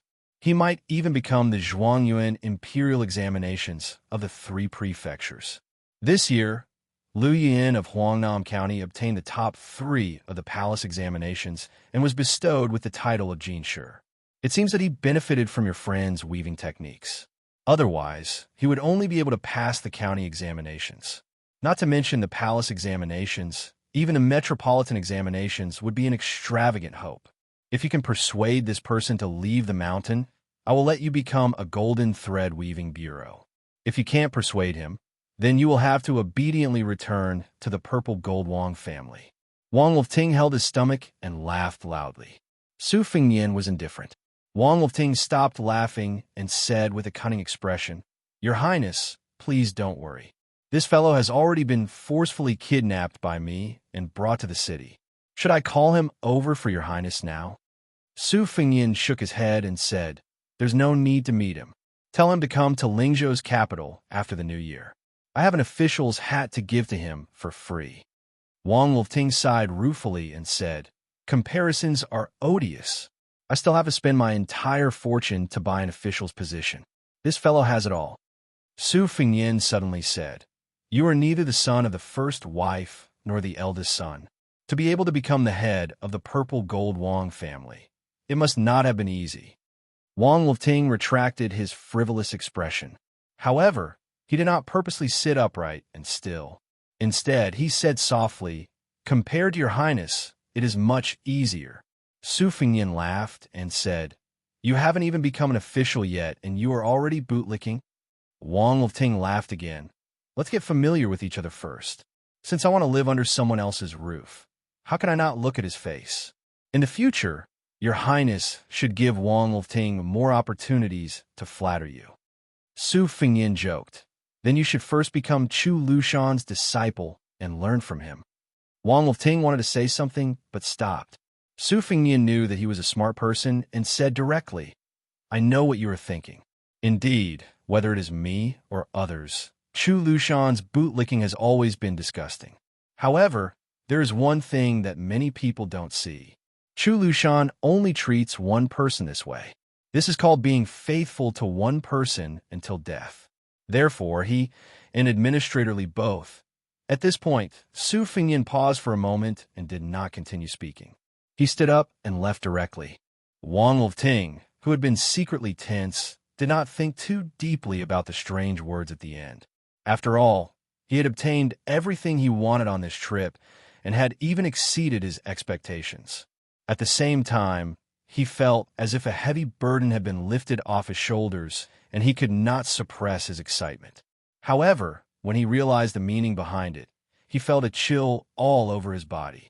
Could it be that the owner of a neighboring mansion would also change his name as Bailiang changed? Chapter 922. When Su Beiji entered the Lingzhou general's manor, it was only 3 days away from New Year's Eve. Almost as soon as he entered the official residence, he immediately followed His Royal Highness to Liangzhou. If this special honor fell into the eyes of others, it would really be Bailiang's favor.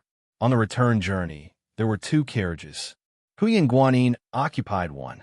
Su Fengyin and Su Beiji squeezed into the other carriage. The 2 coachmen were respectively Su Yambing and Hong Shuwen. There were no other personal guards or attendants. Su Beiji listened to Su Fengyin talk about the matters of Huangnam County and did not comment. Persimmon and Zhu Zi, when they interacted with each other, they seemed to be quite similar to the king of Yin and Nailan Yusi. They could be said to be the perfect example of a ruler and his subjects being compatible. The first time Su Beiji opened his mouth was to ask why he did not let Song Gu, who blocked the way, finish speaking. This was because Su Beiji was clear about the matter of Shitakian. Originally, Eagle Guard's negligence of Ren Shanyu's serious injury was not a big deal. However, when His Royal Highness saw the result with his own eyes, with Chu Lushan's gloomy nature, Song Gu's official career was definitely over. Whether or not he could keep his life was another matter. If Su Fengyin scolded and kicked him a few times and got angry, Chu Lushan could use this as an excuse to get off the donkey. He only needed to heavily reprimand Song Gu. In the end, he could still forgive Song Gu. At most, he would temporarily teach him a lesson and give face to His Royal Highness and the Eagle Guard. In the future, he would not hinder Song Gu's appointment. However, Su Fengyin did not say anything. How could Chu Lushan dare to take the initiative to minimize the matter? Su Fengyin's answer at that time was that he would never interfere in the affairs of Bailiang's spies. He could even tolerate the Peregrine Falcon and the Eagle Guard, who had turned from a colleague to a rival after the Bailiang spy agency split up. However, he would never allow the 2 to be like fire and water and take advantage of each other to hit each other when they were down. Bailiang could not afford this kind of internal friction. On this matter and all the disputes in the future, Su Fengyin would not be partial to his second sister, Su Weisheng. He would not deliberately support the Eagle Guard to suppress the Peregrine Falcon. Similarly, he would not take the initiative to side with Chu Lushan. He would not beat the paste 50 times and settle the matter with 50 strokes of the paddle. When Su Beiji heard this answer, he smiled generously. Obviously, he was quite satisfied. It was difficult for an upright official to settle a family dispute. The root of the problem was that the person who held the bowl of water was not impartial. If he was not impartial this time, it would be difficult in the future. However, being impartial also had its difficulties and disadvantages. If he was not careful, he would be in a difficult position. This depended on whether Su Fengyin could persist to the end. Su Fengyin told him everything he knew. In addition to the 3 princes of Huangnam County joining hands to come to the general's residence to express their loyalty, he also mentioned that each of them wanted to be an official. The way they wanted to be an official was also very different. He also mentioned to Su Beiji that Wang Wolfting had offered to spend money to buy the golden thread weaving. Hearing this, Su Beiji frowned and said, "Can this person take on a big responsibility?" Su Fengyin shook his head and said, "I've only met him once. I only feel that Wang Wolfting's conversational style is not bad and very much to my liking. As for whether or not he could take on the golden thread weaving, I still need to get a few more detailed reports on the purple gold Wang family. Then, I'll bring Wang Wolfting out for a walk to know whether he is a mule or a horse. However, the golden thread weaving is in Lingzhou. When the time comes, the one who will have a headache will be you, the provincial governor of Lingzhou." Su Beiji asked, "Then what about the old weaving, Li Shifeng?" Su Fengyin said shamelessly, "I haven't thought about it yet. Why don't you decide when the time comes?" Su Beiji glared at him. He was probably too lazy to pay attention to His Royal Highness and sank into deep thought alone. Every Dao in the world had a weaving bureau. Even the Bailiang Dao was no exception. On the surface, it was for the imperial family and officials to weave and distribute the silk produced in various places. However, in secret it was very powerful. In the previous dynasty, the Weaving Bureau had a habit of sending secret reports to the capital every month. It could reach the emperor's desk directly. Passing this kind of information on the courier route was even more careful than normal military information. The king of Jiaodong, Zhao Sui, and the king of Huainan, Lu Ying, have been severely punished by the emperor several times because of the secret reports from the Weaving Bureau. Currently, the Liang Imperial Court had set up the Dao level.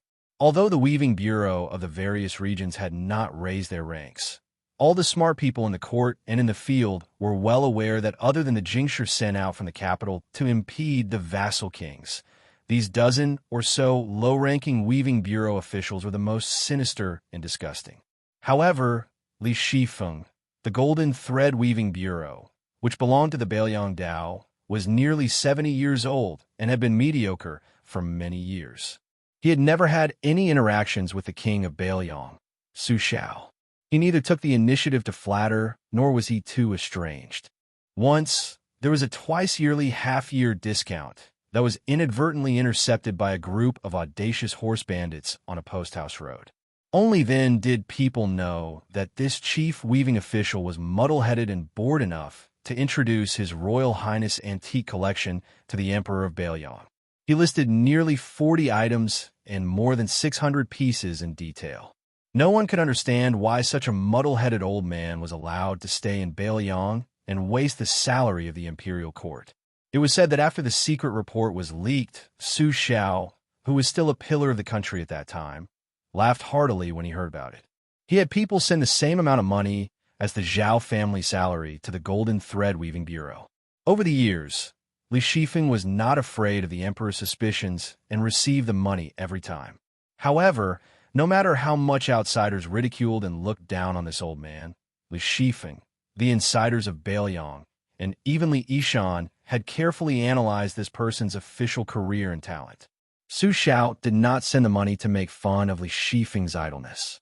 Instead, he was telling the Golden Thread Weaving Bureau, who was good at analyzing the situation in Beiliang, that he, Su Xiao, had begun to have his eyes on him. Chapter 923. Su Fengyin didn't hide anything from Su Beiji. When the Yin family betrayed Beiliang and went to the capital to enjoy wealth, it was the Weaving Bureau that pulled the strings between the imperial court and the imperial court. The escape route, the disguise, and the various locations along the way were all carefully planned. However, Li Yishan had been watching from the sidelines. In this game of intrigue between Beiliang and the imperial court, Beiliang was one step ahead. In addition, Chu Lushan spared no effort in investigating. In the end, they were intercepted by Beiliang's spies. However, Su Fengyin was soft-hearted and personally pleaded for mercy for the Yin family. Only then did Su Xiao let them go. Otherwise, even if Wang Xinji came to Beiliang personally to save them, she would only be able to save one or two people. Although Li Shifeng lost, it was amazing that he could still do what he did when he was surrounded by wolves and wolves in Beiliang. Su Beiji broke the silence and said, "If Li Shifeng wants to spend his old age peacefully, he has to make a deal with Beiliang before he returns to the capital. However, this deal will only benefit him." Su Fengyin was silent, but his expression was somewhat gloomy.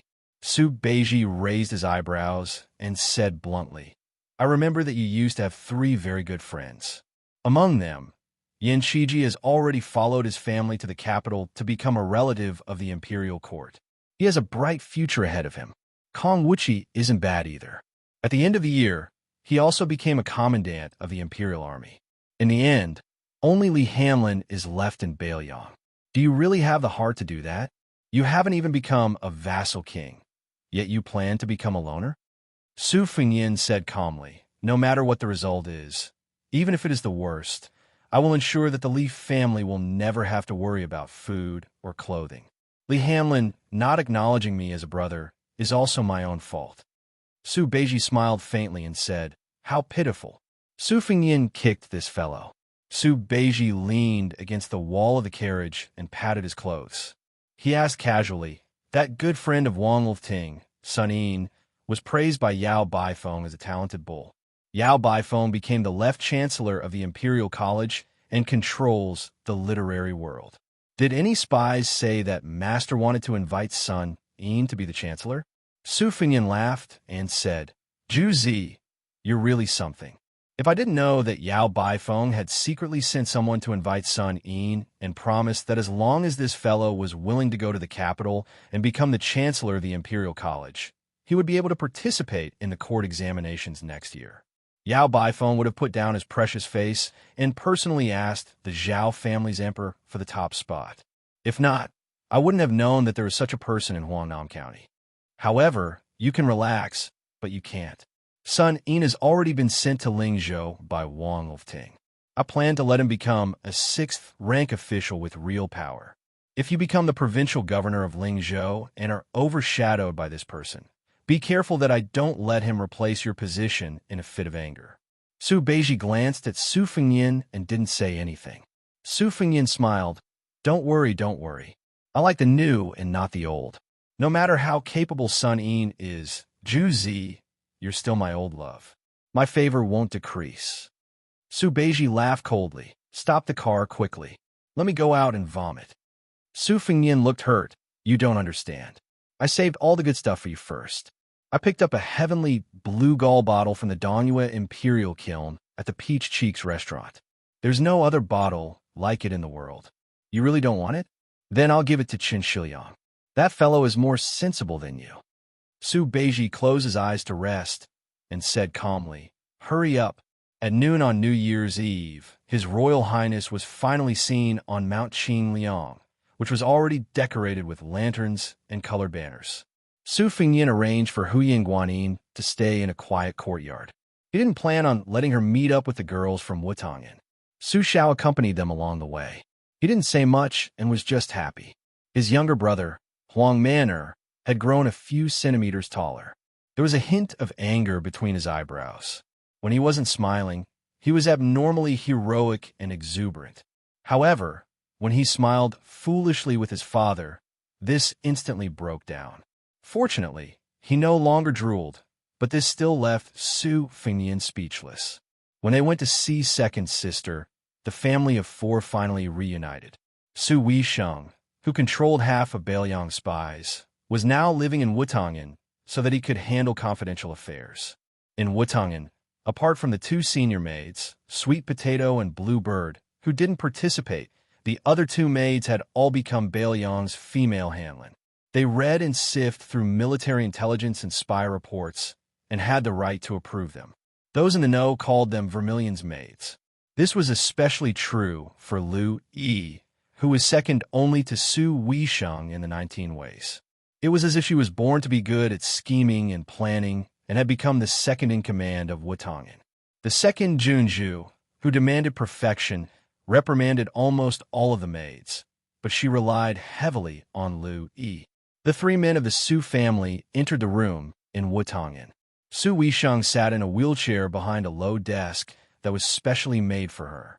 She raised her head and glanced at the 3 of them. She then lowered her head and casually pulled out a copy from a large stack of secret reports that had already been approved. She inspected the Vermilion's maids in the neighboring rooms to see if they had made any mistakes. Su Fengyan jogged over and saw that the ink on the ancient inkstone on the table was a little dry. He immediately squatted down beside the wheelchair and turned his head to flatter her. Sister, I'll grind the ink for you. Su Weisheng didn't even turn her head to look at him. She smiled insincerely and said, How could I let the Lingzhou general do this for me? Su Fengyan played dumb and said, Of course. Su Weisheng didn't continue to make sarcastic remarks about His Royal Highness. She allowed him to roll his sleeves and grind the ink while she focused on reading the detailed Vermilion's handwriting on the various court reports and Bailiang's own spy reports. Su Xiao smiled knowingly. Su Longxiang sat down on the doorstep and held his chin in a daze. Su Weisheng probably couldn't stand Su Fengyan being in the way. She didn't even raise her head and said, Didn't you see that we haven't put up the spring festival couplets and peach talismans? Su Fengyan slapped his head and said in realization, I'll go write the couplets right now. Let's put them up together later. Su Weisheng didn't make a sound. Su Fengyan went to the empty desk next door and began writing rapidly. It still took him an hour to finish writing the 100 spring festival couplets that the prince's estate needed. Every time he finished writing one, Su Xiao and Su Longxiang would gently dry them. Then, they would call Su Weisheng. She still had work to do and told him not to wait for her. Su Fingyin and Huang Man'er could only each carry 50 or so spring festival couplets. Su Xiao was responsible for carrying a box of slightly lighter couplets. They began to put up couplets from top to bottom on Mount Qingliang. When they reached the main gate, they found Su Weisheng sitting in a wheelchair, quietly waiting outside the gate. Su Fengyin smiled and asked Su Xiao to see if the couplets were crooked. He and Su Longxiang put up especially wide and large spring festival couplets. The two brothers finished putting up the couplets at the same time. When they turned around, they saw Su Xiao smiling from ear to ear. Second sister also had a smile that she hadn't seen in a long time.